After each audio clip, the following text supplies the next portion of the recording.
ಅದೇ ಚಾರ್ಮ್, ಅದೇ ಮ್ಯಾನರಿಸಮ್, ಅದೇ ನಗು. ಸೊ ಅವರ ಹೆಸರು ಎಸ್ ಮಹೇಂದರ್. ತುಂಬ ಇಷ್ಟ ಆದ ಸಿನಿಮಾ ನಿಮ್ಮದಲ್ಲಿ. ಅದು ಸಿನಿಮಾ ಅನ್ನೋದಕ್ಕಿಂತನೂ ನನಗೆ ದೊಡ್ಡ ಚಾಲೆಂಜ್ ಆದ ಸಂದರ್ಭ ಅದು.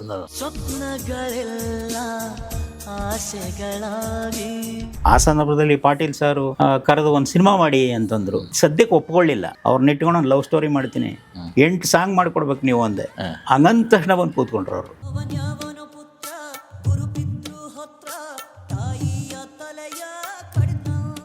ಹಂಸಲೇಖ ನಿಮ್ಮ ಸಂಬಂಧ ಹೇಗೆಪ್ಪ?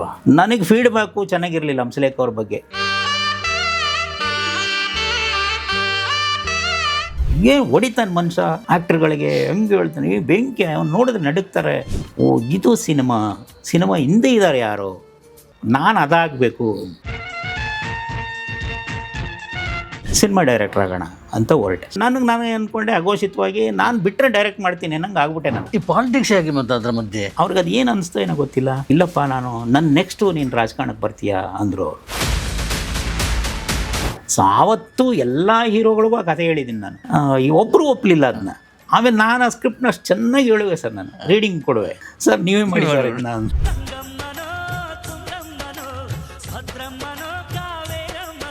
ನನ್ನ ಈ ವೈಫ್ ಇದಾರಲ್ಲ, ಅವರಿಬ್ಬರು ಅತ್ಯಂತ ಕ್ಲೋಸ್ ಫ್ರೆಂಡ್ಸ್. ಅಪ್ಪ ಅಮ್ಮ ಇಬ್ಬರು ಸಿನಿಮಾದವರಲ್ಲ. ಅವಳು ಒಂದು ಸಿನಿಮಾನವರು ಮಾಡಿಸಿ ನೀವು ಎಷ್ಟು ಚಂದ ಇದ್ದಾಳೆ ಅವಳು ಅಂತಿರ್ತಾಳೆ ಯಾವಾಗಲೂ. ಈಗ ಅದ್ಭುತವಾಗಿ ಆ್ಯಕ್ಟ್ ಮಾಡ್ತಾಳೆ ಅವಳು, ಅಷ್ಟು ಚಂದ ಇದ್ದಾಳೆ.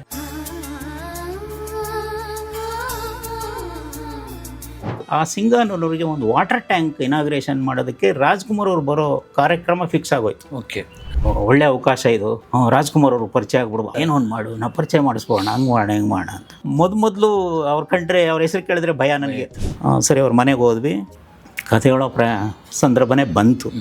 ಅಮ್ಮ ಅವ್ರಿಗೂ ಹೇಳಿದೆ ಅವ್ರ ಮನೆಗೆ ಹೋದಾಗ, ನಿಮ್ದೊಂದು ಕಾಫಿ ನಾನು ಇಲ್ಲಿವರೆಗೆ ತಂದಿದೆ ಅಂತ. ಗೊಂಬೆ ಬರಿಬಾರ್ದಂತ ಕಣಪ್ಪ, ಗೊಂಬೆ ಬರೆದ್ರೆ ಗೊಂಬೆ ಥರನೇ ಸೌದೋಗಿ ಸತ್ತೋಗ್ಬಿಡ್ತಾರಂತೆ ಅನ್ನೋದು ಅಮ್ಮ.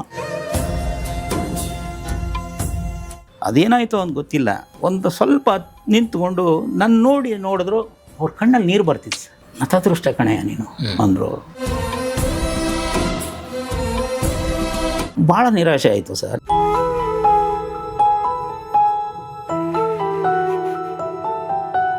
ನಾವೇ ಒಂದು ಬರಿತೀವಿ, ಭಗವಂತನೇ ಒಂದು ಬರಿತಾನೆ.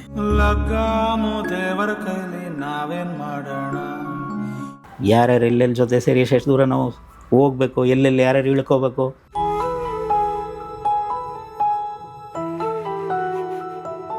ಎಲ್ಲವೂ ಋಣ ಅಂದ್ಬಿಡ್ತೀನಿ ನಾನು. ಇಲ್ಲಿ ಸೇರೋದು ಋಣ, ಆಚೆ ಹೋಗಿ ಏನಾದ್ರು ತಿನ್ನೋದು ಋಣ, ಸಿಕ್ಕದೇ ಇರೋದು ಋಣ. ಯಾರೋ ಬೇಕು ಅಂತಲೂ ಮಾಡಲ್ಲ.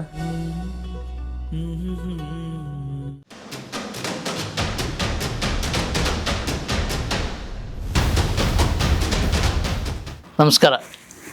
Ganesh Kasaragod, beyond limit. ಇವತ್ತು ಆ ಬಿಯಾಂಡ್ ಲಿಮಿಟ್ ಆಗಿರುವಂಥ ಒಬ್ಬ ವ್ಯಕ್ತಿ ನಮ್ಮ ಸ್ಟುಡಿಯೋಗೆ ಪ್ರೀತಿಯಿಂದ ಬಂದಿದ್ದಾರೆ. ಸುಮಾರು ಅವರನ್ನು ನಾನು ಭೇಟಿಯಾಗಿ 20-25 ವರ್ಷ ಆಗಿರಬೇಕು. ಬಟ್ ನನಗೆ ಹಾಗೆ ಅನಿಸಲೇ ಇಲ್ಲ ಅವರನ್ನು ನೋಡಿದಾಗ. ಅಷ್ಟು ವರ್ಷಗಳ ದಿನಗಳಲ್ಲಿ ಅವರು ಹಾಗೇ ಇದ್ದಾರೆ.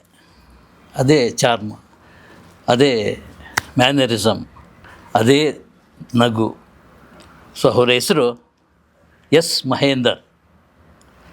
ಕನ್ನಡ ಚಿತ್ರರಂಗದ ಆಸ್ತಿ ಅವರು. ದೊಡ್ಡ ಸಿನಿಮಾ, ದೊಡ್ಡ ಯಶಸ್ಸು ಪಡೆದಂಥ ಸಿನಿಮಾಗಳನ್ನೆಲ್ಲ ಮಾಡಿದವರು ಅವರು. ಹೆಸರು ಪಟ್ಟಿ ಆಮೇಲೆ ಬರ್ತಾ ನಾವು ಮಾತಾಡ್ತಾ ಬರುತ್ತೆ. ಸರ್ ನಮಸ್ತೆ. ಸರ್ ನಮಸ್ತೆ. ವೆಲ್ಕಮ್ ಸರ್ ನಮ್ಮ ಸ್ಟುಡಿಯೋ. ನಮಸ್ತೆ sir, thank you sir. Yes, ದೊಡ್ಡ ಕಾಂಪ್ಲಿಮೆಂಟ್ಸು. ಖುಷಿ ಆಯ್ತಲ್ಲ. ಪ್ರೆಸ್ ಮೀಟಿಗೆ ನಾನು ಹೋದಾಗಲೂ ಹಾಗೇ ಇದ್ದಿರೋ, ಒಂಚೂರು ಕೂದಲು ಕಮ್ಮಿ ಆಗಿದೆ ಅಂತ ಮಾತ್ರ ಹೇಳ್ತಾರೆ. Thank you sir, thank you sir. ಅದೊಂದು ಖುಷಿ ಅಲ್ಲ? ಹೌದೌದು, ಖಂಡಿತ. ಅಂದರೆ ಇಷ್ಟು 20-25 ವರ್ಷಗಳಲ್ಲಿ ನಾವು ಹೀಗೇ ಇದ್ದೀವಿ, ಮೇಂಟೈನ್ ಮಾಡ್ಕೊಂಡಿದ್ದೀವಿ. ಹೌದು, ಆಕಾಶದಲ್ಲಿ ಹಾರಾಡ್ತಾ ಇಲ್ಲ, ಭೂಮಿ ಮೇಲೆ ಇದ್ದೀವಿ ಅಂತ. ಹೌದು, ಎಸ್ ಸರ್. ಏಕೆಂದರೆ ಈ ಸಿನಿಮಾ ರಂಗದಲ್ಲಿ ಯಾವಾಗ ವಾಸ್ತವನ ನೆನೆಸ್ಕೊಳ್ಳೋದು ಭಾಳ ಮುಖ್ಯ. ಈ ಭ್ರಮೆಯಲ್ಲಿ ಬದುಕೋದು ಭಾಳ ಅಪಾಯ. ಎಷ್ಟು ವರ್ಷ ಸರ್ ಫೀಲ್ಡ್?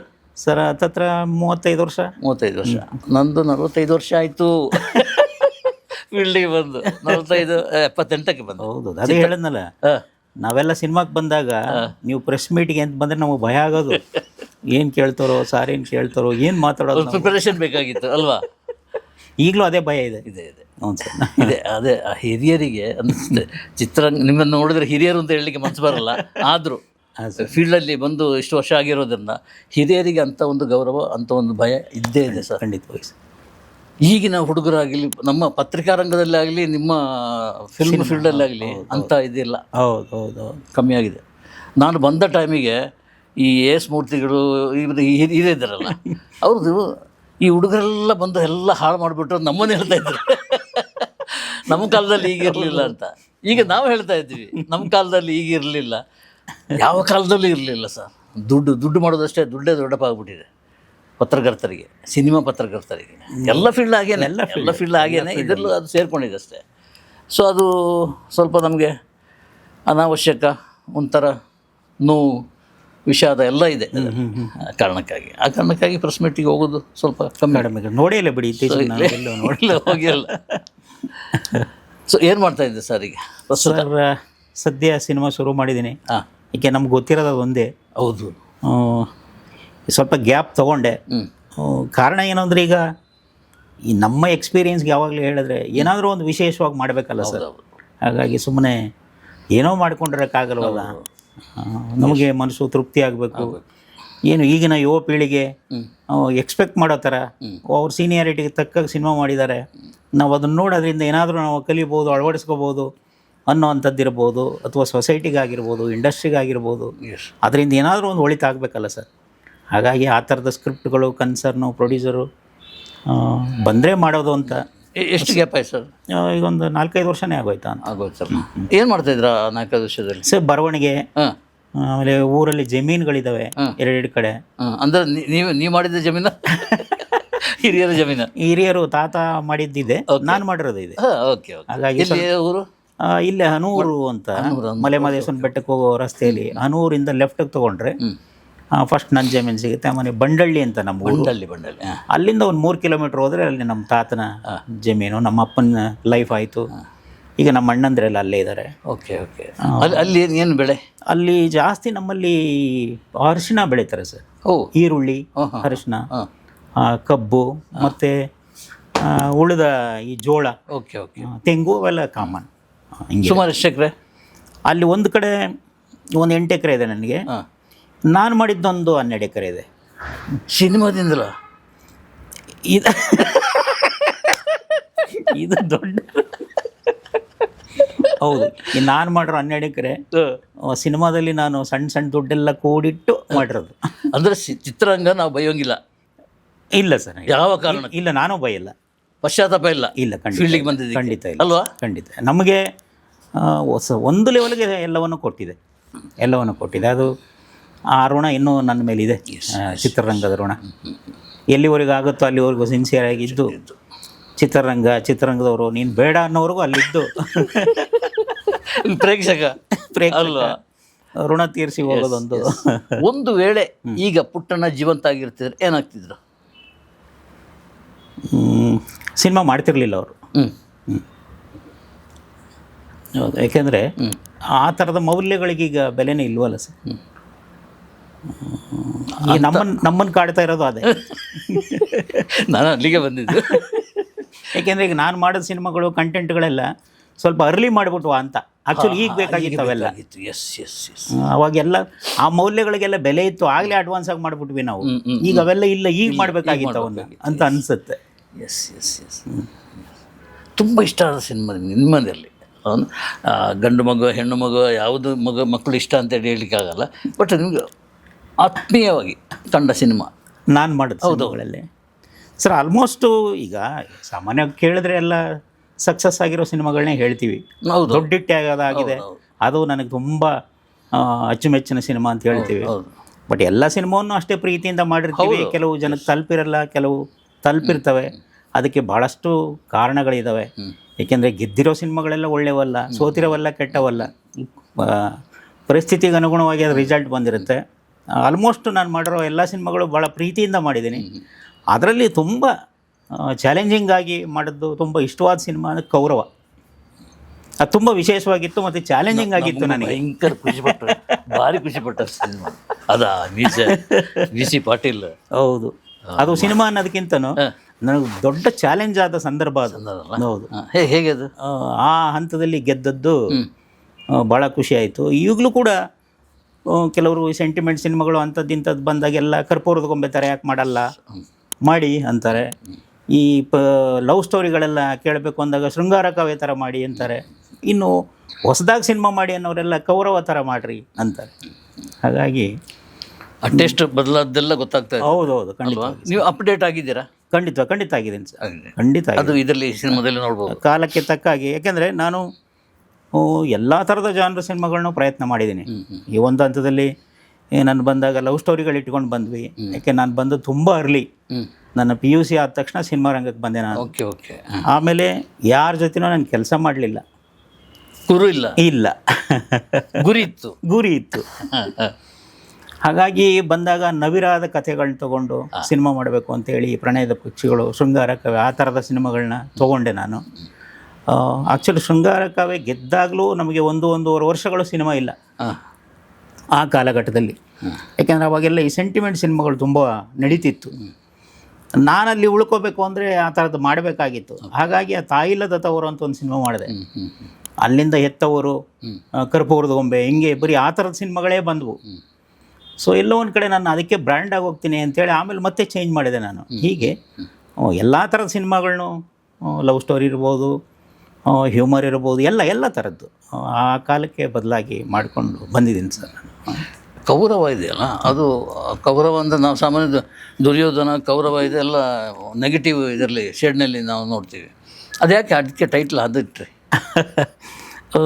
ಜನ ಆಕ್ಸೆಪ್ಟ್ ಮಾಡಿದ್ದಾರೆ, ಅದು ಬೇರೆ ಪ್ರಶ್ನೆ. ಹೌದು, ಸಿನಿಮಾನ ತುಂಬ ಎಂಜಾಯ್ ಮಾಡಿದರು ಸರ್. ಅದು ತುಂಬ ಕಡೆ ಹೇಳ್ಕೊಂಡಿದ್ದೀನಿ. ಆ ಸಿನಿಮಾ ಮಾಡೋ ಸಂದರ್ಭನೇ ಒಂದು ಚಾಲೆಂಜಿಂಗ್ ನನಗೆ. ಓಕೆ. ಈ ಲೈನಿಗೆ ಸಿನಿಮಾ ಮಾಡ್ತಿದ್ದೆ, ಸಮಯ ಇಲ್ಲ. ಆ ಸಂದರ್ಭದಲ್ಲಿ ಪಾಟೀಲ್ ಸಾರು ಕರೆದು ಒಂದು ಸಿನಿಮಾ ಮಾಡಿ ಅಂತಂದರು. ಸಿನಿಮಾ ಮಾಡಿ ಅಂದಾಗ ನಾನು ಸದ್ಯಕ್ಕೆ ಒಪ್ಕೊಳ್ಳಿಲ್ಲ. ಬಟ್ ಅವ್ರ ತಲೆಯಲ್ಲಿದ್ದದ್ದು ಈ ರಾಮ್ ಲಖನ್ ಥರ ಸಿನಿಮಾ ಮಾಡಬೇಕು ಅಂತ. ಅವರು ಪೊಲೀಸ್ ಆಫೀಸರು, ರಮೇಶ್ ಅರವಿಂದ್ ಅವರು ಅವಾಗ ತುಂಬ ಬ್ಯುಸಿ. ಅವರಿಬ್ಬರು ಕಾಂಬಿನೇಷನಲ್ಲಿ ಒಂದು ಸಿನಿಮಾ ಮಾಡೋದು ಅಂಥೇಳಿ ನನ್ನನ್ನು ಕರೆಸಿದ್ರು ಅವರು. ಆಮೇಲೆ ರಮೇಶ್ ಅರವಿಂದ್ ಅವರು ತುಂಬ ಬ್ಯುಸಿ ಇದ್ದ ಕಾಲ ಅದು, ಸದ್ಯಕ್ಕೆ ಅವ್ರು ಡೇಟ್ ಕೊಡಲಿಲ್ಲ. ಈ ಹಂತದಲ್ಲಿ ತುಂಬ ದಿನಗಳು ಅವ್ರ ಜೊತೆ ನಾನು ಕಾಲ ಕಳೆದೆ ನಾನು. ಎಲ್ಲ ಕಡೆ ಕರ್ಕೊಂಡೋಗೋರು, ಸಂಜೆ ಆದಮೇಲೆ ಎಲ್ಲೋ ಪಾರ್ಟಿಗಳಿಗೆ ಕರ್ಕೊಂಡೋಗೋರು, ಇನ್ನೆಲ್ಲೋ ಹೋಗೋರು. ನನಗೆ ತಲೆಯಲ್ಲಿ ಇವ್ರು ಯಾವ ಥರ ಸಿನಿಮಾ ಮಾಡೋದು ಅಂತ ಕರ್ಕೊಂಡು ಹೋಗೋದೇ ಒಂದು ಸಮಸ್ಯೆ ಆಗೋಯ್ತು, ಇವರಿಗೆ ಏನು ಹೇಗೆ ಒಪ್ಪಿಸೋದು ಅಂತ. ಸೊ ಈ ಓಡಾಟದಲ್ಲಿ ನಾನು ಅವ್ರನ್ನ ಅಬ್ಸರ್ವ್ ಮಾಡಿದೆ ನಾನು. ಅದೊಂದು ನನಗೆ ತುಂಬ ವಿಶೇಷವಾಗಿ ಕಾಣ್ತು ಸರ್ ಆ ಕ್ಯಾರೆಕ್ಟ್ರು. ಒಂದು ಖಡಕ್ ಕ್ಯಾರೆಕ್ಟರ್ ಅದು. ಆಮೇಲೆ ಡೋಂಟ್ ಕೇರ್ ಮಾಸ್ಟರ್ ಸರ್ ಅದು. ಆಮೇಲೆ ಆಗಬೇಕು ಆಗಲ್ಲ ಎಲ್ಲ ಮುಖದ ಮೇಲೆ ಮಾತಾಡೋರು, ಆ್ಯಟಿಟ್ಯೂಡ್ ಎಲ್ಲ ನನಗೆ ತುಂಬ ಹೊಸದಾಗಿ ಕಾಣ್ತಿತ್ತು ಅದು. ನಾನು ಇದನ್ನ ಇಟ್ಕೊಂಡೇ ಮಾಡಿದ್ರೆ ಹೆಂಗೆ, ಈ ಕ್ಯಾರೆಕ್ಟರೈಸೇಷನ್ ಇಟ್ಕೊಂಡೇ ಮಾಡಿದ್ರೆ ಹೇಗೆ ಅಂತ ನನಗೆ ಅದೊಂದು ಇನ್ಸ್ಪಿರೇಷನ್ ಅದು. ಹಾಗಾಗಿ ಮತ್ತೆ ಮೈಂಡಿಗೆ ಬಂದದ್ದು ಏನಂದರೆ, ಈಗ ನಾನು ಅದನ್ನು ಮಾಡಿದ್ರೆ ಏನು ವಿಶೇಷ ಇರ್ತದೆ. ಏಕೆಂದರೆ ನನ್ನ ಬೆನ್ನೆಲುಬೇ ಒಂದು ಗಟ್ಟಿ ಕತೆ, ಸಂಗೀತ, ಆಮೇಲೆ ಗ್ರಾಮೀಣ, ಈ ಥರದ ವಿಚಾರಗಳು ನನ್ನ ನಿಮ್ಮ ಇಮೇಜನ್ನು ಮೀರಿದೆಯಲ್ಲೋ ಬೇರೆ ರೀತಿಯ ಸಿನಿಮಾ. ಹಂಗಾಗಿ ಸರಿ ತುಂಬ ಯೋಚನೆ ಮಾಡಿದೆ ಆ ಥರದ್ದೇ ಏನಾದರೂ ಮಾಡಬೇಕಲ್ಲ ಅಂತ ಯೋಚನೆ ಮಾಡೋ ಟೈಮಲ್ಲಿ ಈ ಒಂದು ಥಾಟ್, ಇವ್ರನ್ನಿಟ್ಟುಕೊಂಡು ಲವ್ ಸ್ಟೋರಿ ಮಾಡಿದ್ರೆ ಹೇಗೆ ಅಂತ ನನ್ನ ಮೈಂಡಿಗೆ ಬಂತು. ಅದು ಭಾಳ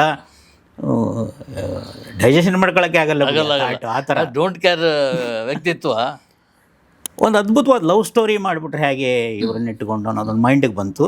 ಮತ್ತು ಕಥೆ ಯಾವ ಥರ ಮಾಡೋದು, ಏಜ್ ಯಾವ ಥರ ಬ್ಯಾಲೆನ್ಸ್ ಮಾಡೋದು ಅನ್ನೋದೆಲ್ಲ ಪ್ರಶ್ನೆಗಳು ಬಂತು ನನಗೆ. ಆಮೇಲೆ ಎಲ್ಲೆಲ್ಲೋ ಇನ್ಸ್ಪಿರೇಷನ್ ಇರ್ತದಲ್ಲ ಸರ್.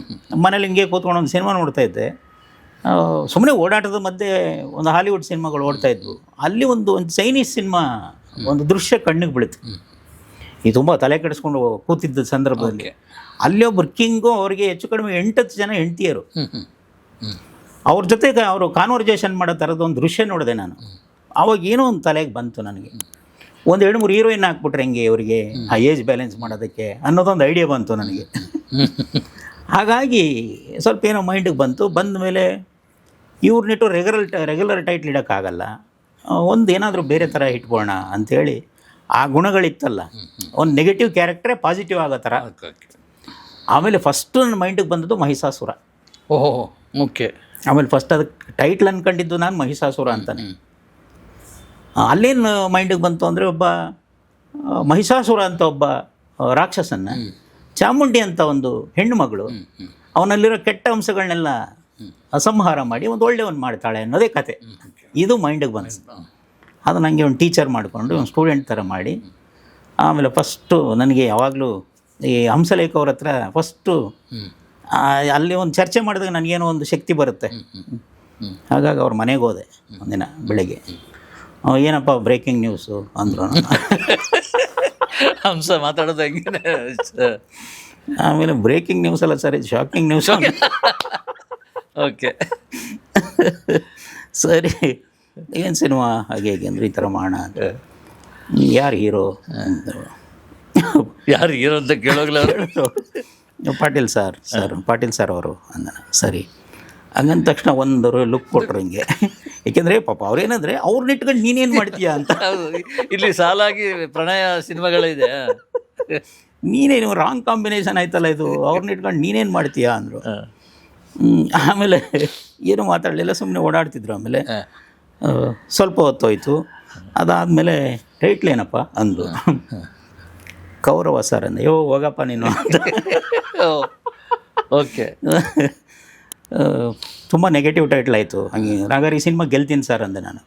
ಯಾಕೆಂದರೆ ನಾನು ಕರ್ಪೂರದ ಗೊಂಬೆ ಅಂತ ಟೈಟ್ಲ್ ಹೇಳಿದವಾಗಲೂ ಇದೇ ಎಕ್ಸ್ಪ್ರೆಷನ್ಸ್ ಕೊಟ್ಟಿದ್ರು ಅವರು. ಓಕೆ ಓಕೆ ಬೇಡ ಅದು ನೆಗೆಟಿವ್ ಟೈಟ್ಲ್. ಅದು ನನ್ನ ಸ್ನೇಹಿತನೇ ಪ್ರೊಡ್ಯೂಸ್ ಮಾಡಿ ಮನೆ ಮಠ ಎಲ್ಲ ಮಾರ್ಕೊಂಡು ಹೋಗ್ಬಿಟ್ಟು ಆ ಸಿನಿಮಾನೂ ಆಗಲಿಲ್ಲ. ಆ ಟೈಟ್ಲ್ ಬೇಡ ಅಂದರು. ಇಲ್ಲ ಸರ್ ಆ ಕತೆಗೆ ಶೂಟ್ ಆಗುತ್ತೆ, ನಾನು ಅದೇ ಟೈಟ್ಲ್ ಇಡ್ತೀನಿ ಅಂತೇಳಿ ಆ ಕರ್ಪೂರದ ಗೊಂಬೆ ಟೈಟ್ಲ್ ಇಟ್ಟು ಗೆದ್ದಿದ್ದೆ ನಾನು. ಓಕೆ ಇವ್ರು ಯಾವಾಗ ಕೌರವ ನೆಗೆಟಿವ್ ಬೇಡ ಅಂದರು, ಸರಿ ಈಗ ಸಿನಿಮಾ ಗೆಲ್ತೀನಿ ನಾನು. ಏನು ಮುಂಬಾನೆ ನೀನು.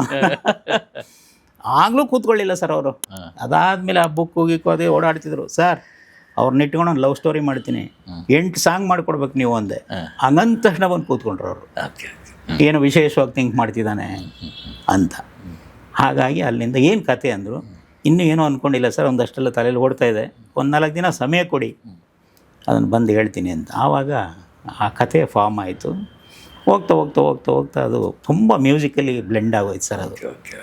ಆಮೇಲೆ ಅದ್ರ ಜೊತೆಗೆ ಪಾಪ ಅವರ ಕಾಂಟ್ರಿಬ್ಯೂಷನು ಚೆನ್ನಾಗಿತ್ತು. ಪಾಟೀಲ್ ಸಾರ್ದು ಸಂಪೂರ್ಣ ಫ್ರೀಡಮ್ ಕೊಟ್ಟರು ನಮಗೆ. ಆಮೇಲೆ ಏನು ತೆಗಿತಿದ್ರಿ, ಏನು ಮಾಡ್ತಿದ್ರಿ, ನಾನು ಯಾಕೆ ಮಾಡಬೇಕು, ಯಾವ ಪ್ರಶ್ನೆಗಳನ್ನೂ ಹಾಕದೆ ಮಾಡೋದಿರಲಿಲ್ಲ ಆ ಪರಿಸ್ಥಿತಿಯಲ್ಲಿ.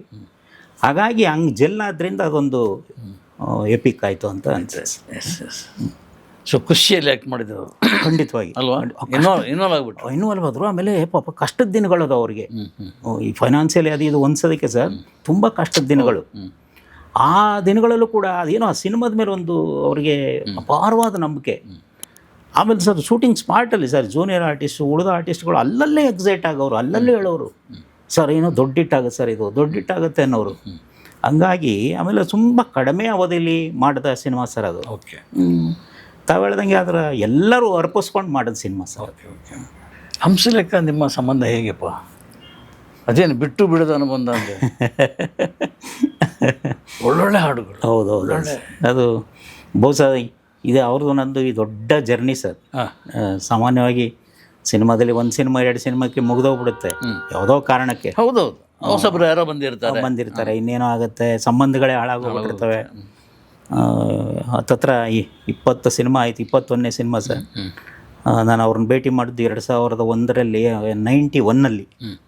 91ನಲ್ಲಿ ಆ ಶೃಂಗಾರ ಕವೆ ಮಾಡೋದಕ್ಕೋಸ್ಕರ ಅವ್ರನ್ನ ಫಸ್ಟ್ ಭೇಟಿ ಮಾಡೋ ಸಂದರ್ಭ. ಫಸ್ಟ್ ಒಂದು ಸಿನಿಮಾ ಮಾಡಿದ್ದೆ, ಅದನ್ನು ಎಲ್ಲ ಕಡೆ ಹೇಳ್ಕೊತೀನಿ, ಈಗಲೂ ಹೆಮ್ಮೆಯಿಂದ ಹೇಳ್ತೀನಿ ಅದನ್ನು.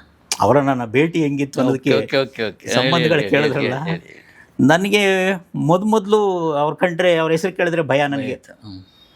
ಆಗ್ತಾನೆ ಚೈತ್ರದ ಪ್ರೇಮಾಂಜಲಿ ಸಿನಿಮಾ ಮಾಡಿದರು ರಘುವೀರು, ನನಗೆ ಶೃಂಗಾರ ಕಾವ್ಯ ಸಿನಿಮಾ ಮಾಡೋದಕ್ಕೆ ಕೊಟ್ಟರು. ಕಥೆಯೆಲ್ಲ ರೆಡಿ ಮಾಡಿಕೊಂಡಿದ್ದೆ. ಆಮೇಲೆ ಅವ್ರ ಆಸೆ ಏನಂದರೆ ಹಂಸಲೇಖ ಅವ್ರ ಕೈಲಿ ಮಾಡಿಸೋಣ, ಈಗಾಗಲೇ ದೊಡ್ಡಿಟ್ಟಾಗಿದೆ ನಮ್ಮ ಸಿನಿಮಾ ಅಂತ. ನನಗೆ ಫೀಡ್ಬ್ಯಾಕು ಚೆನ್ನಾಗಿರಲಿಲ್ಲ ಹಂಸಲೇಖ ಅವ್ರ ಬಗ್ಗೆ. ಹೊಸಬ್ರಿಗಷ್ಟು ಇದು ಮಾಡಲ್ಲ ಅವರು, ಎಂಟರ್ಟೈನ್ ಮಾಡಲ್ಲ, ನೀನು ಅವ್ರ ಹತ್ರ ಸಾಂಗ್ ಹೆಂಗೆ ತೊಗೋತೀಯ ಹಂಗೆ ನನಗೊಂದೊಂದು ಭಯ ಕಾಡ್ತಿತ್ತು ನನಗೆ. ಯಾಕೆಂದರೆ ರವಿ ಸರ್ ಸಿನಿಮಾ ಎಲ್ಲ ಮಾಡಿದರು. ಏನು ಪ್ರವಾಹ ಅಲ್ಲ ಸರ್ ಅವ್ರದ್ದು, ಅವ್ರ ಹೆಸರು ಪ್ರೇಮಲೋಕ, ರಣಧೀರ ಎಲ್ಲ ಬಂದಿದ್ದ ಸಂದರ್ಭ. ಆಮೇಲೆ ನಾವೆಲ್ಲೂ ಕುಗ್ರಾಮದಿಂದ ಬಂದಿರೋರು, ಮಾತೇ ಬರಲ್ಲ ನಮಗೆ. ಹಾಗಾಗಿ ಇವ್ರ ಹತ್ರ ಹೆಂಗೆ ನಾನು ಮ್ಯೂಸಿಕಲ್ ಸಬ್ಜೆಕ್ಟ್ ಬೇರೆ ಮಾಡ್ಕೊಂಡಿದ್ದೀನಿ, ಇವ್ರ ಹತ್ರ ಹಿಂಗೆ ನಾನು ಮ್ಯೂಸಿಕ್ ಎಕ್ಸ್ಪ್ಲೈಟ್ ಮಾಡೋಕ್ಕಾಗತ್ತಾ ನಾನು, ಹಾಗೆ ಹೀಗೆ ಅದು ತುಂಬ ಅಳಕು ನನಗೆ. ಆಮೇಲೆ ಒಂದು ಸರ್ ರಘುವರು, ಇಲ್ಲ ಸರ್ ಒಂದು ಸರ್ ಭೇಟಿ ಮಾಡೋಣ ಬನ್ನಿ ಅಂತ ಕರ್ಕೊಂಡೋದ್ರು.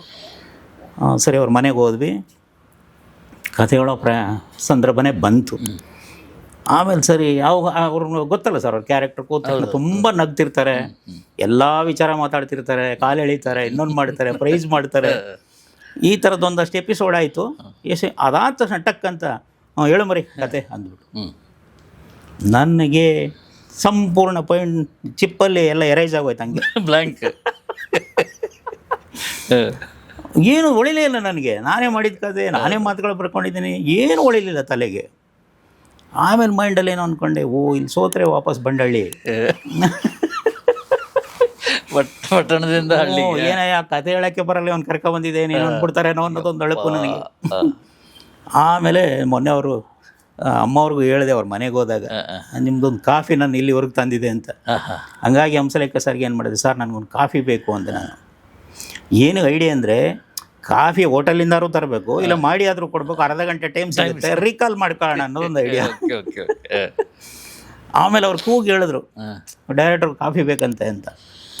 ಮತ್ತೆ ಉಭಯ ಕುಶಲೋಪರಿ ಬೇರೆ ವಿಚಾರಗಳು ಮಾತಾಡ್ತಿದ್ರು. ನಾನು ಮೌನವಾಗಿ ಎಲ್ಲ ರೀಕಾಲ್ ಮಾಡಿಕೊಂಡೆ. ಕಾಫಿ ಬಂತು. ಬಂದಮೇಲೆ ತಣ್ಣಗಾಗವ್ರಿಗೆ ಇನ್ನೂ ಒಂದು 10 ನಿಮಿಷ ಟೈಮ್ ತೊಗೊಂಡು ಕುಡಿದೆ ಸರ್. ಕುಡಿದ್ಮೇಲೆ ಹೇಳ್ದೆ ಸರ್. ಆಮೇಲೆ ಹೇಳಿದೆ ಎಂಟೈರ್ ಸಿನಿಮಾ ವಿತ್ ಡೈಲಾಗ್ ಹೇಳಿದೆ. ಹೇಳಿದ್ಮೇಲೆ ಮತ್ತದೇ ಜೋವೆಲ್ ಸಂದರ್ಭ, ತಮಾಷೆ ಮಾಡಿದ್ರು, ಅದು ಮಾಡಿದ್ರು, ಇದು ಮಾಡಿದ್ರು, ಎಲ್ಲ ಆಯಿತು. ಎಲ್ಲ ಆದಮೇಲೆ ನಾನು ಸರ್ ನನ್ನ ಕತೆ ಅಂದೆ. ಈ ಕಡೆ ನನ್ನ ಕಡೆ ಗಮನನೇ ಕೊಡಲಿಲ್ಲ ಅವರು. ಎಲ್ಲ ಟೆನ್ಷನ್ ಎಲ್ಲ ಮುಗೀತು ಸರ್. ಮುಗಿದ ಮೇಲೆ ಸರಿ ಆಯಿತು ಮರಿ ಹಾಗೆ ಹೀಗೆ ಅಂದರು. ನಾನು ಎದ್ದೇಳುವಾಗಲೂ ಕೂಡ ಸರ್ ನನ್ನ ಕತೆ ಹೆಂಗಿತ್ತು ಹೇಳಿ, ಮಾತಾಡೋಣ ಬಿಡೆಯ ಅಂದರು. ಇದು ನನ್ನ ಜೊತೆ ಬಂದಿರಲ್ಲ ಸರ್ ರಘುವೀರನ್ ಟೀಮು, ಅವರು ಟೆನ್ಷನ್ ಶುರು ಆಯಿತು. ಏನು ಇವ್ರಿಗೆ ಇಷ್ಟ ಆಗಲಿಲ್ಲ ಕತೆ, ಹಂಗಾಗಿ ಇವ್ರು ಏನು ಹೇಳ್ತಾ ಇಲ್ಲ ಹಾಗೆ ಹೇಗೆ ಅಂತ. ಗೇಟ್ವರೆಗೂ ಬಂದು ನನಗೆ ಮಾತ್ರ ನೀನು ನಾಳೆ ಸಂಜೆ ಬರ್ತೀಯಾ ಅಂದರು. ನನಗೆ ಅದು ಇನ್ನೂ ಬೇರೆ ಥರ ಆಗೋಯ್ತು ಅವಾಗ. ಏನೋ ಪರ್ಸ್ನಲಾಗಿ ಕರೆದೇನೋ ಬುದ್ಧಿ ಹೇಳ್ತಾವ್ರೆ ಇವನಿಗೆ, ಬಹುಶಃ ಈ ಸಿನಿಮಾ ಇವ್ರು ಮಾಡಲ್ಲ ಅನ್ನೋ ಥರ ಇವರೆಲ್ಲ. ಅವಾಗೆಲ್ಲ ಫೋನ್ಗಳು ಅವು ಇಲ್ಲದೆ ಇರೋ ಕಾಲ ಸರ್. ಬಂದೆ ರೂಮಿಗೆ ಬಂದೆ.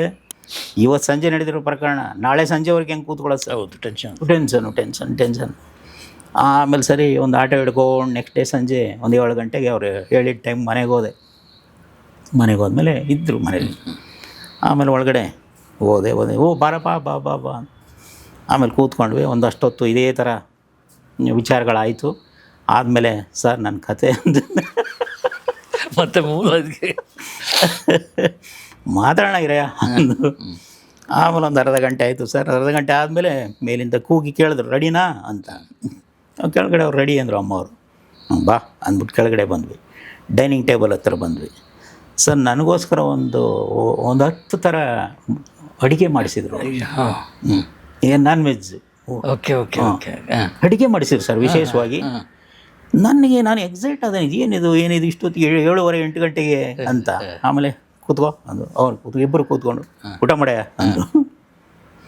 ಅಲ್ಲೂ ನನಗಳಕ್ಕೂ ಕತೆ ತಾನೇ, ಆಮೇಲೆ ಮಾತಾಡೋಣ ಊಟ ಮಾಡು ಅಂದರು. ಸಂಪೂರ್ಣ ಊಟ ಮಾಡಿದ್ವಿ ಸರ್. ಊಟ ಮಾಡಿದ್ಮೇಲೆ ಮೇಲೆ ಕರ್ಕೊಬಂದರು. ಬಂದಮೇಲೆ ನಾನು ಮಲೆ ಮಹದೇಶ್ವರನ ಬೆಟ್ಟದ ಕಡೆಯಿಂದ ಯಾವನೂ ಬಂದಿಲ್ವಲ್ಲ ಅಂತ ಕಾಯ್ತಾ ಇದ್ದೆ. ಕೊನೆಗೂ ಆ ಫೋಕ್ ಹೊತ್ಕೊಂಡು ಬಂದೆ ಕಣೆ ನಾನು. ಹೆಂಗೆ ಆಗಿರ್ಬೇಕು ನಿಮಗೆ? ನಾನು ಎಕ್ಸ್ಪೆಕ್ಟ್ ಮಾಡ್ತಿದ್ದೆ ಕಣೆ ಅದನ್ನು.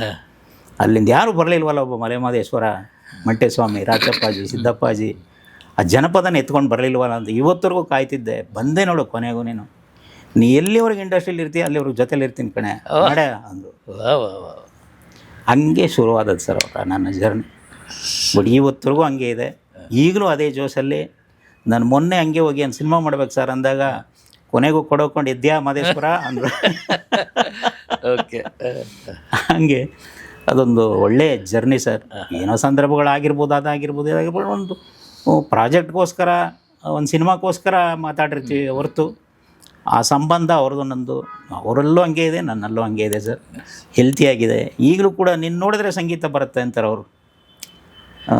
ಅಷ್ಟೊಂದು ಒಂದು ಒಳ್ಳೆಯ ಸಂಬಂಧ ಅವರ ನನ್ನ ಜೊತೆ ಇದೆ ಸರ್. ಹಾಗಾಗಿ ನಾನು ಬೇರೆ ಹೊಸಬ್ರ ಜೊತೆನೂ ಮ್ಯೂಸಿಕ್ ಮಾಡಿಸಿ ನೋಡಿದ್ದೀನಿ. ತುಂಬ ಕಷ್ಟಪಟ್ಟ ಸಂದರ್ಭಗಳು ಅವು. ಯಾಕೆಂದ್ರೆ ನಾವು ಹೇಳೋದು ಅವ್ರಿಗೆ ಅರ್ಥ ಆಗಲ್ಲ, ಅವ್ರು ಹೇಳೋದು ನಮ್ಗೆ ಅರ್ಥ ಆಗಲ್ಲ. ಆಮೇಲೆ ಅಲ್ಲಿ ಬರುತ್ತೆ, ಅಲ್ಲಿಂದ ಬರುತ್ತೆ, ಬಾಂಬೆಯಿಂದ ಬರುತ್ತೆ, ಡೆಲ್ಲಿಯಿಂದ ಬರುತ್ತೆ, ಚೆನ್ನೈಯಿಂದ ಬರುತ್ತೆ, ಒಂದೊಂದೇ ಟ್ರ್ಯಾಕು ಅಂತಾರೆ, ನಮಗೆ ಗೊತ್ತಾಗಲ್ಲ.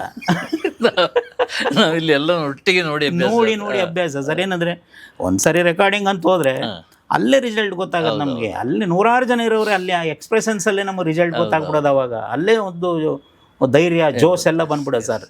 ಈಗ ಸ್ಪಾಟಲ್ಲೆಲ್ಲ ಇರ್ತೀವಿ, ಆವಾಗ ಒಂದೊಂದೇ ನೆಟ್ಟಲ್ಲಿ ಬರ್ತದೆ ಸರ್. ಒಂದು BGM ಒಂದು ಸರಿ ಬರುತ್ತೆ, ಒಂದು ಪಲ್ಲವಿ ಒಂದು ಸಲ ಬರುತ್ತೆ, ಚರಣ ಒಂದು ಸಲ ಬರುತ್ತೆ. ಅದು ಪ್ರಿಪ್ರೇಷನ್ ಮಾಡೋದು ಯಾವಾಗ? ಯಾಕೆಂದರೆ ಶೂಟಿಂಗ್ ಅಂದರೆ ಒಂದು ಕ್ರಿಯೇಷನ್ ಅಲ್ಲ ಸರ್. ನಮಗೆ ಭಾಳ ಹಿಂದೇನೆ ಅದ್ರದ್ದು ಏನು ಅಂತ ಗೊತ್ತಾಗಿದ್ರೆ ಅದಕ್ಕೆ ಏನು ಬೇಕು ಎಲ್ಲ ತಯಾರಿ ಮಾಡ್ಕೊಂಡು ಹೋಗ್ಬೋದು. ಸ್ಪಾಟಿಗೆ ಬರ್ತದೆ ಸರ್ ಅದೆಲ್ಲ. ಹಂಗಾಗಿ ಕೆಲವ್ರ ಜೊತೆ ಎಲ್ಲ ಮಾಡಿ ನನಗೆ ಭಾಳ ನಿರಾಶೆನೂ ಆಗಿತ್ತು. ಅದು ಕಷ್ಟದ ಸಂದರ್ಭಗಳು. ಹಾಗಾಗಿ ಅವ್ರಿಗೂ ನನಗೂ ಅದೇನೋ ಒಂದು ಜೆಲ್ಲಾಗಿದೆ ಸರ್. ಈ ಹೊಸ ಸಿನಿಮಾ ಸೊ ನಾನು ಪ್ಲ್ಯಾನ್ ಮಾಡಿದ್ದೀನಿ. ಇವತ್ತು ಅದರ ಟೈಟ್ಲ್ ಅನೌನ್ಸ್ ಮಾಡಿದ್ದೀನಿ. ಒಬ್ಬರು ಕೆಂಬರಗ ಅಂತ ಸರ್, ಅದ್ರ ಮೀನಿಂಗ್ ಹೇಳಲ್ಲ. ಒಂದಷ್ಟು ಎಲ್ಲ ಕೇಳ್ತಿದ್ದಾರೆ ಅವರವರೇ ಬೆಳಗಿನಿಂದ ಕೆಂಬರಗ ಅಂದರೆ ಇದಲ್ವಾ ಅದಲ್ವಾ ಇದು ಕಳಿಸ್ತಾನೆ ಇದ್ದಾರೆ. ನೋಡೋಣ. ಅದು ಭಾಳ ಒಂದು ದೇಸಿ ಪದ ಸರ್, ಅದು ನಮ್ಮ ಜನಪದದಲ್ಲಿ. ಹೌದೌದು, ಅದು ನಾನು ಕೇಳಿದ್ದೀನಿ, ಒಂದು ದೇಶಿ ಪದ. ಹಂಗಾಗಿ ನೋಡೋಣ ಅದ್ರ ಬಗ್ಗೆ ಯಾರು ಪರ್ಫೆಕ್ಟ್ ಆದ ಆನ್ಸರ್ ಯಾರ್ಯಾರು ಕೊಡ್ತಾರೋ ಅಂದ್ಬಿಟ್ಟು ಸುಮ್ಮನೆ ಬಿಟ್ಟಿದ್ದೀವಿ ಇವತ್ತು. ಪದ ಹೇಗೆ ಬಂತು ಸರ್? ಅದೊಂದು ಜನಪದ ಕಾವ್ಯದಲ್ಲಿ ಬರುತ್ತದೆ. ಅದಕ್ಕೆ ತುಂಬ ದೊಡ್ಡ ಮೂಲ ಇದೆ, ಇತಿಹಾಸ. ನಿಮಗೆ ಅರ್ಥ ಗೊತ್ತು? ಹೌದು. ಅದ್ರ ಮೇಲೆ ಕತೆ ಮಾಡಿದ್ದೀನಿ ನಾನು. ಅದ್ರ ಮೇಲೆ ಕತೆ ಮಾಡಿದ್ದೀನಿ. ಅದೇ ಸಿನಿಮಾದ ಕಂಟೆಂಟು. ಈಗ ಪ್ಲಾನ್ ಮಾಡಿದ್ದೀವಿ. KC ವಿಜಯ್ ಕುಮಾರ್ ಅಂತೇಳಿ ಫಸ್ಟ್ ಟೈಮ್ ಪ್ರೊಡ್ಯೂಸ್ ಮಾಡ್ತಿದ್ದಾರೆ ಸರ್. ಅದು ಒಂದು ಮ್ಯೂಸಿಕಲ್ ಲವ್ ಸ್ಟೋರಿನೂ ಹೌದು, ಫ್ಯಾಮಿಲಿ ಡ್ರಾಮಾ, ಒಂದು ಸೋಷಿಯಲ್ ಡ್ರಾಮಾ, ಆಮೇಲೆ ನಮ್ಮ ನೆಲದ ಕತೆ, ಒಂದಷ್ಟು ವಿಶೇಷವಾಗಿದೆ. ಹಾಗಾಗಿ ಆ ಪ್ರಾಜೆಕ್ಟ್ ಈಗ ಪ್ಲ್ಯಾನ್ ಮಾಡಿದ್ದೀನಿ. ಹಂಸಲೇಖ ಅವರೇ ಮ್ಯೂಸಿಕ್ ಮಾಡ್ತಿದ್ದಾರೆ ಸರ್. ಎಗೇನು ತುಂಬ ಹಾಡುಗಳು ಬರ್ತವೆ ಅದರಲ್ಲಿ. ಓಕೆ. ಕೆಂಬರಗ ಇದು ಹೀರೋ ಹೀರೋಯಿನ್ ಎಲ್ಲ ಈಗ ಇನ್ಮೇಲೆ ಪ್ಲಾನ್ ಮಾಡ್ಬೇಕು. ಶೂಟಿಂಗ್ ಸ್ಟಾರ್ಟ್ ಆಗಿಲ್ಲ? ಇಲ್ಲ ಈಗ ಬರವಣಿಗೆ ಹಂತದಲ್ಲಿದ್ದೀವಿ. ಒಂದೊಂದೇ ಅಂದ್ರೆ ಹೊಸಬ್ರನ್ನ ಹಾಕುವ ಯೋಚನೆ. ಎಲ್ಲ ಕನ್ನಡದ ಕಲಾವಿದರು ಎಲ್ಲರೂ. ಸುಮ್ಮನೆ ಅದರಲ್ಲಿ ಏನು ಬೇರೆ ಥರದ ಗಿಮಿಕ್ಕು, ಅಲ್ಲಿಂದ ಅವ್ರು ಬರ್ತಾರೆ, ಇಲ್ಲಿಂದ ಇವ್ರು ಬರ್ತಾರೆ, ಅಲ್ಲಿಂದ ಲ್ಯಾಂಡ್ ಆಗ್ತಾರೆ, ಅವೆಲ್ಲ ಇಲ್ಲ ಸರ್. ಎಲ್ಲ ಟೋಟಲಿ ಇಲ್ಲಿದ್ದು ಇಟ್ಕೊಂಡು ಮಾಡೋಣ ಐಡಿಯಾಸ್. ಲ್ಯಾಂಡ್ ಆಗ್ತಾರೆ ಅಂತ ಹೇಳಿದ್ರಲ್ಲ, ನನಗೆ ಟಕ್ ಅಂತ ನಿಮ್ಮ ಹಳೆ ಲೈಫ್ ನೆನಪಾಯ್ತು. ನೀವು ಸಿನಿಮಾ ಡೈರೆಕ್ಟರ್ ಆಗಲಿಕ್ಕೆ ಬಂದವರಲ್ಲ, ನಿಮ್ಮ ಯೋಚನೆನೇ ಬೇರೆ ಇತ್ತು. ಹೌದು, ಎಂಥ ಕತೆ ಅದು. ಕರೆಕ್ಟ್. ತುಂಬ ಚೆನ್ನಾಗಿದೆ ನಾನು ತಿಳಿದ ಮಟ್ಟಿಗೆ ಆ ಕತೆ. ಸೊ ಅದೇ ಒಂದು ಸಿನಿಮಾ ಸ್ಟೋರಿ. ಇಟಲಿ ಹೌದು, ಆರ್ಟಿಸ್ಟ್ ಸರ್. ಹೌದು. ಇಲ್ಲ, ಆ್ಯಕ್ಚುಲಿ ಬೇಸಿಕಲಿ ನಾನು ಡೈರೆಕ್ಟರ್ ಆಗಬೇಕು ಅಂತ ಕನಸು ಕಂಡವನೇ ಅಲ್ಲ ಸರ್. ಬಾಲ್ಯದಿಂದನೂ ಕೂಡ ಈ ತುಂಬ ಹಿಂದಕ್ಕೆ ಹೋಗ್ಬೇಕು. ಪರವಾಗಿಲ್ವಾ ಸ್ವಲ್ಪ ಡೀಟೇಲಿಗೆ? ಅಲ್ಲ, ಆ ಸ್ಟೋರಿ ನನಗೆ ತುಂಬ ಇಷ್ಟ ಆಯ್ತು. ಅದು ಒಂದು ಸಿನಿಮಾ ಸ್ಟೋರಿನೇ ಅದು. ನಮ್ಮದು ಆ್ಯಕ್ಚುಲಿ ಬಂಡಳ್ಳಿ ಅಲ್ಲಿಂದ ಆ ಬಂಡಳ್ಳಿ ದುರ್ಗ ಅನ್ನೋದು ತುಂಬ ವಿಶೇಷವಾದ ಸ್ಥಳ ಸರ್ ಅದು. ಓಕೆ. ಇವತ್ತಿಗೂ ಒಂದು 3-3.5 ಸಾವಿರ ಅಡಿ ಹೈಟಲ್ಲಿ ಆ ದುರ್ಗದ ಮೇಲೆ ಒಂದು ಕೋಟೆ ಎಲ್ಲ ಇದೆ. ಅಲ್ಲಿ ನಿಂತರೆ ನಮ್ಮ ಮೈಸೂರು ಕನ್ನಂಬಾಡಿ ಕಟ್ಟೆಯಿಂದ ಹಿಡಿದು ನಮ್ಮ ತಮಿಳ್ನಾಡಿನ ಮೆಟ್ಟೂರು ಡ್ಯಾಮ್ವರೆಗೂ ಕಾಣುತ್ತೆ. ಆ ಕಾವೇರಿ ನದಿ ಹಂಗೆ ಹೋಗೋ ಆ ಗ್ರಾಫ್ ಹಂಗೆ ಕಾಣುತ್ತೆ. ನಾನು ಹೋಗಿ ಮೇಲೆ ನಿಂತು ನೋಡಿದ್ದೀನಿ. ಆ ಥರದ ಪ್ರದೇಶದ ಒಂದು ತಪ್ಪಲಲ್ಲಿರೋ ಊರು. ಆ ಊರಿಂದ ಒಂದು 3 ಕಿಲೋಮೀಟರ್ ದೂರದಲ್ಲಿ ನಮ್ಮ ತೋಟ ಸರ್. ತೋಟದಲ್ಲಿ ಮನೆ ನಮ್ಮದು. ನಮ್ಮ ತಾತನ ಲೈಫು, ನಮ್ಮ ಅಪ್ಪನ ಲೈಫು, ಈಗ ನಮ್ಮ ಲೈಫೆಲ್ಲ ಅಲ್ಲೇ. ಆ ಪ್ರದೇಶದಿಂದ ಬಂದವನು ಸರ್ ನಾನು. ನಮಗೆ ಈ ಮಾಡರ್ನ್ ಲೈಫೇ ಗೊತ್ತಿಲ್ಲ ಬಾಲ್ಯದಲ್ಲಿ. ಟಿಪಿಕಲ್ ಹಳ್ಳಿ ಸರ್ ಅದು. ಅಲ್ಲಿಂದ ಬಂದವನು ನಾನು. ನನಗೆ ಆ ನೇಚರು ಅದು ಇದು ನನ್ನ ಕಣ್ಣು ಮುಂದೆ ಬಂದದ್ದು ಎಲ್ಲವನ್ನು ಕೂಡ ಸುಮ್ಮನೆ ಈ ಡ್ರಾಯಿಂಗ್ ಮಾಡೋ ತಾನಾಗೆ ಬಂದದ್ದು. ನನಗೂ ಅದನ್ನ ಯಾರು ಪ್ರಿಪರೇಷನ್ ಏನಿಲ್ಲ. ಇಲ್ಲ ಅದ್ರ ಪಾಡಿಗೆ ಅದು ಬಂತದ್ದು, ದೈವದತ್ವವಾಗಿ ಬಂತು ಪೇಪರ್ ಮೇಲೆ. ಹೌದು, ನನ್ನ ಕಣ್ಣೆದ್ರಿಗೆ ಏನೋ ಫ್ಲವರ್ ಕಂಡ್ರೆ ಅದನ್ನ ಬರೀತಿದ್ದೆ, ಇನ್ನೇನೋ ಒಂದು ಗಿಡ ಎಲೆಗಳು ಕಂಡ್ರೆ ಅದನ್ನು ಬರೀತಿದ್ದೆ. ಹಾಗೆ ಹೋಗ್ತಾ ನಮ್ಮ ಟೆಕ್ಸ್ಟ್ ಬುಕ್ಗಳಲ್ಲಿ ಅಲ್ಲಿ ಇಲ್ಲಿ ನ್ಯಾಷನಲ್ ಲೀಡರ್ಗಳು ಫೋಟೋಸ್ ಇತ್ತಲ್ಲ, ಅದನ್ನು ಬರೆಯೋಕ್ಕೆ ಶುರು ಮಾಡಿದೆ. ಅದು ಆ ಹುಚ್ಚು ಹೆಂಗೆ ಹೊಟ್ಟೋಯ್ತು ಅಂದರೆ ಸರ್, ತುಂಬ ಒಂದು ಅದ್ಭುತವಾದ ಇದನ್ನು ನಾನು ಆ ಹಿಡಿತ ತೊಗೊಂಡೆ ನಾನು ಪೇಂಟಿಂಗಲ್ಲಿ. ನಾನು ಒಂದು ಹೈಸ್ಕೂಲ್ ಹೋದವರೆಗೆ ನನ್ನ ಎದುರಿಗೆ ಯಾರು ಬಂದು ಕೂತ್ರೆ 10 ನಿಮಿಷಕ್ಕೆ ಅವ್ರು ಪೇಂಟಿಂಗ್ ಮಾಡ್ತಿದ್ದೆ ನಾನು. ಅವ್ರು ಸ್ಕೆಚ್ ಮಾಡಿಬಿಡ್ತಿದ್ದೆ ನಾನು. ಆ ಲೆವೆಲ್ಗೆ ಆಗೋಯ್ತದು. ತುಂಬ ಒಂಥರ ಸ್ಟಾರ್ ಥರ ಆಗ್ಬಿಟ್ಟೆ ನಾನು ಅವಾಗ ಆ ಪೇಂಟಿಂಗ್ ವಿಚಾರದಲ್ಲಿ. ಎಲ್ಲರೂ ಎನ್ಕರೇಜ್ ಮಾಡೋರು, ನೀ ಇದರಲ್ಲೇ ಮುಂದುವರಿ ಅಂದ್ಕೊಂಡು. ನನ್ನ ಟೀಚರ್ಸು ಕೂಡ ಹಾಗೆ ಹೇಳೋರು. ಹಾಗಾಗಿ ನನಗೆ ತಲೆಯಲ್ಲೆಲ್ಲ ಬರೀ ಅದೇ ಬಂತು ಸರ್. ಇನ್ನೂ ತುಂಬ ನಾನು ಅಲ್ಲಿಂದ ಸಿಂಗಾನಲ್ಲೂರಿಗೆ ಬಂದು ಹೈಸ್ಕೂಲಿಗೆ ಸೇರಿಕೊಂಡೆ. ನಾನು ಹೈಸ್ಕೂಲ್ ಫಸ್ಟ್ ಇಯರ್ ನಾನು ಅಲ್ಲಿ ಹಾಸ್ಟೆಲ್ಗೆ ಸೇರಿಕೊಂಡೆ. ಅಲ್ಲಿ ನನಗೊಬ್ಬರು ಈಗಲೂ ನೆನಪು, ರಾಜಶೇಖರ್ ಮೂರ್ತಿ ಅಂತ ಡಾಕ್ಟ್ರ್, ಅವರು ಸೈನ್ಸ್ ಹೇಳ್ಕೊಡೋರು ನಮಗೆ. ಅವ್ರು ಇದನ್ನೆಲ್ಲ ನೋಡಿ ತುಂಬ ಆಸೆ ಪಡೋರು. ನಿಮ್ಗೇನೋ ವಿಶೇಷವಾದ ಕಲೆ ಇದೆ, ಎಲ್ಲರೂ ಆಸೆ ಪಡ್ತಾರೆ ಡಾಕ್ಟ್ರ್ ಆಗಬೇಕು, ಇಂಜಿನಿಯರ್ ಆಗಬೇಕು, ಮಾಸ್ಟರ್ ಆಗಬೇಕು, ಅದು ಇದು ಅಂತ. ಬಟ್ ನಿನಗಲ್ಲಿ ವಿಶೇಷವಾಗಿದೆ ಇದು, ಏನೋ ಇದರಲ್ಲಿ ಹೋಗು ಅಂತ ತುಂಬ ಮೋಟಿವೇಟ್ ಮಾಡೋರು. ಸರಿ, ನಾನು ಅವಾಗೆಲ್ಲ ಸ್ವಲ್ಪ ತುಂಬ ರಾಜ್ಕುಮಾರ್ ಫ್ಯಾನ್ ಸರ್ ನಾನು. ಅವ್ರ ಚಿತ್ರಗಳು ತುಂಬ ಬಿಡಿಸುವೆ ನಾನು. ಅದರಿಂದ ತುಂಬ ಅಟ್ರ್ಯಾಕ್ಟ್ ಆಗೋರೆಲ್ಲ. ಅದಕ್ಕೂ ಮುಂದೆ ಯಾರಾದರೂ ಈ ಕಾಲವಾಗಿರ್ತಾರೆ, ಸತ್ತೋಗಿರ್ತಾರೆ, ಅವರು ಸಣ್ಣ ಫೋಟೋ ತಂದು ಕೊಡೋರು ನನಗೆ. ಅದನ್ನು ಪೇಂಟಿಂಗ್ ಮಾಡುವೆ. ಆ ಪೇಂಟಿಂಗ್ ಮಾಡಿದ್ರೆ ಆ ಕಾಲಕ್ಕೆ 100-200 ನನಗೆ ಕೊಡೋರು. ಅದರಲ್ಲಿ ನಮ್ಮ ಬಟ್ಟೆ ಬರೆಗಳು, ಬುಕ್ಸು, ಸ್ನೇಹಿತರದ್ದು ನೀಡ್ಸ್ ಏನಿದೆ ಅದೆಲ್ಲ ಫುಲ್ಫಿಲ್ ಮಾಡುವೆ ನಾನು ಆ ಹಾಸ್ಟೆಲ್ ಇದ್ಕೊಂಡು. ಆ ಥರದ್ದೊಂದು ಸಂದರ್ಭ. ನನಗೆ ಮಾಸ್ಟ್ರು ಅವಾಗೇನಾಯಿತು, ಆ ಸಿಂಗಾನಲ್ಲೂರಿಗೆ ಒಂದು ವಾಟರ್ ಟ್ಯಾಂಕ್ ಇನಾಗ್ರೇಷನ್ ಮಾಡೋದಕ್ಕೆ ರಾಜ್ಕುಮಾರ್ ಅವ್ರು ಬರೋ ಕಾರ್ಯಕ್ರಮ ಫಿಕ್ಸ್ ಆಗೋಯ್ತು. ನಮ್ಮ ರಾಜಶೇಖರ್ ಮಾಸ್ಟ್ರು, ನಿನಗೊಂದು ಒಳ್ಳೆಯ ಅವಕಾಶ ಇದು, ರಾಜ್ಕುಮಾರ್ ಅವರು ಪರಿಚಯ ಆಗ್ಬಿಡ್ಬೋದು. ಅವ್ರಿಗೇನು ಪಾಪ ಪರಿಚಯ ಆದ ತಕ್ಷಣ ನಾನು ಬೆಂಗಳೂರು ಕರ್ಕೊಂಬಂದ್ಬಿಡ್ತಾರೆ ಅಂತ. ಈಗ ನನ್ನನ್ನು ಕರ್ಕೊಂಬಂದು ಪಾಪ ಅವ್ರೇನು ಅವ್ರಿಗೇನೋ ಒಂದು ಆಸೆ, ಏನೋ ಒಂದು ಮಾಡು, ನಾವು ಪರಿಚಯ ಮಾಡಿಸ್ಬೋಣ, ಹಂಗೆ ಮಾಡೋಣ ಹಿಂಗೆ ಮಾಡೋಣ ಅಂತ. ಏನು ಮಾಡೋದು, ಅವ್ರಿಗೆ ಗಿಫ್ಟ್ ಮಾಡೋಣ, ಅವ್ರು ಒಂದಷ್ಟು ಫೋಟೋಸ್ ಬರೀ, ಪೇಂಟಿಂಗ್ ಮಾಡು ಅಂತ. ನಾನೊಂದಷ್ಟೆಲ್ಲ ಅವ್ರದ್ದು ಅದ್ಭುತವಾದ ಪೇಂಟಿಂಗ್ಗಳು ಮಾಡಿದೆ ಸರ್. ಮಾಡಿ ತಂದು ಮಾಸ್ಟ್ರಿಗೆ ಕೊಟ್ಟೆ. ಅವರು ಅದನ್ನು ಎಲ್ಲ ಶಾಲಾ ಮಕ್ಕಳ ಹತ್ರ ಎಲ್ಲ ಆ ಕಾಲಕ್ಕೆ 4 ಆಣಿ ಎಲ್ಲ ವಸೂಲಿ ಮಾಡಿ ಬ್ಯೂಟಿಫುಲ್ ಫ್ರೇಮ್ ಹಾಕ್ಸಿ ಅದಕ್ಕೆ ಅವ್ರು ಬರೋದೊಂದು ವಾರ ಅಂತಲೇ ಮುಂದೆ ಇಟ್ಬಿಟ್ರು ಸರ್ ಆಫೀಸ್ ರೂಮಲ್ಲಿ. ಯಾರು ಹೋದ್ರು ಅದನ್ನ ನೋಡ್ಕೊಂಡು ಹೋಗ್ಬೇಕು, ನೋಡ್ಕೊಬರ್ಬೇಕು. ನಾನು ಹೀರೋ ಥರ ಆಗ್ಬಿಟ್ಟೆ ಅಲ್ಲಿ. ರಾಜ್ಕುಮಾರ್ ಅವ್ರು ಬರ್ತಾರೆ, ನೋಡ್ತಾರೆ, ಬಹುಶಃ ಆದ್ರೆ ನನ್ನ ಜೊತೆಲೇ ಕರ್ಕೊಂಡು ಹೋಗ್ಬಿಡ್ತಾರೆ ಬೆಂಗಳೂರಿಗೆ. ಹಿಂಗೆಲ್ಲ ಸುದ್ದಿ ಆಗೋಗ್ಬಿಡ್ತು. ಆಮೇಲೆ ರಾಜ್ಕುಮಾರ್ ಅವ್ರು ನಾಳೆ ಬರ್ತಾರೆ. ಮಳೆಗಾಲ ಸರ್, ಆವಾಗ ಆಗ್ತಾನೆ ಜೂನು ಶುರುವಾಗಿದೆ, ಸ್ಕೂಲ್ ಡೇಸು. ನನಗೆ ಹಿಂದಿನ ದಿನ ರಾತ್ರಿ ನಾನು ಪೇಂಟಿಂಗ್ ಮಾಡಿರೋದೆಲ್ಲ ಫ್ರೇಮ್ ಹಾಕ್ಸಿ ಇಟ್ಬಿಟ್ವಲ್ಲ, ನನ್ನ ಹತ್ರ ಒಂದಿದ್ರೆ ಅವ್ರ ಹತ್ರ ಸೈನ್ ಮಾಡಿಸಿ ಇಟ್ಕೋಬೋದಾಗಿತ್ತಲ್ಲ ನಾನು, ನಾಳೆ ಯಾವಾಗಾದ್ರು ಸಿಕ್ಕಿದ್ರೆ ಗುರುತಿಗೆ ತೋರಿಸ್ಬೋದಾಗಿತ್ತಲ್ಲ ನಾನು ಅನ್ನೋದೊಂದು ಆಲೋಚನೆ ಮೈಂಡಿಗೆ. ಸೊ ರಾತ್ರಿ ಕೂತ್ಕೊಂಡು ವಾಟರ್ ಕಲರಲ್ಲಿ ಮಾಡ್ತಿದ್ದೆ ಅವಾಗ. ಇಡೀ ರಾತ್ರಿ ಕೂತ್ಕೊಂಡು ಒಂದು ಪೇಂಟಿಂಗ್ ಮಾಡಿದೆ. ಅವ್ರದ್ದು ಕೆಳಗಡೆ ಸ್ವಲ್ಪ ಜಾಗ ಬಿಟ್ಟುಕೊಂಡು ಸೈನ್ ಮಾಡಿಸೋಕ್ಕೆ ಮಾಡಿ ಎಲ್ಲ ಪೇಂಟಿಂಗ್ ಮಾಡಿಕೊಂಡು ಬೆಳಗಿನ ಜಾವ ಈ ಡ್ರೈ ಆಗ್ತಾ ಇಲ್ಲ ಅದನ್ನೇನೇನು ಮಾಡಿ ಡ್ರೈ ಮಾಡಿಕೊಂಡು ಅಲ್ಲಿಂದ ಬೆಳಿಗ್ಗೆ 10-10:30 ಕಾಮಗೆರೆ ಅಂತ ಒಂದು ಊರು ಸರ್, ಅಲ್ಲಿ ಹಾಸ್ಟೆಲ್ ನಂದು. ಸಿಂಗಾನಲ್ಲೂರಿಗೆ ಬರ್ತಿದ್ದಾರೆ ಅವರು ಸ್ಕೂಲ್ ಹತ್ರ. ಅಲ್ಲಿಂದ 3 ಕಿಲೋಮೀಟ್ರು. ಅಲ್ಲಿ ನಮ್ಮ ಸ್ಕೂಲ್ ಮಕ್ಕಳು ಬಸ್ಗೆ ಹಚ್ತಿರ್ಲಿಲ್ಲ ಅವ್ರು, ಯಾಕಂದ್ರೆ ತುಂಬ ಜನ ಹೋಗ್ತಿದ್ವಿ ನಾವು. ಹಂಗಾಗಿ ನಾವು ನಡ್ಕೊಂಡೇ ಹೋಗ್ಬೇಕಾಗಿತ್ತು. ಸೊ ಅಲ್ಲಿಂದ ಆ ಪೇಂಟಿಂಗ್ ಎಲ್ಲ ರೆಡಿ ಮಾಡಿಕೊಂಡು ಹೊರಟೆ. ಅಲ್ಲಿಂದ 1-1.5 ಕಿಲೋಮೀಟ್ರ್ ಬಂದಿರ್ಬೋದು ನಾನು. ಸಂತೆಮಾಳ ಅಂತ ಇವತ್ತಿಗೂ ಇದೆ ಸರ್ ಅಲ್ಲಿ. ಅಲ್ಲಿಗೆ ಬರೋ ಅಷ್ಟೊತ್ತಿಗೆ ಮಳೆ ಶುರುವಾಗೋಯ್ತು. ಮಳೆ ಸಣ್ಣದಾಗಿ ಶುರುವಾಗಿ ವಿಪರೀತ ಮಳೆ ಆಗೋಯ್ತು ಸರ್. ಅಲ್ಲಿ ಬೇರೆ ನಿಂತ್ಕೊಳ್ಳೋಕೆ ಏನು ಚಾವಡಿ ಅದು ಇದು ಜಾಗನೇ ಇರಲಿಲ್ಲ. ದೊಡ್ಡದೊಂದು ಹುಣಸೆ ಮರ ಇತ್ತು. ಹುಣಸೆ ಮರದ ಕೆಳಗಡೆ ಹೋಗಿ ನಿಂತ್ಕೊಂಡೆ ನಾನು. ಪೇಂಟಿಂಗ್ ಇತ್ತು, ನ್ಯೂಸ್ ಪೇಪರ್ಗೆ ಹಾಕ್ಕೊಂಡಿದ್ದೆ ನಾನು ರೆಜೆಂಟಲ್ಲಿ. ಶರ್ಟ್ ಒಳಗೆ ಹಾಕೊಂಡು ತಬ್ಕೊಂಡು ನಿಂತಿದ್ದೀನಿ ಸರ್. ಹೋಗ್ತಾ ನಾನು ಜೊತೆಗೆ ಪೇಂಟಿಂಗ್ ಎಲ್ಲ ತೊಯ್ದೋಯ್ತು. ನನ್ನ ಕಲರೆಲ್ಲ ಶರ್ಟು ಚಡ್ಡಿ ಎಲ್ಲ ಕಾಗೋಗ್ಬಿಡು ಸರ್. ಅದು ತೆಗೆದು ನೋಡಿದ್ರೆ ಏನೂ ಉಳಿಲಿಲ್ಲ. ಅದಾದಮೇಲೆ ಮತ್ತೆ ಅಲ್ಲಿ ಮಳೆ ಕಡಿಮೆ ಆಯಿತು. ಕಡಿಮೆ ಆದಮೇಲೆ ಮೈಕ್ ಸೌಂಡ್ ಕೇಳ್ತಾ ಇದೆ ನನಗೆ, ರಾಜ್ಕುಮಾರ್ ಅವ್ರು ಬರ್ತಾ ಇದ್ದಾರೆ ಅಂತ. ಬಂದಾಯಿತು ಅಂತ ಮತ್ತೆ ಅಲ್ಲಿಂದ ಓಡೋಕ್ಕೆ ಶುರು ಮಾಡಿದೆ. ಬಂದು ಅಲ್ಲಿ ಬರೋ ಅಷ್ಟೊತ್ತಿಗೆ ಆ ಕಾಲಕ್ಕೆ ಹೆಚ್ಚು ಕಡಿಮೆ ಒಂದು 50,000 ಜನ ಸರ್. ಆ ದೊಡ್ಡ ಸ್ಕೂಲ್ ಮೈದಾನ, ಅದು ಜನಸಾಗರ. ಅಲ್ಲೆಲ್ಲೋ ಇದ್ದಾರೆ ರಾಜ್ಕುಮಾರ್ ಅವರು. ವೇದಿಕೆ ಮೇಲೆ ಬಂದಾದ್ಮೇಲೆ ನಾನು ಎಲ್ಲೋ ದೂರ ಇದ್ದೀನಿ, ಹೋಗೋಕ್ಕಾಗ್ತಾಯಿಲ್ಲ ಅಲ್ಲಿಗೆ. ಎಲ್ಲ ಆ ಸಂದರ್ಭ ಬಂತು. ರಾಜಶೇಖರ್ ಮಾಸ್ಟರ್ ನನ್ನ ಹುಡುಕ್ತಿದ್ದಾರೆ. ಹಾಗೆ ಫೋಟೋನೂ ಅವ್ರು ಗಿಫ್ಟ್ ಮಾಡ್ತಿದ್ದಾರೆ. ನಮ್ಮ ಹುಡುಗ ಪರಿಚಯನೂ ಮಾಡ್ತಿದ್ದಾರೆ ನನ್ನ. ಇಲ್ಲೆಲ್ಲೋ ಇದ್ದಾನೆ ನಾನು ಎಲ್ಲ ಅಲ್ಲೆಲ್ಲೋ ಇದ್ದೀನಿ, ಇಲ್ಲಿದ್ದೀನಿ ಜಂಪ್ ಮಾಡ್ತಿದ್ದೀನಿ ಸರ್ ನಾನು. ಕೊನೆಗೂ ನಾನು ವೇದಿಕೆ ಹತ್ರ ಹೋಗೋಕ್ಕಾಗಲಿಲ್ಲ. ಆ ಪೇಂಟಿಂಗ್ ಅವರು ಕೊಟ್ಟರು, ಅದೆಲ್ಲ ಆಯಿತು. ಫಂಕ್ಷನ್ ಮುಗಿದ್ಮೇಲೆ ಹೊರಟೋದ್ರು ರಾಜ್ಕುಮಾರ್ ಅವರು. ಜನ ಎಲ್ಲ ಡಿಸ್ಪ್ಯಾಚ್ ಆದರು ಸರ್. ಬರೀ ಖಾಲಿ ಮೈದಾನ, ಆ ಕಡೆ ಸ್ಕೂಲು, ಈ ಕಡೆ ನಾನೊಬ್ಬನೇ ಹೊಂಗೆ ಮರದ ಕೆಳಗಡೆ ನಿಂತ್ಕೊಂಡಿದ್ದೀನಿ.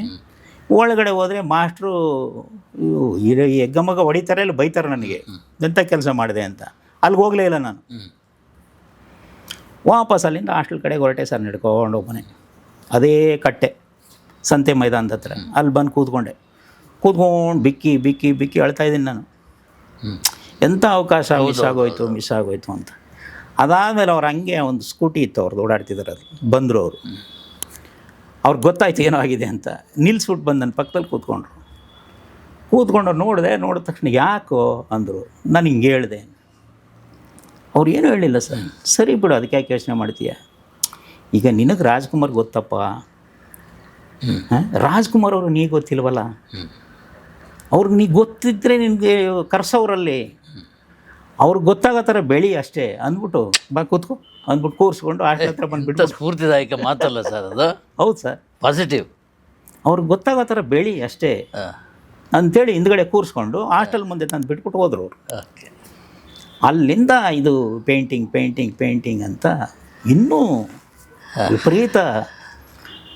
ಅಷ್ಟು ಇಡೀ ರಾತ್ರಿ ಎಲ್ಲ ಮಕ್ಕಳೆಲ್ಲ ಕೂತ್ಕೊಂಡು ಮಲ್ಕೊಬಿಟ್ಮೇಲೆ ನಾನು ಪೇಂಟಿಂಗ್ ಮಾಡೋಕ್ಕೆ ಶುರು ಮಾಡಿದೆ.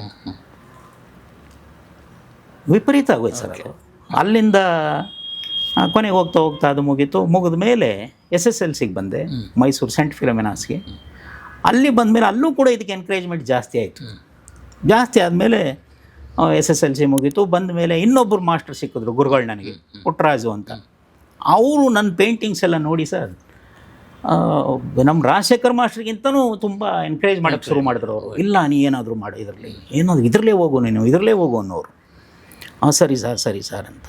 ನೀವೊಂದು ಕೆಲಸ ಮಾಡು, ಮೈಸೂರಲ್ಲಿ ಕಾವ ಅಂತಿದೆ, ಚಾಮರಾಜೇಂದ್ರ ಅಕಾಡೆಮಿ ವಿಜುವಲ್ ಆರ್ಟ್ಸ್ ಅಂತಿದೆಯಲ್ಲ ಸರ್, ಅಲ್ಲಿಗೆ ಸೇರಿಸ್ತೀನಿ ನಿನ್ನ, ಅಲ್ಲಿ ಸೇರ್ಕೊಬಿಡು ನೀನು, ನಿನಗೊಂದು ಶಾಸ್ತ್ರೀಯವಾಗ ನಿನಗೆ ಸರ್ಟಿಫಿಕೇಟ್ ಸಿಗುತ್ತೆ ಅಂತ ಹಂಗೆ ಶುರು ಮಾಡಿದ್ರು ಅವರು. ಸರಿ, ಅದಕ್ಕೆ ಹಾಸ್ಟೆಲ್ ವ್ಯವಸ್ಥೆಗಳಿಲ್ಲ ಸರ್. ಆಮೇಲೆ ಅವ್ರು ಏನು ಮಾಡೋರು ಪಾಪ, ಯಾವಾಗಲೂ ನನ್ನ ಹಳ್ಳಿಯಿಂದ ಕರ್ಕೊಬರೋರು. ಅವರು ಮಧುವನಹಳ್ಳಿ ಅಂತ ಒಂದು ಊರು ಸರ್, ನಂದು ಅಲ್ಲಿ ಬಂಡಳ್ಳಿ. ಅಲ್ಲಿಂದ ನಾನು ಬಂದರೆ ಇಲ್ಲಿ ನನ್ನ ಜೊತೆ ಬಸ್ ಹತ್ಕೊಳ್ಳೋರು, ಮೈಸೂರಿಗೆ ಕರ್ಕೊಬರೋರು. ಅವ್ರ ಕಾಸು ಅವರೇ ಕರ್ಕೊಬರೋರು. ಮೈಸೂರಿಗೆ ಬಂದ ತಕ್ಷಣ ಇಳಿದ ತಕ್ಷಣ ಛತ್ರಿ ಮರದ ಹತ್ರ ಒಂದು ಹೋಟ್ಲಿಗೆ ಕರ್ಕೊಂಡೋಗಿ ಇಡ್ಲಿ ಕೊಡಿಸೋರು ಸರ್. ಅಲ್ಲೆಲ್ಲ ಸುತ್ತಾಡ್ಸೋರು. ಪುನಃ ವಾಪಸ್ ಹೋಗೋ ಬಸ್ಸಿಗೆ ಕಾಸು ಕೊಡೋರು. ಇಷ್ಟು ಎನ್ಕರೇಜ್ ಮಾಡೋರು ಪಾಪ. ಅವ್ರದ್ದೇನೆಂದರೆ ಎಲ್ಲರಿಗೂ ನಾನು ಕರ್ಕೊಂಡೋಗಿ ಪರಿಚಯ ಮಾಡೋದು, ಇವ್ನಿಗೇನಾದ್ರು ಸಹಾಯ ಮಾಡಿ ಅಂತ. ಆಮೇಲೆ ಕೊನೆಗೆ ಹಾಸ್ಟೆಲ್ ಬೇಕಾಗಿತ್ತಲ್ಲ, ಅಲ್ಲಿ ನಮ್ಮ JSS ಹಾಸ್ಟೆಲ್ ಇತ್ತು. ಒಂದು ಕೆಲಸ ಮಾಡೋಣ, ಬುದ್ಧಿಯವ್ರನ್ನ ಭೇಟಿ ಮಾಡೋಣ. ಈಗಿದ್ರಲ್ಲಿ ಅವ್ರು ಹಿಂದೆ ಇದ್ದರು ಸರ್, ಶಿವರಾತ್ರಿ ದೇಶಿಕೇಂದ್ರ ಮಹಾಸ್ವಾಮಿಗಳು. ಅವ್ರದ್ದೊಂದು ಪೇಂಟಿಂಗ್ ಮಾಡು, ಅವ್ರಿಗೆ ಕೊಡೋಣ, ನೀನೇ ಬರೆದಿದ್ದು ಅಂತ ನೋಡಿದ್ರೆ ಇಂಪ್ರೆಸ್ ಆಗ್ತಾರೆ ಅವರು, ಹಾಸ್ಟೆಲಲ್ಲಿ ನಿನಗೆ ಅವಕಾಶ ಮಾಡ್ತಾರೆ ಅಂತ. ಅವ್ರದ್ದು ಪೇಂಟಿಂಗ್ ಮಾಡಿದೆ ಸರ್. ಮಾಡಿ ಅವ್ರಿಗೆ ಕರ್ಕೊಂಡೋದ್ರು, ಜೊತೆಯಲ್ಲಿ ಕರ್ಕೊಂಡೋಗಿ ಅವ್ರಿಗೆ ಕೊಟ್ವಿ. ನೋಡಿ ಅವ್ರು ಆಶ್ಚರ್ಯಪಟ್ಟರು. ಅವ್ರು ನೀನೇ ಮಾಡಿರೋ ಅಷ್ಟು ಫೋಟೋ ತೆಗೆದಂಗಿರೋದು ಸರ್, ಅಷ್ಟು ಚಂದ ಮಾಡುವೆ ನಾನು. ಆಮೇಲೆ ನಿನಗೇನು ಬೇಕಂದ ಹಾಗೆ ಅಂದರು. ಅವ್ರು ಹೇಳಿದ್ರು, ಮಾಸ್ಟ್ರು ಒಂದು ಹಾಸ್ಟೆಲ್ ವ್ಯವಸ್ಥೆ ಮಾಡಿಸ್ಕೊಡಿ. ಹಿಂಗೆ ಆಯಿತು, ಮಾಡೋಣ ಬಿಡು ಅಂತ ಎಲ್ಲ ಆಯಿತು, ಮಾಡಿಕೊಟ್ರು ಸರ್. ನನಗೇನಾಯ್ತು, ಅಲ್ಲಿಂದ ಕಾವಕ್ಕೆ ಹೋಗೋಕ್ಕೆ ತುಂಬ ಡಿಸ್ಟೆನ್ಸ್ ಆಗೋದು. ಅಲ್ಲಿ 8 ಗಂಟೆಗೆ ಹೋಗ್ಬೇಕಿತ್ತು, ಇಲ್ಲಿಂದ ಹೋಗೋಕ್ಕಾಗ್ತಿರ್ಲಿಲ್ಲ. ಆ ಸಮಸ್ಯೆನ ಅವ್ರಿಗೆ ಹೇಳಿದೆ ನಾನು, ಪುಟ್ಟರಾಜ್ ಮಾಸ್ಟ್ರಿಗೆ. ಹೌದಾ, ಒಂದು ಕೆಲಸ ಮಾಡೋಣ, ಕಾವ ಹಿಂಭಾಗನೇ ಒಂದು ಬಾಯ್ಸ್ ಹೋಮ್ ಇದೆ, ಕ್ರಿಶ್ಚಿಯನ್ ಬಾಯ್ಸ್ ಹೋಮ್, ಹಾಸ್ಟೆಲ್ಲೇ ಅದುವೆ. ಆ ಬಿಷಪ್ದೊಂದು ಫೋಟೋ ಬರೀ ನೀನು. ಕನೆಕ್ಷನ್ ಇಲ್ಲಿ ಹೆಂಗಾಗುತ್ತೆ ಅಂತ ಹೇಳಿದ್ರೆ, ಸರ್ ನಾ ಬಿಷಪ್ ಯಾರು ಗೊತ್ತಿಲ್ಲ ಸರ್ ಅಂತ. ಅಯ್ಯೋ ದಡ್ಡ ಅಂತೇಳೋ ನ್ಯೂಸ್ ಪೇಪರಲ್ಲಿ ಸರ್, ನಮ್ಮ ಬಿಷಪ್ಪು ಪೋಪ್ ಜಾನ್ ಪಾಲ್ ಅವ್ರಿಗೆ ಅವರೇನೋ ಒಂದು ಕಾನ್ವರ್ಜೇಷನ್ ಮಾಡೋ ಥರ ಏನೋ ಒಂದು ಫಂಕ್ಷನ್ದೊಂದು ಫೋಟೋ, ಅದನ್ನು ನ್ಯೂಸ್ ಪೇಪರ್ ಇತ್ತು. ಅದನ್ನ ಕಟ್ ಮಾಡಿ ನೋಡಿ, ಇವರೇ ಬಿಷಪ್ಪು, ಇವರೇ ಪೋಪ್ ಜಾನ್ ಪಾಲು, ಒಂದು ಪೇಂಟಿಂಗ್ ಮಾಡಿ ಅವ್ರನ್ನ ಅಂತ ಕೊಟ್ಟರು ಸರ್. ನಾನು ಮನೆಗೆ ತೊಗೊಂಡು ಒಂದು ವಾರಗಟ್ಟಲೆ ಕೂತ್ಕೊಂಡು ನೀಟಾಗಿ ಪೇಂಟಿಂಗ್ ಮಾಡಿ ತಂದು ಅವ್ರಿಗೆ ಅದ್ಭುತವಾಗಿದೆ ಕಣೆ ಅಂತೇಳಿ ಅವರೇ ದುಡ್ಡು ಕೊಟ್ಟು ಫ್ರೇಮ್ ಹಾಕ್ಸಿ ಒಂದು ಫೈನ್ ಡೇ ಫಿಕ್ಸ್ ಮಾಡಿ ಕರ್ಕೊಂಡು ಬಿಷಪ್ ಅವ್ರ ಹತ್ರ ಕರ್ಕೊಬಂದರು ಸರ್. ನನಗೆ ಕರ್ಕೊಬಂದು ಅವ್ರು ನೋಡಿದ್ರು ನಂಬಲೇ ಇಲ್ಲ ಅವರು. ಆ ಪೇಂಟಿಂಗು ಅದ್ರ ಕೆಳಗಡೆ ನಂದೊಂದು ಪಾಸ್ಪೋರ್ಟ್ ಸೈಜ್ ಫೋಟೋ ಅಂಟಿಸಿ ನನ್ನ ಹಳ್ಳಿ ಅಡ್ರೆಸ್ ಎಲ್ಲ ಬರೆದು ಎಲ್ಲ. ಆಮೇಲೆ ನಂಬಲಿಲ್ಲ. ಈ ಬ್ಯಾಗಲ್ಲಿ ಇನ್ನೊಂದಷ್ಟು ಪೇಂಟಿಂಗ್ ಇತ್ತು ನಂದು, ಅದು ತೋರಿಸು ಅಂತ ಸಾಕ್ಷಿಗೆ. ಹೌದು ಸರ್. ಅದನ್ನೆಲ್ಲ ತೊಗೊಂಡು ನೋಡಿ ಭಾಳ ಇಂಪ್ರೆಸ್ ಆದರು ಸರ್. ಇಂಪ್ರೆಸ್ ಆಗಿ ಸರಿ ನಾನು ವ್ಯವಸ್ಥೆ ಮಾಡ್ತೀನಿ, ನಾನೀಗ ಸದ್ಯ ಇರಲ್ಲ, ಒಂದು 20 ಡೇಸ್ ಆಗುತ್ತೆ, ನಾನು ಇಟಲಿ ಪ್ರವಾಸ ಇದೆ, ಅಲ್ಲಿಂದ ಬಂದಮೇಲೆ ನೀನು ಬಾ, ನಿನಗೆ ಸಹಾಯ ಮಾಡ್ತೀನಿ ಅಂತೇಳಿ ಹೇಳಿದ್ರು. ಅಲ್ಲಿಂದ ಬಂದ ಮೇಲೆ ಸರಿ 20 ದಿನಗಳು ಯಾವಾಗ ಆಗುತ್ತೆ ಅಂತ ಕಾಯ್ಕೊಂಡಿದ್ದೆ. ಅದಾದಮೇಲೆ ಅವ್ರು ಬಂದ ವಿಚಾರ ಗೊತ್ತಾಯಿತು. ಪುಟ್ಟರಾಜ್ ಮಾಸ್ಟ್ರ್ ಎಗೇನು ನಮಗೆ ಅವಾಗ ಕಮ್ಯುನಿಕೇಷನ್ನು ಗುಪ್ತಾ ಸೆಟ್ರು ಅಂತ ಇವತ್ತಿಗೂ ಇದ್ದಾರೆ ಸರ್ ಆ ಬಂಡಳಿಯಲ್ಲಿ. ಅಲ್ಲಿಗೊಂದು ಪಿ ಪಿ ಕಾಲ್ ಬರುತ್ತೆ ನಮಗೆ. ಓಕೆ. ಅಲ್ಲಿಗೆ ಅವ್ರು ಫೋನ್ ಮಾಡಿದ್ರೆ ಅಲ್ಲಿಂದ ತೋಟದಿಂದ ಯಾರು ಬಂದವ್ರ ಕೈಲಿ ಮಾಹಿತಿ ಕಳಿಸ್ತಾರೆ ಅವರು. ಈ ಥರದ ಒಂದು ಕಮ್ಯುನಿಕೇಷನ್.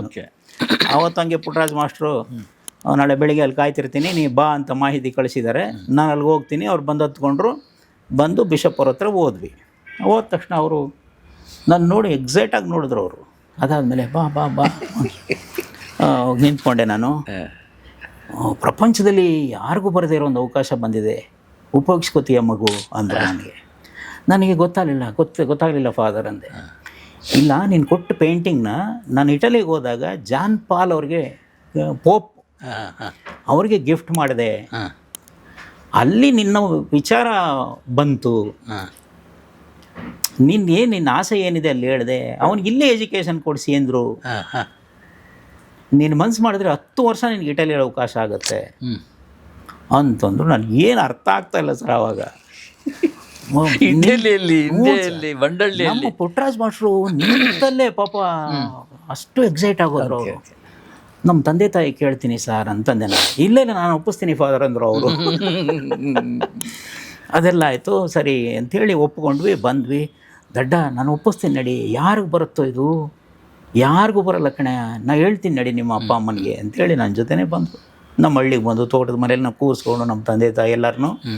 ಇಲ್ಲ, ಒಂದು ಭಾಳ ಅದ್ಭುತವಾದ ಸಾಧನೆ ಅದು. ನೀವು ಅಷ್ಟು ಈಸಿಯಾಗಿ ತೊಗೋಬೇಡ್ರಿ ಅದನ್ನ. ಯಾರೋ ಪುಣ್ಯ ತುಂಬ ಸಹಾಯ ಮಾಡ್ತಿದ್ದಾರೆ, ಹೋಗಲಿ ಅವನು, ಉಳಿದು ನಾನು ನೋಡ್ಕೋತೀನಿ. ಅವನು 10 ವರ್ಷ ಅಲ್ಲಿ ಹೋಗಿ ಬರಲಿ, ಅವಾಗ ಅವನ ಲೆವೆಲೇ ಬೇರೆ ಆಗುತ್ತೆ ಅಂತ ಹಾಗೆ ಕನ್ವಿನ್ಸ್ ಆದರು ನಮ್ಮ ಮನೆಯವರು ಕೂಡ. ಎಲ್ಲ ಆಯಿತು ಸರ್. ಅವರೆಲ್ಲ ವ್ಯವಸ್ಥೆ ಮಾಡಿ ಕಳಿಸ್ಬೇಕು. ಆ ದಿನಗಳಲ್ಲಿ ಕಾಯ್ತಾ ಆವಾಗ ಒಂದಿನ ಇದೇ ಥರ ಪಿ ಪಿ ಕಾಲ್ ಬಂತು. ಪುಟ್ಟರಾಜ್ ಮಾಸ್ಟ್ರಲ್ಲಿ ಮಧುವನಹಳ್ಳಿಲಿ ಕಾಯ್ತಾರಂತೆ, ನೀನು ಹೋಗ್ಬೇಕಂತೆ ಅಂತ. ಸರಿ, ಬೆಳಗ್ಗೆ 4 ಗಂಟೆಗೆ ಎದ್ದು ಅಲ್ಲಿಂದ ಫಸ್ಟ್ ಬಸ್ಸು ಸರ್ TNRTS ಅಂತ ಹೊರಡೋದು 5 ಗಂಟೆಗೆ ಬಂಡಳ್ಳಿಯಿಂದ. ಆ ಬಸ್ ಹತ್ಕೊಂಡು ಬಂದೆ. ಅವ್ರು ಅಲ್ಲಿ ಹತ್ಕೊಂಡ್ರು. ಪ್ರತಿ ಸಾರಿ ತುಂಬ ಲವಲವಿಕೆ ಅಂತ ಮಾತಾಡ್ಸೋರು ನನ್ನ. ಅವತ್ತೇನೂ ಮಾತಾಡಿಸ್ಲಿಲ್ಲ. ಅಲ್ಲಿಂದ ಹೆಚ್ಚು ಕಡಿಮೆ 2 ಅವರು ಮೈಸೂರವರೆಗೂ ಜರ್ನಿ ಮಾಡಿದ್ವಿ. ಆಗಲೂ ಅವರು ಸುಮ್ಮನೆ ನಿಂತಿದ್ದರು, ನಾನು ಸುಮ್ಮನೆ ನಿಂತಿದ್ದೆ. ಛತ್ರಿ ಮರ ಬಂತು, ಇಳಿಸ್ಕೊಂಡಿಂದ ಅಲ್ಲಿಂದ ನಮ್ಮ ಈ ಸೆಂಟ್ ಫಿಲೋಮಿನಾ ಚರ್ಚ್ ಇದೆಯಲ್ಲ ಸರ್, ಆ ಕಡೆಗೆ ನಡ್ಕೊಂಡು ಹೋಗ್ಬೋದು. ಅಜಾನುಬಾಹು ಸರ್ ಅವರು 6 ಅಡಿ ನನ್ನ ಸುದ್ದ ಹಿಂದೆ ಕುರಿ ಮರಿ ಥರ ಓಡ್ತಾ. ಅದೇನಾಯಿತು ಅಂತ ಗೊತ್ತಿಲ್ಲ. ಒಂದು ಸ್ವಲ್ಪ ನಿಂತ್ಕೊಂಡು ನನ್ನ ನೋಡಿದ್ರು. ಅವ್ರ ಕಣ್ಣಲ್ಲಿ ನೀರು ಬರ್ತಿತ್ತು ಸರ್. ನತದೃಷ್ಟ ಕಣಯ್ಯ ನೀನು ಅಂದರು. ಸರ್ ಯಾಕೆ ಸರ್ ಅಂದ ನಾನು. ಬಿಷಪ್ ಹೋಗ್ಬಿಟ್ರಪ್ಪ ಅಂದರು ಸರ್ ಅಲ್ಲಿ. ಅದೊಂದೇ ಸರ್ ಮಾತಾಡೋದು 2.5-3 ಅವರಲ್ಲಿ. ಅಲ್ಲಿಂದ ಚರ್ಚ್ ಹತ್ರ ಹೋದ್ವಿ. ಹೋದ್ರೆ ಅಷ್ಟೊತ್ತಿಗಾಗಲೇ ತುಂಬ ಜನ ಸೇರ್ಕೊಂಡಿದ್ದಾರೆ. ಆಮೇಲೆ ಅವ್ರ ಪರಿಚಯ ಇದ್ದವರೆಲ್ಲ. ಸರಿ, ಅವ್ರು ಹಂಗಂಗೆ ಫಾದರ್ಗಳು ಇವರು ಕರ್ಕೊಂಡು ಕರ್ಕೋದ್ರು. ಅವ್ರು ಒಳಗಡೆ ಹೊಟ್ಟೋದ್ರು. ನಾನು ಒಬ್ಬನೇ ನಿಂತೋದೆ ಅಲ್ಲಿ. ಅದೆಲ್ಲ ರಿಚುವಲ್ಸ್ ಎಲ್ಲ ಮುಗಿಯೋರ್ಗೆ ನಾನೇನು ಮಾಡಲಿ ಸರ್ ಅಲ್ಲಿ. ಅವ್ರು ಬದುಕಿದ್ದಾಗ ನಾನು ಕರೆದು ಫ್ರೆಂಡ್ ಥರ ಮಾತಾಡ್ಸೋರು ಅವರು. ಸೊ ಬೇರೆ ದಾರಿ ಕಾಣಲಿಲ್ಲ, ಇಲ್ಲಿ ಏನು ಕೂತ್ಕೊಳ್ಳೋದು ಅಂಥೇಳಿ ನನಗಲ್ಲಿ ತುಂಬ ಕಷ್ಟ ಆಯ್ತು ಸರ್. ಅಲ್ಲಿ ಪುನಃ ದಾರಿ ಗೊತ್ತಿತ್ತಲ್ಲ, ಅಲ್ಲಿಂದ ವಾಪಸ್ ಹಂಗೆ ಛತ್ರಿ ಮರದ ಹತ್ರ ಬಂದು ಅದೇ TNRT ಬಸ್ಸು 4:15 ಹೊರಡುತ್ತೆ. ಅಲ್ಲಿಂದ ಕಾಯ್ಕೊಂಡು ಕೂತಿದ್ದೀನಿ. 4:15 ಬಂತು. ಮಧ್ಯಾಹ್ನ ಊಟ ಏನಿಲ್ಲ ಸರ್. ಆಮೇಲೆ ಬಸ್ ಹತ್ಕೊಂಡೆ. ತುಂಬ ರಶ್ ಇತ್ತು. ಕೂತ್ಕೊಂಡೆ. ಬಸ್ಸು ಹೊರಡ್ತು. ನನಗೆ ಏನಾಯಿತು ಅಂದರೆ ಹೋಗ್ತಾ ನನ್ನ ಕೈ ತಡ್ಕೊಳಕ್ಕಾಗಲಿಲ್ಲ. ಅಳೋಕ್ಕೆ ಶುರು ಮಾಡಿಬಿಟ್ಟೆ ನಾನು. ಸುಮ್ಮನೆ ಬಿಕ್ಕಿ ಹಿಂಗೆ ಮಾಡ್ಕೋತಾ ಇದ್ದೀನಿ ಅಳ್ತಾ ಇದ್ದೀನಿ. ಅದನ್ನ ನೋಡಿ ಯಾರೋ ಪಾಪ ಕರೆದು, ಯಾಕೋ ಬಾರ ಇಲ್ಲಿ ಅಂದ್ಬಿಟ್ಟು ತೊಡೆ ಮೇಲೆ ಕೂರಿಸ್ಕೊಂಡ್ರು. ಸೀಟ್ ಇಲ್ಲ. ಆಮೇಲೆ ಏನಪ್ಪ ಏನಾಯಿತು, ಬಸ್ಸಿಗೆ ಕಾಸಿಲ್ವಾ ಅಂದು. ಇಲ್ಲ ಇದೆ ಅಂದ. ಮತ್ತೆ ಯಾಕೆ ಅಳ್ತಿದೀಯಾ, ಎಲ್ಲಿಗೆ ಹೋಗ್ಬೇಕು ನೀನು, ಯಾವ ಊರು ನೀನು, ಯಾರು ತೀರೋಗ್ಬಿಟ್ಟಿದ್ದಾರಾ, ಏನೋ ಕೇಳ್ತಾ ಇದ್ದಾರೆ. ನಾನು ಏನೋ ಹೇಳ್ಕೊಂಡು ಬಂಡಳಿಗೆ ಬಂದೆ ಸರ್. 8:15 ಬಂತು ಬಸ್ಸು. ಇಳಿದು ಈಗಲೂ ಒಂಥರ ಆಗುತ್ತೆ ನನಗೆ ಅದು ಹೇಳೋದಕ್ಕೆ. ಅಲ್ಲಿಂದ ಹೆಚ್ಚು ಕಡಿಮೆ 1.25 ಗಂಟೆ ಜರ್ನಿ ಸರ್. ನಮ್ಮ ನಡ್ಕೊಂಡು ಆರಾಮ್ಸೆ ಹೋದ್ರು 1.25 ಗಂಟೆ, 3 ಕಿಲೋಮೀಟ್ರು. 8:30 ರಾತ್ರಿ 11:30ವರೆಗೆ ನಡೆದಿದ್ದೀನಿ ಆ ದಾರಿನ ಕತ್ಲೆಯಲ್ಲಿ. ಸ್ವಲ್ಪ ದೂರ ಹೋಗೋದು, ಕೂತ್ಕೊಳ್ಳೋದು ಒಳ್ಳೋದು. ಆಮೇಲೆ ಸರಿ ಹೋದ್ಮೇಲೆ ಸರಿ ನಮ್ಮ ಪಾಪ ಎಲ್ಲಾರು ಕಳಿಸಿದ್ರೆ ನಮ್ಮ ತಾಯಿ ನಿದ್ರೆ ಮಾಡ್ತಿರ್ಲಿಲ್ಲ. ನಾನು ಸುಮ್ಮನೆ ನಾಕ್ ಮಾಡಿದ ತಕ್ಷಣ ಓಡ್ ಬಂದು ತೆಗೆದ್ರು ಅವರು. ನಾನು ನೋಡಿದ್ರು ಸರ್. ಇವತ್ತಿಗೂ ಆ ಮಾತು ಕತ್ತಲೆ ಸರ್, ನಮ್ಮಲ್ಲಿ ದೀಪದ ಬೆಳಕಲ್ಲಿ ಬದುಕ್ತಿದ್ದವ್ರು ನಾವು ಅವಾಗ. ಕತ್ತಲೆ, ಬಾಗಲ್ ತೆಗೆದು ಆ ಅಮ್ಮ ನನ್ನ ಮುಖ ನೋಡಿದ ತಕ್ಷಣ ಫಸ್ಟ್ ಕೇಳಿದ ಮಾತು, ಯಾಕೆ ನಿನ್ನ ಮುಖ ಎಲ್ಲ ಕಪ್ಪಾಗಿ ಹೋಗಿದೆ ಅಂತ. ನಾನೇ ಕಾಣ್ತಿಲ್ವಲ್ಲವ ಅಂತ ನಾನು. ಅಂದರೆ ಆ ಭಾವನೆನ ಹೆಂಗೆ ಗುರುತಿಸಿದ್ರು ಅಂದರೆ ಸರ್ ಅವರು, ಯಾಕೆ ನಿನ್ನ ಮುಖ ಎಲ್ಲ ಕಪ್ಪಾಗಿ ಹೋಗಿದ್ದಿಲ್ಲ ಅಂದರು. ಆಮೇಲೆ ನಾನು ಕತ್ಲಲ್ಲಿ ಹಿಂಗೆಂಗವ ಕಾಣ್ತು ಅನ್ನೋದು, ಬಾ ಇಲ್ಲಿ ಒಳಗಡೆ ಅಂತ ಕರ್ಕೊಂಡು ಬಂದು ಕೂರಿಸಿದ್ರು. ಅದೇ ದೀಪದ ಬೆಳಕಲ್ಲಿ ಊಟ ಹಾಕಿದ್ರು. ಊಟ ಹಾಕಕ್ಕೆ ಮಾಡೋಕ್ಕೆ ಮನ್ಸು ಬರಲಿಲ್ಲ. ಸರಿ, ಅವ್ರು ಹೇಳಿದ್ರು ಪಾಪ ಏನೋ ಅರ್ಥ ಆಗ್ತಿರ್ಲಿಲ್ಲ. ಆಮೇಲೆ ಒಂದೇ ಮಾತಲ್ಲಿ ಹೇಳಿದೆ, ಇಲ್ಲೆಲ್ಲ ಹಿಂಗೆ ಹೋಗಿದ್ದೆ, ತೀರೋಗ್ಬಿಟ್ಟಿದ್ದಾರೆ ಅವರು ಅಂತ. ಅಯ್ಯಯ್ಯೋ ಅಯ್ಯಯ್ಯೋ ಅಂತ ಅವ್ರಿಗೆ ಎಕ್ಸ್ಪ್ರೆಸ್ ಮಾಡೋಕ್ಕೂ ಬರೋಲ್ಲ ಪಾಪ ಅವೆಲ್ಲ. ಅದೆಲ್ಲ ಆಯಿತು. ಸರಿ, ನಾನು ರೆಗ್ಯುಲರಾಗಿ ಮಲ್ಕೊಂಡೆ ಸರ್ ಅಲ್ಲಿ. ಇಡೀ ರಾತ್ರಿ ಒಂದು 11:30 12 ಗಂಟೆಗೆ ಮಲಗಿರ್ಬೋದು. ಬೆಳಗ್ಗೆ 4 ಗಂಟೆವರೆಗೂ ಬೇರೆ ದಾರಿನೇ ಕಾಣಲಿಲ್ಲ ನನಗೆ. ಮುಂದೇನು ಯಾಕೆಂದ್ರೆ ಅಷ್ಟೊತ್ತಿಗಾಗಲೇ ತುಂಬ ಸುದ್ದಿ ಆಗ್ಬಿಟ್ಟಿದೆ, ಫಾರಿನ್ಗೆ ಹೋಗ್ಬಿಡ್ತಾನೆ. ಎಲ್ಲರೂ ಹಂಗೆ ಕೇಳೋರು ನನಗೆ. ಆ ಲೆವೆಲ್ಗೆ ಸುದ್ದಿ ಆಗೋಗಿತ್ತು. ನಾಳೆಯಿಂದ ಇದಿಲ್ಲ ಅಂತ ಹೆಂಗೆ ಹೇಳೋದು ನಾನು. ಭಾಳ ನಿರಾಶೆ ಆಯಿತು ಸರ್. ನಿರಾಶೆ ಆದಮೇಲೆ ಇಡೀ ರಾತ್ರಿ ಕೂತ್ಕೊಂಡು ಯೋಚನೆ ಮಾಡಿ ಒಂದು ನಿರ್ಧಾರಕ್ಕೆ ಬಂದೆ ನೈಟ್. ಇದಾದಮೇಲೆ ನನಗೆ ಒಂದು ಎರಡನೇ ತುಂಬ ಗೀಳು ಅಂದರೆ ಈ ಸಿನಿಮಾ. ಓದೋಕ್ಕಂತೂ ಆಗಲ್ಲ, ಓದೋಕ್ಕೆ ಹೋಗಲ್ಲ ನಾನು. ಇಷ್ಟು ಅದ್ಭುತವಾದ ಒಂದು ಅವಕಾಶ ಸಿಕ್ಕಿ ಈ ಲೆವೆಲ್ಗೆ ಮಿಸ್ ಆಗೋಯ್ತಲ್ಲ. ಸೊ ಬೇಡ, ಇನ್ನು ಈ ಪೇಂಟಿಂಗ್ ಬೇಡ ನನಗೆ, ಪೇಂಟ್ ಮಾಡೋದು ಬೇಡ. ಇನ್ನೇ ಇದರ ಒಂದೇ ಏನು ಸಿಕ್ಕಿದ್ರೂ ಸಿಕ್ಕದೆ ನನಗೆ. ಹಾಗಾಗಿ ಇದು ಮಾಡೋದು ಬೇಡ. ಒಂದೇ ಮೈಂಡಿಗೆ ಬಂದದ್ದು ಸರ್, ಪೇಪರ್ ಮೇಲೆ ಪೇಂಟಿಂಗ್ ಮಾಡೋದಿದ್ರೇನು. ರಾಜಶೇಖರ್ ಮಾಸ್ಟ್ರು ಮತ್ತೆ ನೆನಪಾದ್ರೆ ನನಗೆ. ಓಕೆ ಪೇಪರ್ ಮೇಲೆ ಪೇಂಟಿಂಗ್ ಮಾಡೋಕ್ಕಾಗದೇ ಇದ್ರೇನು, ಸೆಲ್ಯುಲಾಯ್ಡ್ ಮೇಲೆ ಮಾಡೋಣ ಅಂತ ಅನ್ನಿಸ್ತು ನನಗೆ ಆ ಕ್ಷಣ. ಬೆಳಗಿನ ಜಾವ ಆಯಿತು. ಅಲ್ಲಿವರೆಗೂ 1000 ಪೇಂಟಿಂಗ್ ಮಾಡಿದ್ದೆ ಸರ್ ನಾನು. ನಾನು ಪೇಂಟಿಂಗ್ ಮಾಡುವಾಗಲೆಲ್ಲ ನಮ್ಮ ತಾಯಿ ದೀಪ ಹಚ್ಕೊಂಡು ಕೂತ್ಕೊಳ್ಳೋರು. ಸೀಮೆಣ್ಣೆ ದೀಪ ಸರ್ ಅವಾಗ. ಆಮೇಲೆ ಅವ್ರು ಕೂತ್ಕೊಂಡು ಅವರು ಪಾಪ ತುಂಬ ಕಲೋಕಿಯಲ್ ಲ್ಯಾಂಗ್ವೇಜು ನೋಡಿ ಅಷ್ಟು ಹುಚ್ಚು ನನಗೆ. ಊಟ ನಿದ್ರೆ ಎಲ್ಲ ಬಿಟ್ಟು ಇಷ್ಟು ಸಣ್ಣ ಆಗ್ಬಿಟ್ರುವೆ ನಾನು. ಗೊಂಬೆ ಬರಿಬಾರ್ದಂತ ಕಣಪ್ಪ, ಗೊಂಬೆ ಬರೆದ್ರೆ ಗೊಂಬೆ ಥರನೇ ಸೌದೋಗಿ ಸತ್ತೋಗ್ಬಿಡ್ತಾರಂತೆ ಅನ್ನೋದು ಅಮ್ಮ.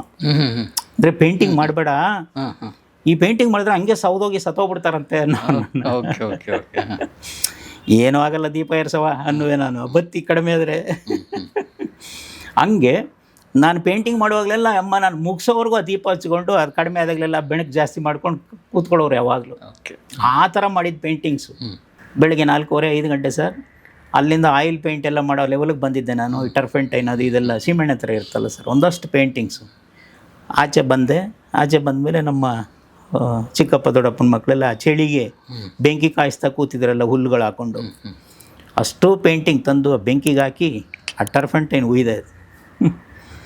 ಉಯ್ದೆ ಎಲ್ಲ ಬರ್ನಾಗೋ ಲೆವೆಲ್ಗೂ ನಿಂತ್ಕೊಂಡು ಇನ್ನು ಮಾಡಬಾರ್ದು ಈ ಪೇಂಟಿಂಗು ಅಂತ ಬಿಟ್ಟೆ ಸರ್. ಬಿಟ್ಟಾದಮೇಲೆ ನೆಕ್ಸ್ಟು ಅಲ್ಲಿಂದ ಸಿನಿಮಾ ಡೈರೆಕ್ಟರ್ ಆಗೋಣ ಅಂತ ಹೊರಟೆ ಸರ್. ಸಿನಿಮಾ ಕತೆ ಸರ್, ಸ್ಕ್ರಿಪ್ಟೇ ನನಗೆ ಹೇಳಿದ್ರೆ ಅದನ್ನು. ಇದು ಒಬ್ಬ ನಿರ್ದೇಶಕನ ಲೈಫಿನ ಹಿಂದೆ ಇಂಥ ಒಂದು ಸ್ಟೋರಿ ಇದೆ ಅಂತ ಯಾರಿಗೂ ಗೊತ್ತಿರಲ್ಲ. ಹೌದು ಸರ್, ಹೌದು. ಏನೋ ಆಗಬೇಕಾಗಿತ್ತಲ್ಲ ಅಲ್ವ ಸರ್, ಎಲ್ಲೋ ಇರಬೇಕಾಗಿತ್ತು, ಇಲ್ಲೇ ಇದ್ರಿ. ಹೌದು. ಬಟ್ ಪೇಂಟಿಂಗ್ ಕ್ಯಾನ್ವಾಸ್ ವ್ಯತ್ಯಾಸದ್ದು ಭಾರಿ ಚೆನ್ನಾಗಿದೆ. ಹೌದು, ಭಾರಿ ಚೆನ್ನಾಗಿದೆ. ಅದು ಆ ದಿನಗಳನ್ನೆಲ್ಲ ಈಗ ನೆನೆಸ್ಕೊಂಡ್ರು ಒಂಥರ ಒಂದ್ಸಲ ಓಡಾಡಿ ಬಂದ್ರಿ ಮಂಡಳಿ. ಖಂಡಿತವಾಗಿ ಬಿಷಪ್. ಹೌದು. ಭಾಳ ಅದು ತುಂಬ ಇಷ್ಟ ಆಗೋದು ಸರ್ ಆವಾಗ ಪೇಂಟಿಂಗ್ ಮಾಡೋದೆಲ್ಲ. ಕೊನೆಗೆ ಅದೇ ಲಾಸ್ಟ್. ಅದಾದ್ಮೇಲೆ ಮತ್ತೆ ಯಾವ ಪೇಂಟಿಂಗ್. ಇದು ಹೇಗೆ ಬಂದ್ರಿ ಪ್ರಣಯದ ಪಕ್ಷಿಗಳು? ಅಲ್ಲಿಗೆ ಹೇಗೆ ಬಂದ್ರಿ? ಇಲ್ಲಿ ಪುನಃ ವಾಪಸ್ ಹೋಗ್ಬೇಕು ನಾನು ಅಲ್ಲಿ. ಪುನಃ ಬಾಲ್ಯಕ್ಕೆ ಹೋಗ್ಬೇಕು ನಾನೀಗ. ಪೇಂಟ್ ಬಿಟ್ಟೆ. ಇದಾದಮೇಲೆ ಒಂದು ಸೆಕೆಂಡ್ ಟ್ರ್ಯಾಕು ಈ ಪೇಂಟಿಂಗ್ ಜೊತೆಗೆ ಸ್ವಲ್ಪ ಸಿನಿಮಾ ಕಲೆ ಅನ್ನೋದು ಭಾಳ ಇಂಟ್ರೆಸ್ಟ್ ಸರ್ ನನಗೆ. ಹೆಂಗೆ ನಡೀತಿದೆ ಇದು, ಯಾವ ಥರ ಏನು ಮಾಡ್ತಾರೆ, ಈ ಸಿನಿಮಾ ಅಂದರೆ ಹೆಂಗೆ ಮಾಡ್ತಾರೆ ಅನ್ನೋದು ಬಾಲ್ಯದಿಂದನೂ. ಫಸ್ಟು ನಮ್ಮ ಗ್ರಾಮದಿಂದ ನಾವು ಸಿನಿಮಾ ನೋಡಬೇಕು ಅಂದರೆ ಹನೂರಿಗೆ ಮಾರುತಿ ಚಿತ್ರಮಂದಿರ ಅಂತ ಅಲ್ಲಿಂದ ಅಲ್ಲಿಗೆ ಒಂದು 10-12 ಕಿಲೋಮೀಟ್ರ್ ಅಲ್ಲಿಗೆ ಬರಬೇಕಾಗಿತ್ತು. ನಾವು ಸಣ್ಣ ಹುಡುಗರಲ್ವ, ನಮ್ಮನ್ನು ಕರ್ಕೊಂಡು ಹೋಗ್ತಿರ್ಲಿಲ್ಲ ನಮ್ಮ ಅಣ್ಣಂದರು. ಅವರೇ ಹೋಗೋರು, ಕದ್ದು ರಾತ್ರಿ ಟೈಮಲ್ಲಿ ಹೋಗೋರು, ನೋಡ್ಕೋರು. ಅವಾಗೆಲ್ಲ ಸೆಕೆಂಡ್ ಶೋ ಇತ್ತಲ್ಲ ಸರ್. ಆವಾಗಿಂದ ಆಮೇಲೆ ಸ್ವಲ್ಪ ದಿನ ಹೋದ್ಮೇಲೆ ನಮ್ಮೂರಿಗೆ ಒಂದು ಟೆಂಟ್ ಬಂತು ಬಂಡಳ್ಳಿಗೆ. ಆ ಟೆಂಟ್ ಬಂದಮೇಲೆ ಅಲ್ಲಿವರೆಗಾಗಿ ನನಗೆ ಯಾವ ಥರ ಇದು ಹೆಂಗೆ, ಬೆಳಗ್ಗೆ ನೋಡಿದ್ರೆ ಏನೋ ಒಂದು ಕ್ಯಾಬಿನ್ ಒಂದು ಬಾಕ್ಸ್ ಇರ್ತದೆ, ಆ ಕಡೆ ಏನೂ ಇರಲ್ಲ, ಎಲ್ಲ ಸೂತಿಟ್ಬಿಟ್ಟಿರ್ತಾರೆ. ನಾನು ಸಿನಿಮಾ ಜ್ಞಾನ ಬಂದಾಗಿಂದನೂ ಕೂಡ ಹೆಂಗೆ ಬರ್ತಿದೆ ಪರದೆ ಮೇಲೆ ಅನ್ನೋದೊಂದು ಎಕ್ಸೈಟ್ಮೆಂಟ್ ಸರ್ ನನಗೆ. ಆಮೇಲೆ ಅದನ್ನು ತಿಳ್ಕೋಬೇಕು ಅನ್ನೋದೊಂದು ಭಾಳ ಕುತೂಹಲ. ಆಮೇಲೆ ನಮ್ಮೂರಿಗೆ ಟೆಂಟ್ ಬಂತು. ಟೆಂಟ್ ಬಂದ ಮೇಲೆ ನಾನು ಅವಾಗ ಸೆಕೆಂಡ್ ಸ್ಟ್ಯಾಂಡರ್ಡು. ಆ ಟೆಂಟ್ ಆಪ್ರೇಟರ್ ಮಗಳು ಒಬ್ಬರು ಮುಸ್ಲಿಂ ಆಪ್ರೇಟರ್ ಅವರು, ಅವ್ರ ಮಗಳು ಹಸೀನಾ ಅಂತ ಇವತ್ತಿಗೂ ನೆನಪಿದೆ. ನನ್ನ ಕ್ಲಾಸ್ಗೆ ಬಂದವಳು ಸೆಕೆಂಡ್ ಸ್ಟ್ಯಾಂಡರ್ಡು. ಆ ಮಗುಗೆ ಸ್ವಲ್ಪ ಕನ್ನಡ ಅದು ಇದು ಬರೆಯೋದು ಅಷ್ಟು ಚೆನ್ನಾಗಿ ಬರ್ತಿರಲಿಲ್ಲ. ನಾನು ತುಂಬ ಚೆನ್ನಾಗಿ ಬರೆಯುವೆ ನೋಟ್ಸ್ ಎಲ್ಲ. ಆಮೇಲೆ ಈ ಚಿತ್ರಗಳು ಬೇರೆ ಬರೀತಿದ್ದೆ ಅಲ್ಲಿ. ಮುಖಪುಟ ಅಂದರೆ ಗಾಂಧಿ ಬಗ್ಗೆ ಪಾಠ ಇದ್ದರೆ ಪ್ರಶ್ನೆ ಉತ್ತರಕ್ಕಿಂತನೂ ಗಾಂಧಿ ಚಿತ್ರನೇ ಇಂಪ್ರೆಸ್ ಆಗಿ ಬರೆದಿರುವೆ ನಾನು. ಹಾಗೆ ಎಲ್ಲರದು ಸರಿ. ಆ ನೋಟ್ಬುಕ್ಕು ಅದು ಇದ್ರ ಬಗ್ಗೆ ಇಂಪ್ರೆಸ್ ಆಗಿ ಆ ಮಗು ಅವಳು ನನ್ನ ಬುಕ್ಸ್ ಎಲ್ಲ ಅವ್ರ ಅಪ್ಪನ ಹತ್ರ ಮನೆಗೆ ತೊಗೊಂಡೋಗಿ ಅವ್ರು ತೋರಿಸೋದು ಮಾಡೋದು ಹಿಂಗೆ ಒಂದು ಕಮ್ಯುನಿಕೇಷನ್ ಆಗೋಯ್ತು ನನಗೆ. ಅವ್ನು ಇಷ್ಟು ಚೆನ್ನಾಗಿ ಚಿತ್ರ ಬಿಡಿಸ್ತಾನಲ್ಲ, ಅವನು ಕರ್ಕೊಬ ಒಂದು ಸಾರಿ ಅಂತ ಅವ್ರ ತಂದೆ. ಆಮೇಲೆ ಅವಳು ಹೇಳಿದ್ಲಲ್ಲ, ನನಗೆ ಕ್ಯಾಬಿನ್ ಎಂಟ್ರ್ ಆದೆ ಅವಳ ಮೂಲಕ ಬಂಡಳಿಯಲ್ಲಿ. ಒಳಗಡೆ ಹೋದರೆ ನನಗೇನು ರೋಮಾಂಚನ ಸರ್ ಅದು, ಆ ಪ್ರೊಜೆಕ್ಟ್ರು ಅದು ಇದೆಲ್ಲ ನೋಡಿ ಹೆಂಗಿದು ಹೆಂಗೆ ಅಂತ. ಆಮೇಲೆ ಅವ್ರಿಗೆ ಸ್ವಲ್ಪ ತೀರಾ ಹತ್ತಿರ ಆಗ್ತಾ ಹೋದೆ. ನಾನು ಹೋಗುವಾಗಲೆಲ್ಲ ಅದ್ರ ಟೆಂಟ್ ಇತ್ತಲ್ಲ, ಅದ್ರ ಮೂಲಕನೇ ಸ್ಕೂಲ್ಗೆ ಹೋಗ್ಬೇಕು, ಬರುವಾಗಲೂ ಹಂಗೆ ಬರಬೇಕು. ಒಂದು ವಿಸಿಟ್ ಒಳಗೆ ಹೋಗೋದು ಬರೋದು ಸಲೀಸಾಗ್ಬಿಟ್ಟೆ ನಾನು ಅವ್ರ ಜೊತೆ. ಆಮೇಲೆ ಅಲ್ಲೋದ್ರಲ್ಲೇ ಪೀಸ್ ಆಫ್ ಪಿಕ್ಚರ್ಸ್ ಎಲ್ಲ ಕಟ್ ಮಾಡಿ ಇಟ್ಟಿರೋರಲ್ಲ, ಅದೆಲ್ಲ ಕಲೆಕ್ಟ್ ಮಾಡ್ಕೊಂಡು ನೋಡಿದ್ರೆ ಇದು ಹೆಂಗೆ ಬೀಳುತ್ತಿಲ್ಲಿ, ಹೆಂಗೆ ಬರುತ್ತೆ. ಅವ್ರು ಹೇಳೋರು, ಇಲ್ಲೇನ್ಸಪ್ಪ, ಇಲ್ಲೇ ಹಿಂಗೆ ಉಲ್ಟಾ ಇಟ್ಟರೆ ಸೀದಾ ಕಾಣುತ್ತೆ, ಹಿಂದ್ಗಡೆಯಿಂದ ಲೈಟು ಹಾಕಿದ್ರೆ ಹಿಂಗೆ ಬರುತ್ತೆ, ಹಿಂಗೆ ಮೂವ್ ಆಗುತ್ತೆ ಎಲ್ಲ ಒಂದಷ್ಟು ಅವ್ರಿಗೆ ಗೊತ್ತಿರೋಷ್ಟು ಹೇಳ್ಕೊಟ್ರು. ನಮ್ಗೆ ಅವಾಗ ಲೆನ್ಸ್ ತೊಗೊಳಕ್ಕೆ ಕಾಸಿಲ್ಲ ಸರ್. ಈ ಮೈಸೂರು ಲ್ಯಾಂಪ್ಸ್ ಬಲ್ಬ್ ಬರೋದು, ಅದನ್ನು ತೊಗೊಂಡು ಮೇಲ್ಗಡೆ ಪೋರ್ಷನ್ಸ್ ಎಲ್ಲ ನೀವು ಹುಷಾರಾಗಿ ತೆಗೆದಾಕ್ಬಿಟ್ಟು ಫಿಲ್ಟರ್ ವಾಟರ್ ಹಾಕ್ಬಿಟ್ರೆ ಒಳ್ಳೆ ನೀರು ಲೆನ್ಸ್ ಆಗೋದು. ಅದು ಅದಕ್ಕೊಂದು ಬಾಕ್ಸ್ ಮಾಡಿ ಹಿಂದ್ಗಡೆ ಒಂದು ಹೋಲು, ಮುಂದ್ಗಡೆ ಒಂದು ದೊಡ್ಡದಾಗಿಟ್ಟು ಆ ಹಿಂದ್ಗಡೆಯಿಂದ ಲೈಟ್ ಬೆಳಕು ಕನ್ನಡಿ ಇಟ್ಟು ಅಲ್ಲಿಂದ ಲೈಟ್ ಹಾಯಿಸಿದ್ರೆ ಸರ್ ಗೋಡೆ ಮೇಲೆ ಬರೋದು, ಪಿಕ್ಚರ್ ಉಲ್ಟಾ ಹಿಡಿಯೋದು, ಉಲ್ಟಾ ಇಟ್ಟರೆ ಅಲ್ಲಿ ಸೀದಾ ಕಾಣೋದು. ಇದು ದಿನ ಇದೇ ಕೆಲಸ ನಂದಲ್ಲಿ ಮನೇಲಿ. ಜಮೀನಿಗೆ ಕೆಲಸ ಮಾಡೋಕ್ಕೆ ಬರೋರೆಲ್ಲ ಬಂದು ಕೂತ್ಕೊಂಡು ನೋಡೋರು. ಈ ಥರ ಅಲ್ಲಿಂದ ಶುರುವಾಗಿ ಕೊನೆಗೆ ಒಂದಷ್ಟು ಆ ಸಿನಿಮಾದ ಬಗ್ಗೆ ಒಂದಷ್ಟು ಮಾಹಿತಿಗಳು ಸಿಕ್ತು ಸಂಗಿ. ಸಿಕ್ಕಿದ ಮೇಲೆ ಅಲ್ಲಿಂದ ಇಲ್ಲಿಗೆ ಬಂದೆ ನಾನು, ಕಾಮಗೆರೆ ಅನ್ನೋ ಊರಿಗೆ. ಆ ಹಾಸ್ಟೆಲಿಗೆ ಬಂದೆ ನಾನು ಪೇಂಟಿಂಗ್ ಪ್ಯಾರಲಲ್ ಲೈನ್ ಇದು. ಅಲ್ಲಿ ಒಂದು ಟೆಂಟ್ ಇತ್ತು ಸರ್. ಅಲ್ಲಿ ಆ ಟೆಂಟಲ್ಲಿ ನಮ್ಮ ಸತೀಶ್ ಅಂತ ಟೆಂಟ್ ಓನರ್ ತಮ್ಮ ನನ್ನ ಕ್ಲಾಸ್ಮೇಟ್, ಇಬ್ಬರು ಜೊತೆ ಆದಮೇಲೆ ಆ ಟೆಂಟಿಂದ ಮುಂದಕ್ಕೆ, ಸ್ಕೂಲಿಂದ ಮುಂದಕ್ಕೆ ಬಂದಿದ್ದರೆ ಆ ಫೀಲ್ಡ್ ಒಳಗಡೆ ಆ ಟೆಂಟ್ ಇರೋ ಸರ್. ಅಲ್ಲಿ ತುಂಬ ಆರ್ಟಿಸ್ಟಿಕ್ಕಾಗಿ ಕಾಣೋದು ಸರ್. ಎಲ್ಲರೂ ಬಂದು ಅಲ್ಲಿ ನಿಂತ್ಕೊಂಡು ಮಾಸ್ಟರ್ ಕೇಳೋರು ಬಂದು ನೋಡ್ಕೊಂಡು ಹೋಗಿ ಮಾಡೋರು. ನಾನು ಬಂದು ನಿಂತ್ಕೊಂಡೋದು ಏನೋ ವಿಶೇಷವಾಗಿದೆಯಲ್ಲ ಅಂತ ಅದನ್ನಷ್ಟು ಬ್ಯೂಟಿಫುಲ್ಲಾಗಿ ಪೇಂಟಿಂಗ್ ಮಾಡಿದ್ದೆ. ಅದನ್ನು ಗ್ರೀನ್ ಫೀಲ್ಡ್ವರೆಗಿರೋ ಟೆಂಟನ್ನ. ಓಕೆ. ಅದು ಒಂದು ಸಾರಿ ನಾವು ಹುಡುಗ ಕ್ಲಾಸ್ಮೇಟ್ ಆ ಫೋಟೋ ಇಸ್ಕೊಂಡು ಅವ್ರ ಅಣ್ಣನಿಗೆ ತೊಗೊಳ್ಕೊಟ್ಟಿದ್ರು, ಆ ಓನರಿಗೆ. ಅವನು ಎಷ್ಟು ಚೆನ್ನಾಗಿ ಬರ್ದಾನೆ, ಅವನು ಫೋಟೋ ತೆಗ್ದಂಗೆ ಬರಿದಾನೆ, ಕರ್ಕೊಬೈಲಿ ಅವನ್ನ ಅಂತ ಅವರು. ಆಮೇಲೆ ಇವರೆಲ್ಲ ನಮ್ಮ ಅಣ್ಣ ಕರೀತಾರೆ ಬಾ ಅಂತ. ಟೆಂಟ್ ಒಳಗೆ ಹೋದೆ ನಾನು, ಅಲ್ಲಿ ಕೂತ್ಕೊಂಡಿದ್ರು. ಆಮೇಲೆ ಯಾರು ಮರಿ ನೀನು, ಯಾವ ಊರು, ಏನು ಇಷ್ಟು ಚೆನ್ನಾಗಿ ಮಾಡಿಬಿಟ್ಟಿದೆಯಾ ನೀನು, ಹಂಗೆ ಎಲ್ಲ ಕೇಳಿದ್ರು. ಒಂದು ಸರ್ ನನಗೆ ಮೊದಲಿಂದ ಬರ್ತಿದ್ದು, ಬೇಕಾದ್ರೆ ನಿಮ್ಮನ್ನೇ ಬರಿತೀನಿ ನಾನು. ಆಮೇಲೆ ಅದೆಲ್ಲ ನೋಡಿ ಯಾಕೆ ನೋಡು ಕಲೆ ಎಲ್ಲಿದೆ ಅಂಥೇಳಿ ಅಲ್ಲಿ ಸಿಬ್ಬಂದಿನೆಲ್ಲ ಕರೆದು ಅವ್ನು ಯಾವಾಗ ಬಂದರು ಸಿನಿಮಾ ನೋಡೋಕೆ ಬಿಡ್ರಿ ಅಂದರು, ಫ್ರೀ. ಆಮೇಲೆ ಇವರು ಹಿಂಗೆ ಹೇಳಿದ್ದು ನಮ್ಮ ಹಾಸ್ಟೆಲ್ಗೆ ಗೊತ್ತಾಯಿತು. ಅಲ್ಲೂ ರಿಸ್ಟ್ರಿಕ್ಟ್ ಮಾಡಲಿಲ್ಲ ನನ್ನ. ಯಾವ್ದು ಒಳ್ಳೆ ಸಿನಿಮಾ ಬಂದರೆ ಸರ್ ಸೆಕೆಂಡ್ ಶೋಗೆ ಬರುವೆ, 1 ಸಾರಿ 2 ಸಾರಿ ನೋಡುವೆ. ಆವಾಗ ನನಗೇನು ಅನ್ನಿಸ್ತು, ಅಲ್ಲಿಂದ ಹೆಂಗಿದು ಈ ಚಿತ್ರ ಕಥೆ ಹೆಂಗೆ ಬರೀತಾ ಇದ್ದಾರೆ, ಅದೇನು ಮಾಡ್ತಾಯಿದ್ದಾರೆ. ನಾನೇನು ಮಾಡುವೆ ಸರ್, ಆಗಲೇ ನನಗೂ ಅದು ಗುರು ಇಲ್ಲ. ಒಂದು ನೋಟ್ಬುಕ್ ಎತ್ಕೊಂಡು ಹೋಗುವೆ ಸ್ಕೂಲ್ಗೆ ಹೋಗುವಾಗ, ಸಿನಿಮಾ ನೋಡೋಕೆ ಹೋಗುವಾಗ. ಒಂದು ಸೀನ್ ಮೂವ್ ಆದರೆ ಒಂದು ಲೈನ್ ಹಾಕ್ಕೊಳ್ಳೋದು ಸರ್ ನಾನು, ಲೈನ್ ಹಾಕೊಳ್ಳೋದು. ಸೊ ಫಸ್ಟ್ ಹಾಫಲ್ಲಿ ಎಷ್ಟು ಸೀನ್ ರನ್ ಆಯಿತು, ಒಂದು 30 ಸೀನ್ ಆಗಿರ್ಬೋದು ಇಂಟ್ರೋವಲ್ಲು. ಸೆಕೆಂಡ್ ಹಾಫಲ್ಲಿ ಇಷ್ಟು ಸೀನ್ ಬರೀಬೇಕು ಅಂತ. ಇದೊಂದಷ್ಟು ಹಿಂಗೆ ಸ್ಟಡಿ ಮಾಡ್ಕೊಂಡು 1 2 ಸಾರಿ 3 ಸಾರಿ ನೋಡುವಾಗ ತುಂಬ ಸ್ವಲ್ಪ ಅದ್ರ ವಿಚಾರ ಎಲ್ಲ ಒಂಚೂರು ಮನಸ್ಸಿಗೆ ಹತ್ರ ಬಂತು ಸರ್. ಅಲ್ಲಿ ಮುಗಿದ್ಮೇಲೆ ಸೆಂಟ್ ಫಿಲಮೆನಸ್ಗೆ ಬಂದೆ, ಮೈಸೂರು. ಅಲ್ಲಿ ಸೋಷಿಯಲ್ ಆ್ಯಕ್ಟಿವಿಟೀಸಲ್ಲಿದ್ದೀನಿ ಅಂತ ನನಗೊಂದು ಬುಕ್ ಪ್ರೆಸೆಂಟ್ ಮಾಡಿದ್ರು ಸರ್ ಅಲ್ಲಿಂದ. ಆ ಪುಸ್ತಕ ಹೆಂಗೆ ಸರ್ಪ್ರೈಸಿಂಗ್ ಆಗಿ ಹೆಂಗಿತ್ತು ಅಂದರೆ ಓಪನ್ ಮಾಡಿದ್ರೆ ಹೌ ಫಿಲ್ಮ್ಸ್ ಆರ್ ಮೇಡ್ ಅಂತ ಇತ್ತು. ನೀವು ಹತ್ರ ಇದ್ದಲ್ಲ, ಅದೇ ಸಿನಿಮಾನೇ ಹತ್ರ ಬಂದಿರೋದು. ಹೌದು, ನಾನು ಅದು ರ್ಯಾಪರ್ ಕೊಟ್ಟು ನೋಡಿದ್ರೆ ಅವರು ಯಾರೋ ಜಾನ್ ಡಿ ಅಂತ ಒಬ್ರು ಡೈರೆಕ್ಟರ್ ಬರ್ತಿದ್ದು ಬುಕ್ ಸರ್. ಅದು ಒಂದು ಹತ್ತತ್ರ 100 ಪುಟ ಆಯಿತು. Okay, how films are made ಅಂತ ಪುಸ್ತಕ ಸರ್. ಸರ್ ಅದನ್ನು ಒಂದು 100 ಸಾರಿ ಓದಿರ್ಬೋದು ನಾನು ಅದನ್ನ. ಓಕೆ, ಅಲ್ಲೇನಂದರೆ ಈ ಸ್ಟೋರಿ ಅಂದರೆ ಏನು, ಸ್ಕ್ರೀನ್ ಪ್ಲೇ ಅಂದರೆ ಡೈಲಾಗ್ ಅಂದರೆ ಏನು, ಹಂಗೆ ಅದೊಂದಷ್ಟು. ಈ ಶಾರ್ಟ್ಸಲ್ಲಿ ಏನು, close shot, mid shot, trolley ಅಂಥವಿಂಥವೆಲ್ಲ ಒಂದು 4 ಲೈನಲ್ಲಿ ವಿವರಣೆ ಸರ್. ಅಷ್ಟು ಇಂಗ್ಲೀಷು ಚೆನ್ನಾಗಿ ಬರ್ತಿರಲಿಲ್ಲ. ತುಂಬ ಡಿಕ್ಷ್ನರಿ ತಗೊಂಡು ಒಂದೊಂದೇ ಪದದ ಅರ್ಥ ಹುಡ್ಕೊಂಡು ತುಂಬ ಚೆನ್ನಾಗಿ ಓದ್ಕೊಂಡಿದ್ದೆ ಅದು ನಾನು. ಅದಾದ ಮೇಲೆ ಅದನ್ನು ಮೈಂಡಲ್ಲಿ ಇಟ್ಕೊಂಡೋಗಿ ಸಿನಿಮಾ ನೋಡೋಕ್ಕೆ ಶುರು ಮಾಡಿದೆ.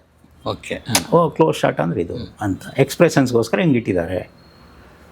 ಮಿಡ್ ಶಾಟ್ ಅಂದರೆ ಒಂದು 4-5 ಜನ ಇದ್ದೆ ಹಿಂಗೆ, ವೈಡ್ ಅಂದರೆ ಹಿಂಗೆ ಲೊಕೇಶನ್ ರಿಜಿಸ್ಟರ್ ಮಾಡ್ತಿದ್ದಾರೆ, ಟ್ರಯಲಿ ಅಂದರೆ ಮೂಮೆಂಟ್ ಇದ್ದರೆ ಟ್ರಯಲಿ ಆಗ್ತಾಯಿದ್ದಾರೆ. ಹಿಂಗೆ ನಾನು ಹಿಂಗೆ ಸ್ಟಡಿ ಮಾಡಿದೆ ಸರ್ ಅದನ್ನು.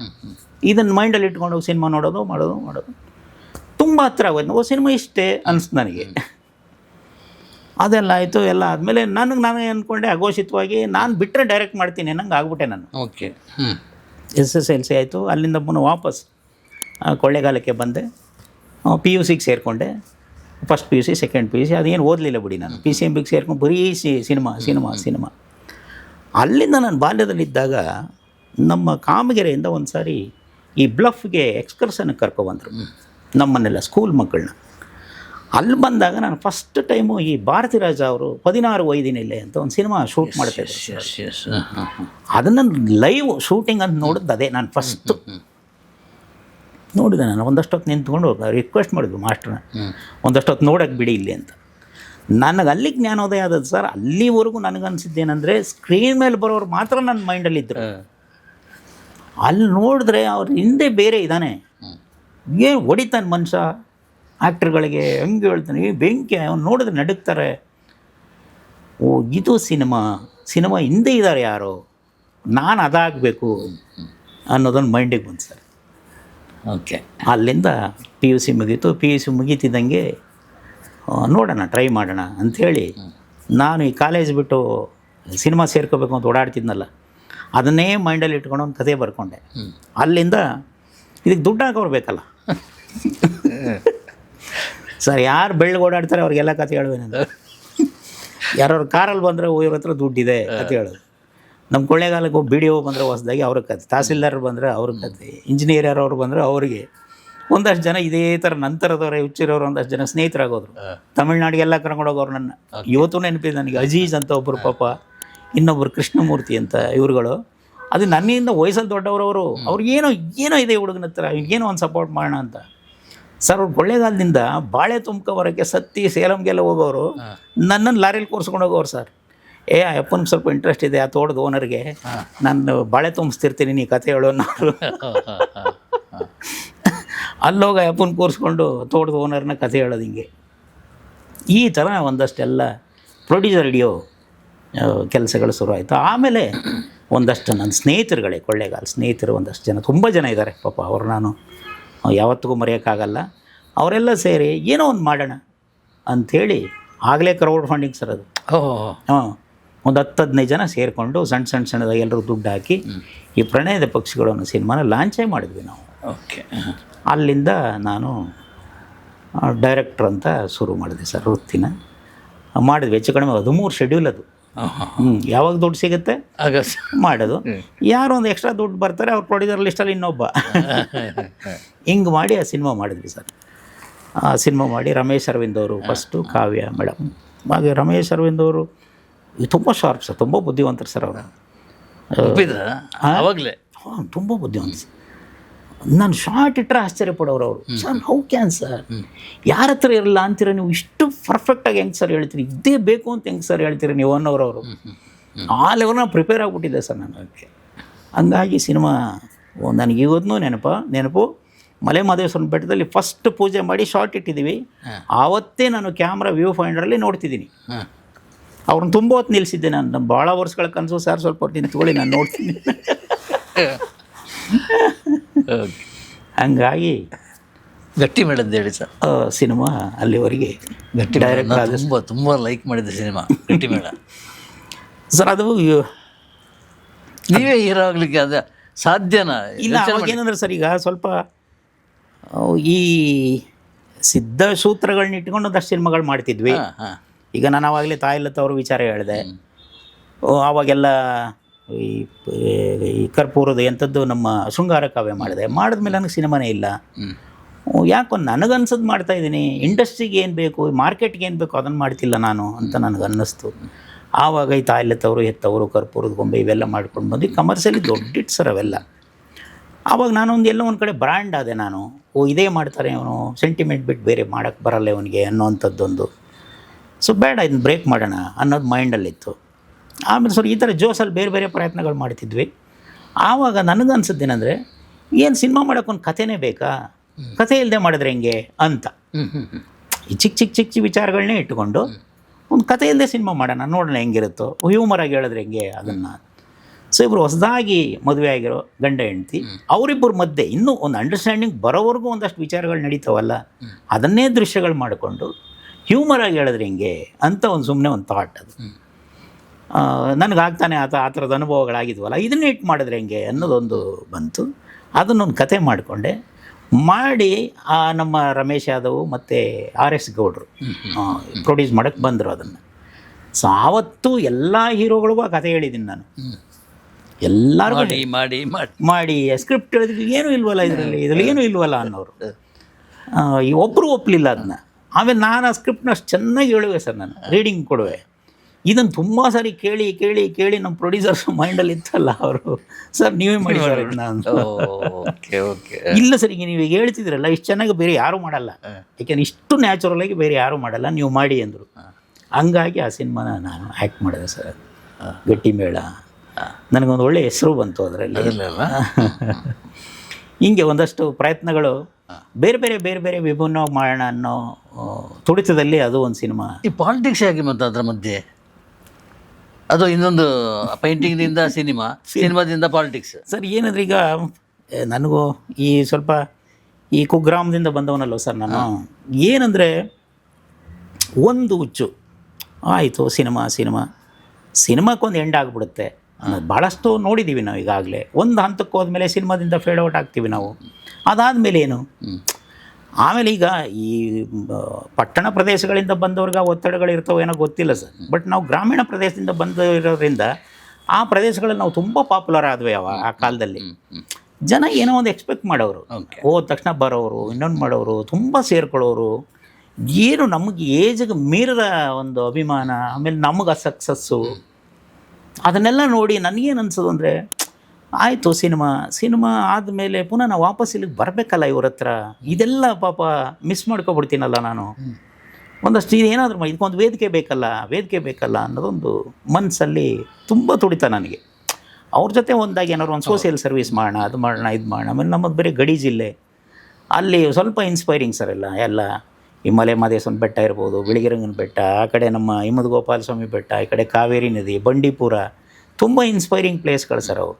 ಅಲ್ಲಿ ಜಾಸ್ತಿ ಕಾಲ ಕಳಿಬೇಕು ಅನ್ನೋದು ಯಾವಾಗಲೂ ತುಡಿತ. ಸೊ ಹಿಂಗೆ ಆ ಆಸೆ ಇತ್ತು.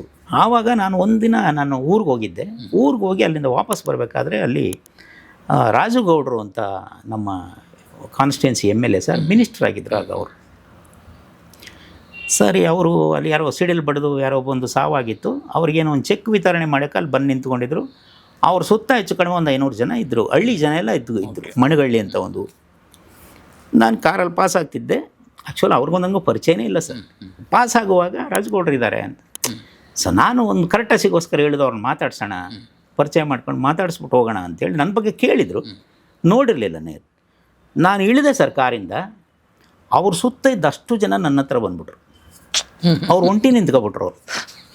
ಓಕೆ, ನಾನು ಅಲ್ಲಿಂದ ಇಳಿದು ಓಡೋದೆ. ನಾನು ಹೋಗಿ ಅವರು ಒಬ್ಬರೇ ಇದ್ರಲ್ಲ, ಅವ್ರ ಹತ್ರ ಮಾತಾಡಿಸಿದ್ರೆ ಪುನಃ ಈ ಜನ ಎಲ್ಲ ಅಲ್ಲಿಗೆ ಬಂದರು.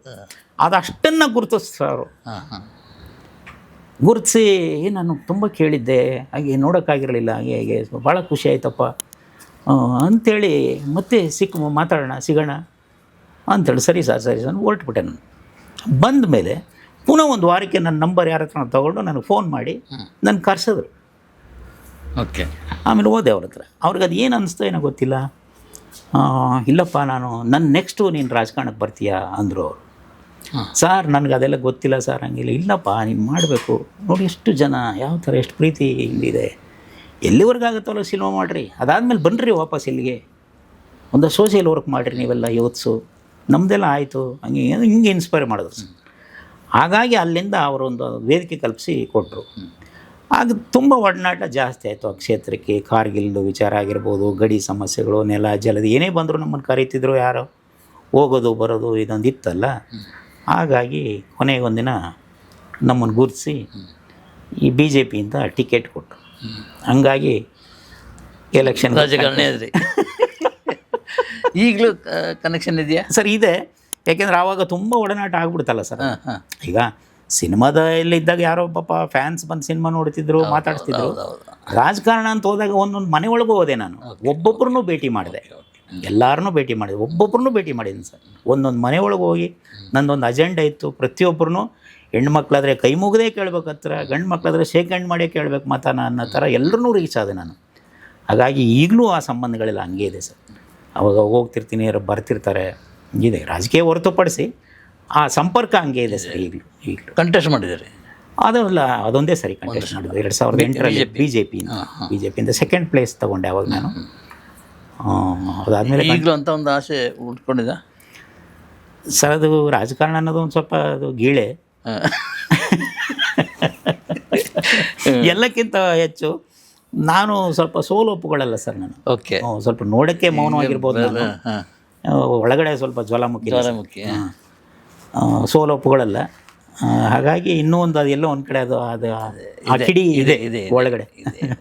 ನೋಡೋಣ, ಒಂದು ಒಳ್ಳೆ ಅವಕಾಶಗಳು ಬಂದರೆ. ನಾನು ಆ್ಯಕ್ಚುಲಿ ಅಲ್ಲಿ ಸೋಲ್ತಿರ್ಲಿಲ್ಲ ಸರ್. ನಾನು ಭಾಳ ಪರಿಶುದ್ಧವಾಗಿ ಪಾಲಿಟಿಕ್ಸ್ ಮಾಡೋಕ್ಕೆ ಹೋದೆ ಅಲ್ಲಿ. ಇವು ತುಂಬ ಯಾಕೆ ಹಿಂಗೆ ಮಾಡಬೇಕು, ಹಿಂಗೆ ಮಾಡ್ಬೋದಲ್ಲ, ಹಿಂಗಿರ್ಬೋದಲ್ಲ, ನಾವು ಹಿಂಗೆ ಮಾಡ್ಬೋದಲ್ಲ ರಾಜಕಾರಣನ ಅಂತ ಮಾಡೋಕ್ಕೆ ಹೋದೆ. ಬಟ್ ಅದು ವಾರ್ ಫೀಲ್ಡ್ ಸರ್. ಅಲ್ಲಿ ತುಂಬ ನಿಷ್ಠುರವಾಗಿರ್ತದೆ. ಅದೆಲ್ಲ ಸಿನಿಮಾ ಥರ ಇರಲ್ಲ ಅದು. ನನ್ನ ಪೇಂಟಿಂಗ್ ಲೈನ್ ಥರ ಏನು ಇರಲಿಲ್ಲ ಅಲ್ಲಿ. ನಾನು ಕಟ್ಟ ಕಡೆಯ ಕೆಟ್ಟ ಪ್ರಯತ್ನ ಎಲ್ಲ ಮಾಡಿದರೆ ನಾನು ಗೆದ್ದು ಮಿನಿಸ್ಟ್ರಾಗಿ ಏನೇನು 3 ಸಾರಿ ಆಗಿರುವೆ. ಈಗ ತುಂಬ ಶುದ್ಧವಾಗಿ ಮಾಡೋಕ್ಕೆ ಹೋದೆ ನಾನು, ಆಗಲಿಲ್ಲ. ಬಟ್ ಭಾಳ ಬೆಂಬಲ ಮಾಡಿದ್ರು ಸರ್ ಜನ, ಭಾರಿ ಬೆಂಬಲ ಮಾಡಿದ್ರು, ಆಶ್ಚರ್ಯಪಟ್ಟವರು. 2 ಸಾರಿ 3 ಸಾರಿ MLAಗಳಾಗಿದ್ದವರೆಲ್ಲ ಎಲೆಕ್ಷನ್ ಆದಮೇಲೆ ಆತ್ಮಾವಲೋಕನ ಮಾಡ್ಕೊಂಡು, ಹಿಂಗೆ ಒಂದು ವರ್ಷದಲ್ಲಿ ಅವನು ಹಿಂಗೆ ತೊಗೊಂಡು ಇಷ್ಟು ಜನ ಸಂಪಾದನೆ ಮಾಡ್ದ ಅಂತ.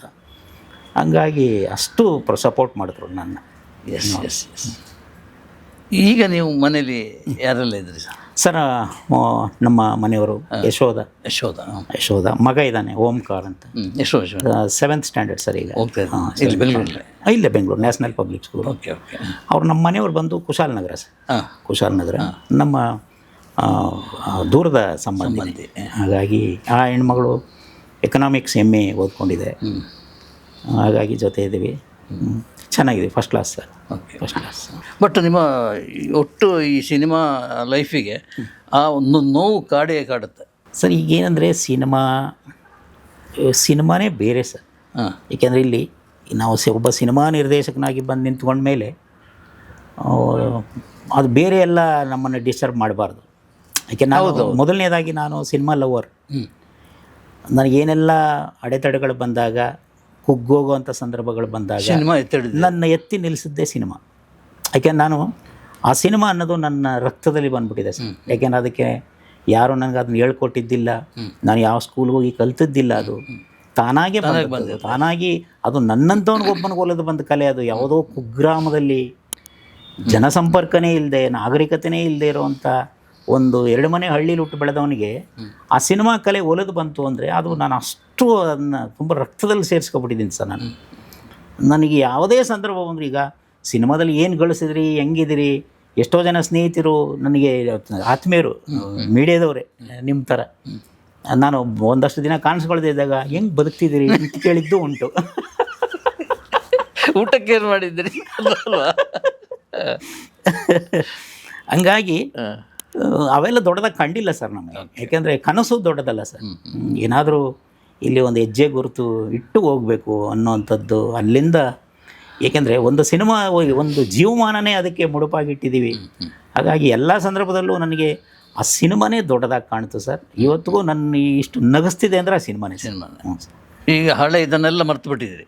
ಈ ಮರೆಯೋದಕ್ಕಿಂತನೂ ಈ ಮುಂದಕ್ಕೆ ಹೋಗೋಣ, ಮುಂದೆ ಏನೋ ಇದೆಯಲ್ಲ ಅಂತ. ಈಗ ಮುಂದೆ ಹಳೆದನ್ನೆಲ್ಲ ಮರ್ತಿದ್ದೀರಿ ಖಂಡಿತವಾಗಿ ಅಲ್ವಾ? ಖಂಡಿತವಾಗಿ. ಬಟ್ ನನಗೆ ಒಂದು ನೆನಪಿರೋದು, ನೀವು ನಮ್ಮ ಇಬ್ಬರು ನನ್ನನ್ನು ಮತ್ತು DC ನಾಗೇಶನ್ನು ಕರೆದು ಒಂದು ಇಡ್ಲಿ ಕೊಟ್ಟಿರೋದು ಮನೆಯಲ್ಲಿ, ಅದು ನೆನಪಿದೆ. ಅದರ ಫೋಟೋ ಕೂಡ ನಾನು ಈಗ ನೋಡ್ಕೊಂಡು ಬಂದೆ. ಅದು ಸರಿ. ಸೊ ಅದು ತುಂಬ ಆಗಿದ್ದಾವೆ, ತುಂಬ ಆ ಥರ ಪಾಪ. ದಿಢೀರ್ ನಾನು ಫ್ಲ್ಯಾಶ್ ಬ್ಯಾಕಿಗೆ ಹೋಗ್ಬಿಟ್ಟೆ. ಇದು ಏನಿದು ಲೈಫ್ ಹೆಂಗೆ, ಅದು ಹೆಂಗೆ ಮಹೇಂದ್ರ ಸಹಿಸ್ಕೊಂಡು ಇದನ್ನು, ಈ ಥರ ನಾನು ಯೋಚನೆ ಮಾಡಿದೆ. ಸಿನಿಮಾ ನೀವು ಆಡುವಂಥ ಸಿನಿಮಾ ಮಾಡಿದ್ದೀರಿ ಸಾಕಷ್ಟು, ಅದಕ್ಕೆ ಬೇಕಾದ ಪೂರ್ವಭಾವಿ ಸಿದ್ಧತೆಯನ್ನು ಮಾಡ್ಕೊಂಡು ಅದಕ್ಕೊಂದು ಕರೆಕ್ಟಾಗಿ ಸೆಟ್ ಮಾಡ್ಕೊಂಡಿದ್ದೀರಿ. ಬದುಕಿನಿಲ್ಲ ಅಂಥದ್ದೊಂದು ಬಂದಾಗ ಹೇಗೆ ಅಂತ. ಹೌದು ಸರ್. ಈಗೇನಾಗುತ್ತೆ ಅಂದರೆ, ಈಗ ನಾನು ಇಷ್ಟು ನನ್ನ ಜರ್ನಿ ಹೇಳಿದ್ನಲ್ಲ ಸರ್, ಎಲ್ಲವೂ ಕೂಡ ತಾನಾಗೆ ಬಂದು ಬಂದು ಬಂದು ಬಂದು ಮುಂದಕ್ಕೆ ಹೋಗಿರೋದೆ ಸರ್. ನಾನು ಯಾವುದು ಕೂಡ ಇದೇ ಪ್ಲಾನ್ ಮಾಡಿದ್ದಲ್ಲ ಸರ್. ಏನೋ ಒಂದು ತಾನಾಗೆ ಬಂತು. ತಾನಾಗೆ ಚಿತ್ರಕಲೆ ತಾನಾಗೆ ಬಂತು, ಈ ಸಿನಿಮಾ ಕಲೆ ತಾನಾಗೆ ಬಂತು, ರಾಜಕಾರಣ ತಾನಾಗೆ ಬಂತು ಸರ್. ಉಳಿದೆಲ್ಲವೂ ಕೂಡ ತಾನಾಗೆ ಬಂದಿದೆ. ಒಂದಷ್ಟು ದೂರ ಜರ್ನಿಗಳಾಗಿದ್ದಾವೆ. ನಾನು ಅನ್ಕೋತೀನಿ ಇವೆಲ್ಲ ಜೀವನನೂ ಕೂಡ ಏನೋ ಒಂದು ಸ್ಕ್ರಿಪ್ಟೆಡ್, ಭಗವಂತ ಬರೆದಿರೋ ಸ್ಕ್ರಿಪ್ಟಾ ಇದು ಅಂತ ಜರ್ನಿ ಅಲ್ವಾ ಸರ್? ನಾನು ಫಸ್ಟ್ ಹೇಳಿದ್ದೀನಿ. ಹೌದು, ಸಿನಿಮೆಟಿಕ್ ಲೈಫ್ ಅಂತ ಹೇಳಿ. ಈಗ ನೋಡಿ, ನಾವು ಇಷ್ಟತ್ರ ಇದ್ದೀವಿ, ಒಂದೇ ಇಂಡಸ್ಟ್ರಿಯಲ್ಲಿ ಇದ್ದೀವಿ, 20 ವರ್ಷದ ನಂತರ ಭೇಟಿ ಮಾಡ್ತೀವಿ. ಇದು ಬರೆದಿಟ್ಟಿದೆ, ಈ ಟೈಮಿಗೆ ಇಷ್ಟೊತ್ತಿಗೆ ಇಷ್ಟೊತ್ತು. ಆಮೇಲೆ ನಾನು ಎಲ್ಲವನ್ನೂ ತುಂಬ ಸರಳವಾಗಿ, ಪಾಸಿಟಿವ್ ಆಗಿ ತಗೋತೀನಿ ಸರ್. ತುಂಬ ಈಗ ನಾನು ಎಲ್ಲ ನಮ್ಮ ಹುಡುಗರಿಗೆ ಹೇಳ್ತೀನಿ ನೋಡಿ, 1 ವರ್ಷ 5 ಸಿನಿಮಾಗಳನ್ನ ಮಾಡಿ 500 ಡೇಸ್ ಮಾಡಿದ್ದು ಇದೆ. 5 ಸಿನಿಮಾ ಇನ್ಯಾರ ಕೈಲೂ ಸಾಧ್ಯನೇ ಇಲ್ಲ. 1 ವರ್ಷ. ಹೌದು, 5 ರೆಕಾರ್ಡ್ ಸರ್. ನಮ್ಮ ಹುಡುಗರು ಈಗಲೂ ನೆನೆಸ್ಕೋತಾರೆ ಅವರು. 5 ವರ್ಷಗಳ ಸಿನಿಮಾನೂ ಇಲ್ಲದೆ ಇದ್ದೀನಿ. ಬಟ್ ನಾನು ಹಂಗೆ ನಗ್ತೀನಿ. ಆ ಶೂಟಿಂಗ್ ಮಾಡುವಾಗಲೂ ಹಾಗೆ ಜೋಶಲ್ಲಿದ್ದೆ ನಾನು. ಹೌದು ಸರ್. ಈಗ ಒಬ್ಬ ಡೈರೆಕ್ಟರ್ಗೆ ಬೇಕಾಗಿರೋದು ಪೇಷನ್ಸ್. ಬಟ್ ಹಾಗಂತ ಈ ಸಂದರ್ಭಗಳಲ್ಲಿ ಒಂದಷ್ಟು ಓದು, ಅದು ಇದು, ಸ್ನೇಹಿತರ ಭೇಟಿ ಇಂಥದ್ದು ಏನೋ ಒಂದು ಜ್ಞಾನೋದಯ ಅವು ಇವು ನಡೀತಾನೆ ಇದ್ದಾವೆ ಸರ್. ಅದೇನು ಜೀವನಕ್ಕೂ ಬೇರೆ ಬೇರೆ ಬೇರೆ ಮಾರ್ಗಗಳಿದ್ದಾವೆ, ಅವೆಲ್ಲ ಏನೋ ನಡೀತಿದೆ. ಬಟ್ ನಮ್ಮ ಮುಖ್ಯ ವೃತ್ತಿ ಸಿನಿಮಾ. ಏನೋ ಈ ಜೀವನದಲ್ಲಿ ಆ ಸಿನಿಮಾಕ್ಕೋಸ್ಕರ ಮುಡುಪಾಗಿ ಇಟ್ಬಿಟ್ಟಿದ್ದೀವಿ. ಅದನ್ನು ಎಲ್ಲಿವರೆಗಾಗುತ್ತೆ ಸಿನಿಮಾ ಮಾಡೋಣ ಅನ್ನೋದೊಂದು. ಇನ್ನೊಂದು ಪ್ರಶ್ನೆ ಕೇಳಲ್ಲ ಪ್ಲೀಸ್. ನಿಮಗೆ ಮಕ್ಕಳಿಷ್ಟು? ಮಕ್ಕಳಿಬ್ಬರು. ಮೊದಲನೇವಳು ಗೌರಿ, ಈಗ ಓಂಕಾರ. ಎಲ್ಲಿದ್ದಾಳೆ? ಇಲ್ಲಿದ್ದಾಳೆ, ಬೆಂಗಳೂರು. ನಿಮ್ಮ ಜೊತೆ ಬರ್ತಾಳೆ, ಹೋಗ್ತಾಳೆ. ಅವಳಿಗೇನು ರೆಸ್ಟ್ರಿಕ್ಷನ್ ಇಲ್ಲ. ಹೌದಾ? ಖಂಡಿತ ರೆಸ್ಟ್ರಿಕ್ಷನ್ ಇಲ್ಲ. ಇದು ಮುಗಿದು ಗೌರಿ ಅಂದರೆ ಸಿನಿಮಾದಲ್ಲೆಲ್ಲ ಮಾಡ್ತಾರೆ ಮಗು? ಇಲ್ಲ, ಇನ್ನೂ ಎಂಟ್ರಾಗಿಲ್ಲ. ಸ್ವಲ್ಪ ಮಗುಗೆ ಇಂಟ್ರೆಸ್ಟ್ ಇದೆ. ಆಮೇಲೆ ತುಂಬ ಚೆನ್ನಾಗಿ ಪ್ರಿಪೇರ್ ಆಗಿದ್ದಾಳೆ ಅವಳು. ಇಂಟ್ರೆಸ್ಟ್ ಇದೆ ಅಂತೇಳಿ ಈಗ ನನ್ನ ಹತ್ರ ಬಂದು ಫಸ್ಟ್ ಎಲ್ಲ ಸ್ವಲ್ಪ ಎಜುಕೇಷನ್ ವಿಚಾರದಲ್ಲಿ ತುಂಬ ಆಸಕ್ತಿ ಇತ್ತು ಅವಳಿಗೆ. ಆಮೇಲೆ ಲೋಕಾರೋಡಿ ಸಿನಿಮಾದವ್ರ ಮಗಳಲ್ವಾ, ಇಷ್ಟು ಚಂದ ಇದೆಯಾ, ಯಾಕೆ ಸಿನಿಮಾ ಮಾಡಬಾರ್ದು ಒಳ್ಳೆ ಇಟ್ಟು. ಅದನ್ನ ನಾನು ಒಂದ್ಸರಿ ಎಕ್ಸ್ಪ್ರೆಸ್ ಮಾಡಿದಾಗ ನಾನು ಅವಳಿಗೆ ಹೇಳಿದ್ದು ಉಂಟು. ಏನು ಹೇಳಿದ್ದೀನಿ ಅಂದರೆ, ಇಲ್ಲ ಮಗು, ನಿನ್ನ ಸಿನಿಮಾ ವೃತ್ತಿಯಲ್ಲಿ ನಿನ್ನ ಅಪ್ಪ ಅಮ್ಮನ ಹೆಸರು ಒಂದು ಹಂತದವರೆಗೆ ನಿನ್ನ ಕರ್ಕೊಂಡು ಹೋಗ್ಬೋದು. ಆಮೇಲೆ ಅಲ್ಲಿನ ಮುಂದಕ್ಕೆ ನಿಂದೇ ಎಫರ್ಟ್, ಸ್ವಂತದ್ದು. ಆ ಥರ ನೀನು ಪ್ರಿಪೇರ್ ಆಗ್ತೀನಿ ಅಂತದ್ದಾದರೆ ನೀನು ಅದರಲ್ಲಿ ಮುಂದುವರಿ ಅಂತ ನಾನು ಒಂದು ಮಾತು ಹೇಳಿದಾಳೆ. ಅದು ಪಕ್ಕ ರೆಡಿ ಇದ್ದಾಳೆ ಅವಳು.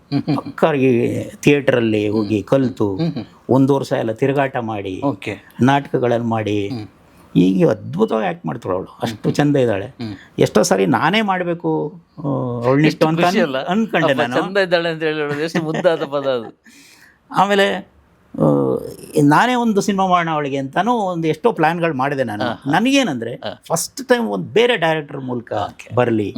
ಏಕೆಂದರೆ ಅವರು ನಮ್ಮಲ್ಲಿ ಏನೋ ಒಂದು ಸಲಿಗೆ ಇರುತ್ತೆ, ಇನ್ನೊಂದಿರುತ್ತೆ, ಒಂದು ಮುಜುಗರ ಇರುತ್ತೆ, ಏನೋ ಒಂದು ನಾನು ಕೆಲವು ಎಕ್ಸ್ಪ್ಲಾಯ್ಟ್ ಮಾಡ್ಬೋದು, ಮಾಡೋಕ್ಕಾಗದೇ ಇರ್ಬೋದು. ಬಟ್ ಬೇರೆ ಒಬ್ಬ ಡೈರೆಕ್ಟ್ರ್ ಕೈಯಲ್ಲಿ ಬಂದರೆ ಚೆನ್ನಾಗಿರುತ್ತೆ ಅಂಥೇಳಿ ನಾನು ಅದನ್ನು ಅವಳಿಗೆ ಹೇಳಿದ್ದೀನಿ. ಆ ತಯಾರಿಲಿದ್ದಾಳೆ ಅವಳು. ಹೇಗೆ ಕಾಂಟ್ಯಾಕ್ಟ್? ಅವ್ರ ಮನೆಗೆ ಬರ್ತಾಳೆ? ಬರ್ತಾಳೆ. ನಾನು ಇದುವರೆಗೆ ಹೇಳಿದ್ನಲ್ಲ, ನಮ್ಮ ಹಳ್ಳಿಗೆ ಬರ್ತಾಳೆ. ವಾರಗಟ್ಟಲೆ ಇರ್ತಾಳೆ ಅಲ್ಲಿ. ಆ ಹಳ್ಳಿ ತುಂಬ ಇಷ್ಟ ಅವಳಿಗೆ. ಕಳಿಸಿಕೊಡ್ತಾರೆ? ಯಾವ ರಿಸ್ಟ್ರಿಕ್ಷನೇ ಇಲ್ಲ, ಮೊದಲಿಂದನೂ ಇಲ್ಲ ಅದು ಆ ವಿಚಾರದಲ್ಲಿ. ಆಮೇಲೆ ನನ್ನ ಈ ವೈಫ್ ಇದ್ದಾರಲ್ಲ, ಅವರಿಬ್ಬರು ಅತ್ಯಂತ ಕ್ಲೋಸ್ ಫ್ರೆಂಡ್ಸು. ಒಂದೊಂದು ಸಾರಿ ಫೋನ್ ಇಟ್ಕೊಂಡು 2-3 ಅವರ್ ಮಾತಾಡ್ತಾರೆ ಅವರು. ಓಕೆ, ಹೌದು. ನಮ್ಮ ಗೌರಿ ಮತ್ತು ಯಶೋಧ. ಆಮೇಲೆ ನನ್ನ ಮಗ ಮತ್ತೆ ಅವಳು ಅಕ್ಕನೇ ಹೌದು ಅದೇ ಥರ ಟ್ರೀಟ್ ಮಾಡ್ತಾರೆ. ಅದೇ ಥರ ಈಗಲೂ ಅದೇ ಥರ. ನೀವು ಅವೆಲ್ಲ ಒಂದು ಫೋಟೋಸ್ ತೋರಿದ್ರೆ ಎಕ್ಸೈಟ್ ಆಗ್ಬಿಡ್ತೀರಿ, ಅಷ್ಟು ಚೆಂದ ಅವರಿಬ್ಬರು ಸಂಬಂಧ. ನನಗೆ ಅದು ನೋಡೋಕ್ಕೆ ಖುಷಿ. ಹೌದು ಗುಡ್. ಆಮೇಲೆ ನನಗೆ ಒತ್ತಡ ಯಾರ್ದು ಗೊತ್ತಾ, ಅವಳನ್ನ ಆ್ಯಕ್ಟರ್ ಮಾಡಿ ಅಂತ ನನ್ನ ಯಶೋದಂದು. ಎಷ್ಟು ಚೆಂದ ಇದ್ದಾಳೆ ಅವಳು, ಎಷ್ಟು ಚೆಂದ. ಮತ್ತೆ ಸಿನಿಮೆಟಿಕ್ ಲೈಫ್. ಅವಳು ಒಂದು ಸಿನಿಮಾನವರು ಮಾಡಿಸಿ ನೀವಿಬ್ಬರು ಸಿನಿಮಾದವ್ರು, ನೀವು ಅಪ್ಪ ಅಮ್ಮ ಇಬ್ಬರು ಸಿನಿಮಾದವರಲ್ಲ. ಅವಳು ಒಂದು ಎಷ್ಟು ಚೆಂದ ಇದ್ದಾಳೆ ಅವಳು ಅಂತಿರ್ತಾಳೆ ಯಾವಾಗಲೂ. ನಮ್ಮ ಮನೆಗೆ ಬಂದಾಗ ಅವ್ರ ಮಾತು ಕೇಳಬೇಡ, ನೀವು ಒಂದು ಸಿನಿಮಾ ಮಾಡು ಅಂತ. ಹಂಗೆ ನೋಡೋಣ, ಒಂದು ಒಳ್ಳೆ ಅವಕಾಶ ಸಿಕ್ಕಿದ್ರೆ. ಪಾಪ ಅದು ತುಂಬ ಒಳ್ಳೆ ಮಗು ಅದು. ಆಮೇಲೆ ಅವಳು ಏನಂದರೆ ಈ ಕ್ಯಾರೆಕ್ಟರ್ ಟೋಟಲಿ ನಂತರ ಒಂದಷ್ಟು ಈ ಕಮರ್ಷಿಯಲ್ ಕ್ಯಾರೆಕ್ಟರ್ಗಳನ್ನ ಅವಳು ಒಪ್ತಾ ಇಲ್ಲ. ಅವ್ಳಿಗೇನಂದರೆ ಈಗ ಒಂದು ಸಿನಿಮಾ 2 ಸಿನಿಮಾ ಆಮೇಲೆ ರಿಜೆಕ್ಟ್ ಮಾಡಿಬಿಡ್ತಾರೆ. ಒಬ್ಬ ಕಲಾವಿದೆಯಾಗಿ ನಿಲ್ಲುವಂಥ ಪಾತ್ರಗಳು ಬರಲಿ, ಡಿಗ್ಲಾಮರ್ ರೋಲ್ಗಳು ಸಿಕ್ಕಲಿ ನನಗೆ ಅನ್ನೋಂಥದ್ದು ಅವಳ ಆಶೆ. ಆ ಥರ ಸಿಕ್ಕಿದ್ರೆ ಮಾಡಲಿ. ಈಗ ಒಂದು ಏಜ್ ಪ್ರಶ್ನೆ ಕೇಳುವಂಥ ಏಜ್. ಈಗೆಲ್ಲ ಯಾಕೆ ಆಯ್ತಪ್ಪ ಅಂತ ಕೇಳಲಿಲ್ಲ ಇವತ್ತವರೆಗೂ ಒಂದು ಪ್ರಶ್ನೆನೂ ಇಲ್ಲ, ಕೇಳಲ್ಲ. ಆಮೇಲೆ ಒಂದು ಏನು ಗೊತ್ತಾ ಸರ್, ಆವಾಗಿಂದನೂ ಇವತ್ತವರೆಗೂ ಇಲ್ಲಿ ವಿಚಾರ ಅಲ್ಲಿ ಹೇಳಲ್ಲ, ಅಲ್ಲಿ ವಿಚಾರ ಇಲ್ಲಿ ಹೇಳಲ್ಲ. ಇಲ್ಲಿ ಬಂದು ಎಲ್ಲರನ್ನೂ ಎಂಟರ್ಟೈನ್ ಮಾಡಿ ಹೋಗ್ತಾಳೆ. ಆಮೇಲೆ ನಾನು ಪದೇ ಹೇಳಿದ್ದೀನಿ, ನಮ್ಮ ಯಶೋಧ ಇದ್ದಾಳೆ ಅದು, ಯಾರ ಜೊತೆಯಾರು ಮಾತಾಡುವಾಗ ನನ್ನ ಗೌರಿಯಿಂದ ಕಲಿತೆ ಅಂತಾಳೆ. ಏನು ಸರ್? ಹೌದು, ನಾನು ಅವಳಿಂದ ಎಷ್ಟೋ ಕಲ್ತಿದ್ದೀನಿ. ಆ ಪೇಷನ್ಸ್ನ ಅವಳಿಂದ ಕಲ್ತಿದ್ದೀನಿ. ಇನ್ನೊಬ್ಬರನ್ನ ಹೆಂಗೆ ಬಿಹೇವ್ ಮಾಡಬೇಕು, ಒಬ್ಬರ ಜೊತೆ ಪ್ರೀತಿಯಿಂದ ಮಾತಾಡಿಸ್ಬೇಕು ಅನ್ನೋದನ್ನ ಕಲ್ತಿದ್ದೀನಿ. ನನ್ನ ಮಗನಿಗೆ ಹೇಳ್ತಾಳೆ, ಅಕ್ಕನ ನೋಡ್ಕಲಿ ನೀನು, ಅಕ್ಕನ ನೋಡ್ಕಲಿ ಅಂತಿರ್ತಾಳೆ. ಆ ಥರ ಮಗು ಸರ್ ಅದು. ಫ್ಯಾಂಟಾಸ್ಟಿಕ್. ಸಿನಿಮಾನೇ ಇದು. ನನಗೆ ಯೋಚನೆ ಮಾಡ್ಲಿಕ್ಕೆ ಆಗ್ತಾ ಇಲ್ಲ, ಇದು ಏನು ನಡೀತಾ ಇದೆ ಮಹೇಂದ್ರ ಲೈಫಲ್ಲಿ ಅಂತ. ಬರ್ತಾಳೆ, ಎಲ್ಲ ಕೇಸಲ್ಲೂ ಬರ್ತಾಳೆ ಸರ್. ಬರ್ತಾಳೆ, ನಮ್ಮ ಮನೆಗೆ ಬಂದರೆ ಅಡುಗೆ ಮಾಡ್ತಾಳೆ, ನಮಗೆಲ್ಲ ಅಡುಗೆ ಎಲ್ಲ ಮಾಡಿ ಊಟ ಹಾಕ್ತಾಳೆ. ಇಲ್ಲ, ಫ್ರಮ್ ದಿ ಡೇ ಒನ್ ಅದರಲ್ಲೇನು ಅದಕ್ಕೆ ರೆಸ್ಟ್ರಿಕ್ಷನ್ ಇಲ್ಲ. ಅದು ಅವರಿಷ್ಟ ಅವಳಿಷ್ಟ ಅನ್ನೋ ಥರದಲ್ಲೇ ಇದ್ದೀವಿ. ಅವಳು ಫ್ರೀಯಾಗಿದ್ದಾಳೆ ಸರ್, ಆರಾಮ್ಸೆ ಬರ್ತಾಳೆ. ಆಮೇಲೆ ನಮ್ಮ ಫ್ಯಾಮಿಲಿ ಸ್ವಲ್ಪ ಜಾಸ್ತಿ ಒಂದು 100 ಜನ ಇದ್ದಾರೆ ನಮ್ಮ ರಿಲೇಟಿವ್ಸ್ ಎಲ್ಲ.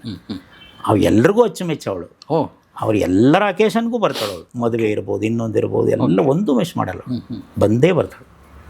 ಅದೊಂದು ಹಾಗೆ ಅದನ್ನು ಮೇಂಟೈನ್ ಮಾಡ್ಕೊಂಡು ಮಾಡಿದ್ರೆ ನಾನು ಕೂಡ ಅದನ್ನೆಲ್ಲ ಕಲ್ಪಿಸ್ಕೊಟ್ಟಿದ್ದೀನಿ. ಇಲ್ಲ ಹಾಗೆ ಮೂವ್ ಆಗಲಿ, ಇವ್ರು ಹಿಂಗೆ ಇಂಥವ್ರು ನೀನು ಇವ್ರನ್ನೆಲ್ಲ ಹೀಗೆ ನೋಡ್ಕೋಬೇಕು ಅನ್ನೋದೊಂದು ಹೇಳ್ಕೊಟ್ಟಿದ್ದೆ ಸರ್. ಅವಳು ಹಂಗೆ ಇದ್ದಾಳೆ ಸರ್. ಸೊ ಅಪ್ಪನ ಬಗ್ಗೆ ತುಂಬ ಅಭಿಮಾನ ಇದೆ. ಹೌದು, ದೊಡ್ಡ ಡೈರೆಕ್ಟರ್. ನನಗೆ ಅವಳು ಯಾವಾಗಲೂ ಹೇಳ್ತಾಳೆ, ನಿಂತರ ಬೆಳೆಸ್ಬೇಡ ಅವನ್ನ ಅಂತ. ಸ್ವಲ್ಪ ನಾನು ತುಂಬ ಸಾಫ್ಟ್ ಅಲ್ಲ ಸರ್. ಹೌದು, ಓಕೆ. ಅವನ ಮಗನಿಗೆ ಹೇಳ್ತಾಳು, ನಿಂತರ ಬೆಳೆಸ್ಬೇಡ ಅವನ್ನ, ಅವ್ನು ಸ್ವಲ್ಪ ಭಾರಿ ತುಂಟ ಅಂತ ಹೇಳ್ತೀನಲ್ಲ, ಅವ್ನು ಹಂಗೆ ಇರಲಿ, ಸುಮ್ಮನೆ ನಿಂತರ ಬೆಳೆಸ್ಬೇಡ. ಮಹಿಳೆ ಅಂದ್ರೆ ಕಷ್ಟ ಅಂತ ಈಗಿನ ಜಗತ್ತಿನಲ್ಲಿ. ಹೌದು ಸರ್. ನೀವು ಅಪ್ಪ ಮಗಳು ಎಲ್ಲಾದ್ರೂ ಹೋಗಿದ್ದೀರಾ? ಜಾಸ್ತಿ ಸರ್. ಅವಳು ತುಂಬ ಇಷ್ಟಪಡೋದು ನಮ್ಮ ವಿಲೇಜ್. ಓಕೆ, ತುಂಬ ಚೆನ್ನಾಗಿದೆ ಸರ್ ಅದು. ನಮ್ಮದು ಒಂದೇ ಮನೆ, ಆ ತೋಟದಲ್ಲಿ ಒಂದೇ ಮನೆ ಸರ್. ಆ ಮನೆ 120-130 ವರ್ಷದ ಮನೆ ಅದು. ಅಲ್ಲಿ ನಮ್ಮ ತಾತನ ಲೈಫು, ನಮ್ಮ ಅಪ್ಪನ ಲೈಫು, ನಮ್ಮ ಲೈಫ್ ಎಲ್ಲ ಅಲ್ಲೇ. ಅದನ್ನ ತುಂಬ ಇಷ್ಟಪಟ್ಟು ಬಂದರೆ ವಾರಗಟ್ಟಲೆ ಇರ್ತಾಳೆ ಸರ್. ಓಕೆ. ಜಮೀನಲ್ಲಿ ಸೊಪ್ಪು ಅದು ಇದು ಕಿತ್ಕೊಬರೋ, ಸಾಂಬಾರು ಮಾಡೋದು, ಊಟ ಮಾಡೋದು, ಆಮೇಲೆ ಅಲ್ಲಿ ಎಲ್ಲ ಇದೆ. ಇದು ಭಾಳ ಇಷ್ಟ. ನಮ್ಮ ವಿಲೇಜ್ ತುಂಬ ಇಷ್ಟ ಸರ್ ಅವಳಿಗೆ. ಇನ್ನು ಉಳಿದಲೆ ಏನು ಎಲ್ಲನೂ ನೋಡಿದಾಳೆ ಅವಳು. ಹಳ್ಳಿಗೆ ಹೋಗೋಣ ನಡಿ ಅಂತ. ಹಂಗಾಗಿ ವಂಡರ್ಫುಲ್ ಹಿಂಗೆ ನಡ್ಕೊಂಡು ಹೋಗ್ತಾ ಇದೆ ಸರ್. ಎಲ್ಲವನ್ನೂ ಬ್ಯಾಲೆನ್ಸ್ ಮಾಡೋದು ಸರ್ ಲೈಫ್, ಅಲ್ವ ಸರ್? ಆಮೇಲೆ ಎಲ್ಲವನ್ನೂ ಸ್ವೀಕಾರ ಮಾಡೋದು, ಅಲ್ವ ಸರ್? ಏನಂದರೆ ಒಂದೊಂದು ಹಂತ, ಅದು ಋಣ. ಯಾರ್ಯಾರು ಎಲ್ಲೆಲ್ಲಿ ಜೊತೆ ಸೇರಿ ಎಷ್ಟು ದೂರ ನಾವು ಹೋಗ್ಬೇಕು, ಎಲ್ಲೆಲ್ಲಿ ಯಾರ್ಯಾರು ಇಳ್ಕೋಬೇಕು, ಹಂಗೊಂಚೂರು ಅದನ್ನು ಪಾಸಿಟಿವ್ ಆಗಿ ತಗೊಂಡು ಹೋಗ್ಬಿಟ್ರೆ, ಅಲ್ವ ಸರ್? ಎಷ್ಟೋ ಸಂದರ್ಭದಲ್ಲಿ ನಾವೇ ಪಾಸಿಟಿವ್ ಆಗಿ ಮಾತಾಡ್ತಿರ್ತೀವಿ. ಅವರು ಭೇಟಿಯಾಗಿದ್ದಾರಾ? ಯಾರ್ಯಾರು? ಮೊದಲನವರು ಇಲ್ಲ, ಸಂದರ್ಭ ಬಂದಿಲ್ಲ. ಬಟ್ ಅದೆಲ್ಲ ಗೊತ್ತಿತ್ತಲ್ಲ, ಎಲ್ಲ ಗೊತ್ತು ಅಲ್ವಾ? ಎಲ್ಲ ಗೊತ್ತು. ನಮ್ಮ ಈ ಯಶೋಧನಿಗೆ ಎಲ್ಲವೂ ಗೊತ್ತು. ತುಂಬ ದೊಡ್ಡವರು ಸಹ ಯಶೋಧವರು, ದೊಡ್ಡ ಮನುಷ್ಯನವರು, ತುಂಬ ದೊಡ್ಡ ಮನುಷ್ಯ. ಹೌದು, ಎಲ್ಲವೂ ಗೊತ್ತು. ತುಂಬ ಚೆನ್ನಾಗಿ ಓದ್ಕೊಂಡಿದೆ ಹೆಣ್ಮಗಳು. ತುಂಬ ತಿಳುವಳಿಕೆ ಸರ್. ಇವತ್ತುವರೆಗೂ ಒಂದು ಅಕ್ಷರ ನೆಗೆಟಿವ್ ಮಾತಾಡಿಲ್ಲ. ಏನು ಆ ಸಂದರ್ಭ ಅಂತ ಈಗಲೂ ಹೇಳ್ತಾರೆ, ನೀವಿಬ್ಬರು ಅಷ್ಟು ಹೆಸರಿರೋರು, ಆ ಮಗು ಕೈಲಿ ಆ್ಯಕ್ಟ್ ಮಾಡಿಸಿ ಅಂತ. ಹಂಗೆ ಆ ಥರದ್ದೊಂದು ಡ್ರೀಮ್ ಅವಳ ಬಗ್ಗೆ. ಅದಾಗಲಿ. ಅದಾಗಲಿ ಅಂತ ನಾನು ಏನೋ ಒಂದು ಆಸೆ. ಅವಳು ಚೆನ್ನಾಗಿದ್ದಾಳೆ. ಬೇರೆ ಯಾರೋ ಹೆಣ್ಮಕ್ಳನ್ನೆಲ್ಲ ನೋಡಿದ್ರೆ ನಮ್ಮ ಮಿಲಿ ಎಷ್ಟು ಚೆನ್ನಾಗಿದ್ದಾಳೆ, ಅವಳು ಕೆಲವೊಂದು ಪಾಠ ಮಾಡಿಸಿಲ್ವಲ್ಲ ನೀವು ಅಂತ. ಅವ್ರು ತುಂಬ ಕ್ಲೋಸ್ ಅವರಿಬ್ಬರು, ತುಂಬ ಕ್ಲೋಸ್ ಅವರು. ಹೌದು, ಅದು ನನಗೆ ಐ ಆಮ್ ಬ್ಲೆಸ್ಡ್. ಈ ನಿಮ್ಮ ಮನೆಗೆ ಬರುವಾಗ ಏನು ತೊಗೊಂಬರ್ತಾರೆ? ಅಪ್ಪನಿಗೆ ಇಷ್ಟ ಆದ, ಅಮ್ಮನಿಗೆ, ಈ ಅಮ್ಮನಿಗೆ ಇಷ್ಟ ಆದ? ಇನ್ನು ನನ್ನ ಹತ್ರ ಬಂದ ತಕ್ಷಣ ನಾನು ಬಿರಿಯಾನಿ ತಿನ್ಸಕ್ಕೆ ಕರ್ಕೊಂಡು ಹೋಗ್ತೀನಿ. ಓಕೆ, ಇಲ್ಲಿ ಬೆಂಗಳೂರಲ್ಲಿ? ಇಲ್ಲೇ. ಅವಳಿಗೆ ನಾನ್ ವೆಜ್ ಇಷ್ಟ ತುಂಬ. ಓಕೆ. ಅವಳು ಜಾಸ್ತಿ ನನ್ನ ಮಗನಿಗೆ ತಗ್ತಾರೆ ಚಾಕ್ಲೇಟು ಅದು ಇದು. ಆಮೇಲೆ ನಮ್ಮ ಮನೆಯವರು ಪ್ಯೂರ್ಲಿ ವೆಜಿಟೇರಿಯನ್. ಓಹೋ, ಓಕೆ. ಯಶೋಧ. ಹಂಗಾಗಿ ಮನೆಗೆ ಬಂದಾಗ ಅವರೇನೋ ಆ ಥರದ್ದೇನು ಅಡುಗೆ ಗಿಡಿಗೆ ಅವ್ರು ಮಾಡ್ಕೋತಾರೆ ಸೇರಿಕೊಂಡು. ಹಿಂಗೆ ತುಂಬ ಚೆನ್ನಾಗಿರ್ತಾರೆ ಮನೆಗೆ ಬಂದಾಗ. ಅದು ನನ್ನ ಬರ್ಡೇ, ಈ ಮಗನ ಬರ್ಡೇ ಅಂಥವೆಲ್ಲ ಅಕೇಶನಲ್ಲಿ ಒಂದು ಮಿಸ್ ಮಾಡಲ್ಲ. ಅವಳು ಬರ್ತಾಳೆ, ಬಂದಾಗ ಮನೇಲಿ ಮತ್ತೆ ಆಚೆ ಹೋಗೋದು, ಅಲ್ಲಿ ಹೋಗೋದು, ಇಲ್ಲಿ ಹೋಗೋದು, ಚೆನ್ನಾಗಿ ಎಂಜಾಯ್ ಮಾಡ್ತಾರೆ. ಅದಕ್ಕೆ ಯಾವ ರೆಸ್ಟ್ರಿಕ್ಷನ್ ಇಲ್ಲ. ಅವಳು ಬಂದರೆ ಹಬ್ಬ ಮನೇಲಿ. ಇದು ಸಾಕು ಸರ್, ಈ ಮಾತೇ ಸಾಕು. ಅವ್ರು ಬಂದರೆ ಹಬ್ಬ ಅಂತ ಹೇಳಿದರೆ ನೀವು ನಿಮ್ಮ ಸಂಬಂಧ ಹೇಗಿದೆ ಅಂತ. ನಿಜ ನಿಜ, ಖಂಡಿತವಾಗಿ. ಭಾಳ ನನಗಿಂತ ನಮ್ಮ ಯಶೋಧನಿಗೆ ಹಬ್ಬ ಅವಳು ಬಂದರೆ. ಅಷ್ಟು ಖುಷಿ.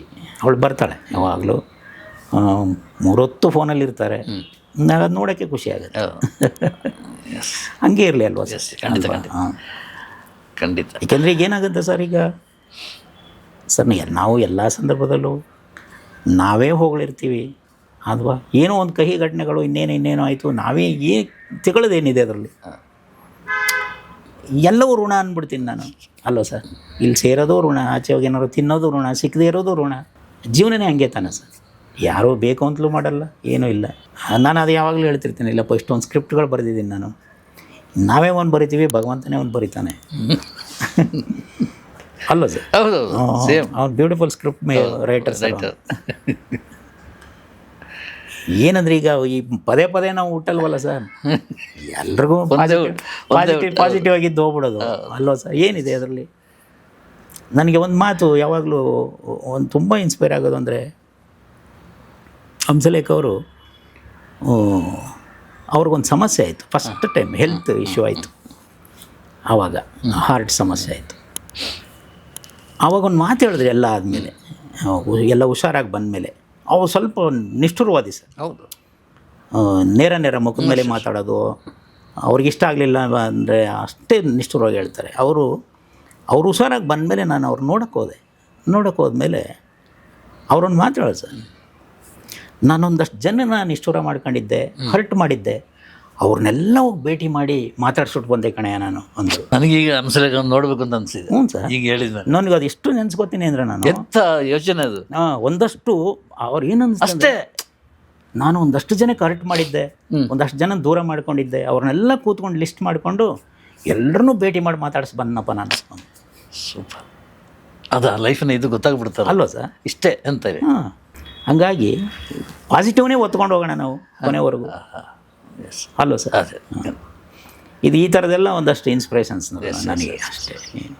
ಆಮೇಲೆ ನಾವೆಲ್ಲ ಮಲೆ ಮಹದೇಶ್ವರ ನೆಲದಿಂದ ಬಂದವರು, ಅವ್ರೇನಂದ್ರೆ ತತ ಅಷ್ಟೇ, ಹೋಗು ಮುಂದಕ್ಕೆ ಹೋಗು, ಎಲ್ಲರೂ ನಮ್ಮವರೇ. ನಮ್ಮ ವೀಕ್ಷಕರಿಗೆ ಏನಾದರೂ ಹೇಳಲಿಕ್ಕಿದೆಯಾ ಕೊನೆಯದಾಗಿ?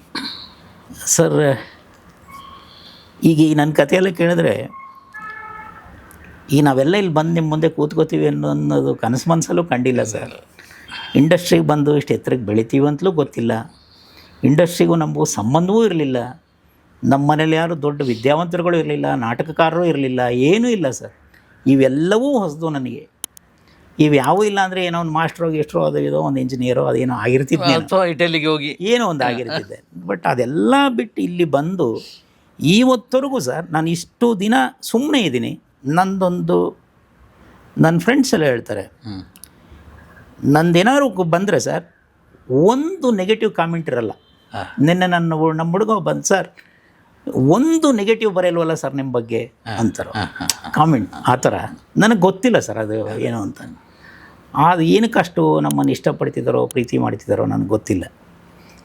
ಇವತ್ತಿಗೂ ಕೂಡ ಸಿನಿಮಾ ಮಾಡಿ ನಿನ್ನ ಕೈಲಿ ಆಗಲ್ಲ ಅಂತ ಯಾರೂ ಹೇಳಿಲ್ಲ ಇವತ್ತವರೆಗೂ. ಸಿನಿಮಾ ಮಾಡಿ, ನಿಮಗೆ ಶಕ್ತಿ ಇದೆ, ಸಿನಿಮಾ ಮಾಡಿ ಅಂತಿದೆ. ಆ ಲೆವೆಲ್ಗೆ ಇಲ್ಲಿವರೆಗೂ ನಮ್ಮನ್ನು ಹೊತ್ತು ನಾನು. ಆಮೇಲೆ ಇನ್ನೊಂದು, ನೀವು ಇದು ಎದುರಿಗಿದ್ದೀರಿ ಅಂತ ಹೇಳ್ತಾ ಇಲ್ಲ ನಾನು ಬೆಂಗಳೂರಿಗೆ ಸಿನಿಮಾದವನಾಗಿ ಬಂದಾಗಿಂದ ಇವತ್ತವರೆಗೂ ನನ್ನ ಬೆಳೆಸಿದ್ದು ಮೀಡಿಯಾ. ಸರ್ ಎಲ್ಲರೂ ಕೂಡ ಅದೇ ಅವತ್ತು ಹೇಳಿದ್ನಲ್ಲ, ನಾನು ಅದು ಹೇಳ್ಬಿಡ್ತೀನಿ ವಾಸಣ್ಣ ಯಾವಾಗಾದ್ರು ಸಿಕ್ಕಿದ್ರೆ ಜೀವನಕ್ಕೆ ಏನು ಮಾಡ್ತಿದ್ದೀರಿ ಅಂತಾರೆ ಪಾಪ. ಸಿನಿಮಾ ಬಿಟ್ಟು ಅಷ್ಟು ಆತ್ಮೀಯವಾಗಿ ನೋಡೋರು ನನಗೆ ಇದ್ದಾರೆ ಸರ್, ಅಲ್ವಾ ಸರ್? ಈಗ ನೀವುಗಳೆಲ್ಲ ನಮಗೆ ಎಷ್ಟು ವರ್ಷಗಳಿಂದ ಯಾವಾಗ ಸಿಕ್ಕಿದ್ರು ಎಷ್ಟು ಆತ್ಮೀಯವಾಗಿ ಮಾತಾಡಿಸಿ, ಬಹುಶಃ ನಾನೇ ಸತಾಯಿಸ್ಬಿಟ್ಟೆ ಇಲ್ಲಿಗೆ ಬರೋದಕ್ಕೆ. ನಾನು ಅದಕ್ಕೆ ಬೇಜಾರು. ಹಂಗಾಗಿ ಅದೇನು ಪ್ರೀತಿ, ಅಭಿಮಾನ, ವಿಶ್ವಾಸ ಅವೆಲ್ಲ ಜನ ಇವತ್ತವರೆಗೂ ನಮ್ಮನ್ನು ಇಷ್ಟು ಇಷ್ಟಪಟ್ಟಿದ್ರಿ, ನಮ್ಮನ್ನು ಮನೆ ಮಗನ ಥರ ಇಲ್ಲಿವರೆಗೂ ಬೆಳೆಸ್ಕೊಂಡು ಬಂದಿದ್ರಿ. ನಾನು ಮಾಡೋ ಸಿನಿಮಾಗಳನ್ನ ನೋಡಿದಿರಿ, ನನ್ನಿಂದ ಒಳ್ಳೆಯ ಸಿನಿಮಾಗಳು ಬಂದಿರ್ಬೋದು, ಕೆಟ್ಟ ಸಿನಿಮಾಗಳು ಬಂದಿರ್ಬೋದು, ಎಲ್ಲವನ್ನೂ ನೋಡಿದಿರಿ. ಮುಂದಕ್ಕೂ ಕೂಡ ಸಿನಿಮಾಗಳನ್ನ ಮಾಡಬೇಕು ಅನ್ನೋ ಆಸೆ ಇದೆ, ಒಳ್ಳೊಳ್ಳೆ ಪ್ರಯತ್ನಗಳನ್ನ ಮಾಡ್ತೀನಿ. ಈ ಅಭಿಮಾನ, ಪ್ರೀತಿ, ಆಶೀರ್ವಾದ ಹೀಗೆ ಇರಲಿ ಯಾವಾಗಲೂ ಅಂಥೇಳಿ ನಿಮ್ಮ ಮೂಲಕ ಕೇಳ್ಕೊತೀನಿ sir. Thank you sir, thank you sir. ಒಂದು ದೊಡ್ಡ ಸುತ್ತಾಕಿ ಬಂದ್ವಿ. ಹೌದು, ತೀರಾ ಮೈನ್ಯೂಟ್ ವಿಷಯದಿಂದ ಸ್ಟ್ರಾಂಗ್ ಆದಂಥ ಒಂದು ಸಂಬಂಧದ ಅಲ್ಲಿಗೆ ಬಂದು ನಿಂತಿದ್ವಿ. ಒಂದು ನಮ್ಮ ವಿಷಯಕ್ಕೆ ಮಾತಾಡಿದ್ರಿ. Thank you. Thank you sir, thank you very much. ನನಗೆ ಒಂಥರ ಖುಷಿ ಆಯಿತು. ಚೆನ್ನಾಗಿತ್ತು ಸರ್ ಎಲ್ಲ ವಿಷಯ. ಇನ್ನು ಹೇಳ್ಬೇಕು ಅಂತ ಅನಿಸಿದೆ ಏನಾದರೂ? ಇಲ್ಲ ಈಗ ತುಂಬ ಇದೆ, ಅದೇನು ತುಂಬ ವಿಚಾರಗಳಿದ್ದಾವೆ. ಅದು ಇನ್ನೊಂದು ಸಲ ಮಾತಾಡೋಣ ಸರ್, ಕಂಟಿನ್ಯೂ ಮಾಡೋಣ. ಬೇಕಾದಷ್ಟು ವಿಚಾರಗಳಿದ್ದಾವೆ. ಕರೆದಾಗ ಬರ್ಬೇಕು ಮಾತ್ರ. ಬರ್ತೀನಿ. ಅದು ಹೇಳಿದ್ನಲ್ಲ ಸರ್, ನಮ್ಗೆ ಒಂದು ಭಯ. ಈ ಹಿರಿಯ ಪತ್ರಕರ್ತರು ಅಂದ ತಕ್ಷಣ ನಮಗೆ ನೀವು ಭಯ ಪಟ್ಕೊಂಡು ಇವತ್ತು ನಾನು ಹೇಳಿದ್ನಲ್ಲ ಬಂದು ಕೂತ್ಕೊಂಡು ನೀವು ಇಲ್ದಿದ್ದು ಹೇಳಿದೆ ನಾನು. ಅವರೆಲ್ಲ ಪ್ರೆಸ್ಸು ಮೀಟ್ ಇದೆ, ನಾವೆಲ್ಲ ಅವ್ರನ್ನ ಭೇಟಿ ಮಾಡ್ತಿದ್ದೀವಿ ಅಂತ ಹೋದ್ರೆ ನಮಗೆ ಎದೆ ನಡುಗೋದು. ಏನು ಕೇಳ್ಬಿಡ್ತಾರೋ, ನಾವೇನು ತಪ್ಪಾಗಿ ಹೇಳ್ಬಿಡ್ತೀವೋ ಅನ್ನೋವಂಥದ್ದು. ನಾನು ನಿಮ್ಮನ್ನು ನೋಡಿದಾಗಲೂ ಅದೇ ಅಂತು, ನಾನು ಈಗಲೂ ಅದೇ ಭಯ ನನಗೆ. ಎಷ್ಟೋ ಸರಿ ನಾನು ಮಾತಾಡುವಾಗ ಅದು ಟಂಗ್ ಟ್ವಿಸ್ಟ್ ಆಗಲ್ಲ, ಬಟ್ ನಾನು ನಿಮ್ಮನ್ನು ನೋಡಿದಾಗೆಲ್ಲ ಟ್ವಿಸ್ಟ್ ಆಯ್ತದು. ಆ ಭಯ ಇನ್ನೂ ಹೋಗಿಲ್ಲ ನಮಗೆ ಇವತ್ತಿಗೂ ಸರ್.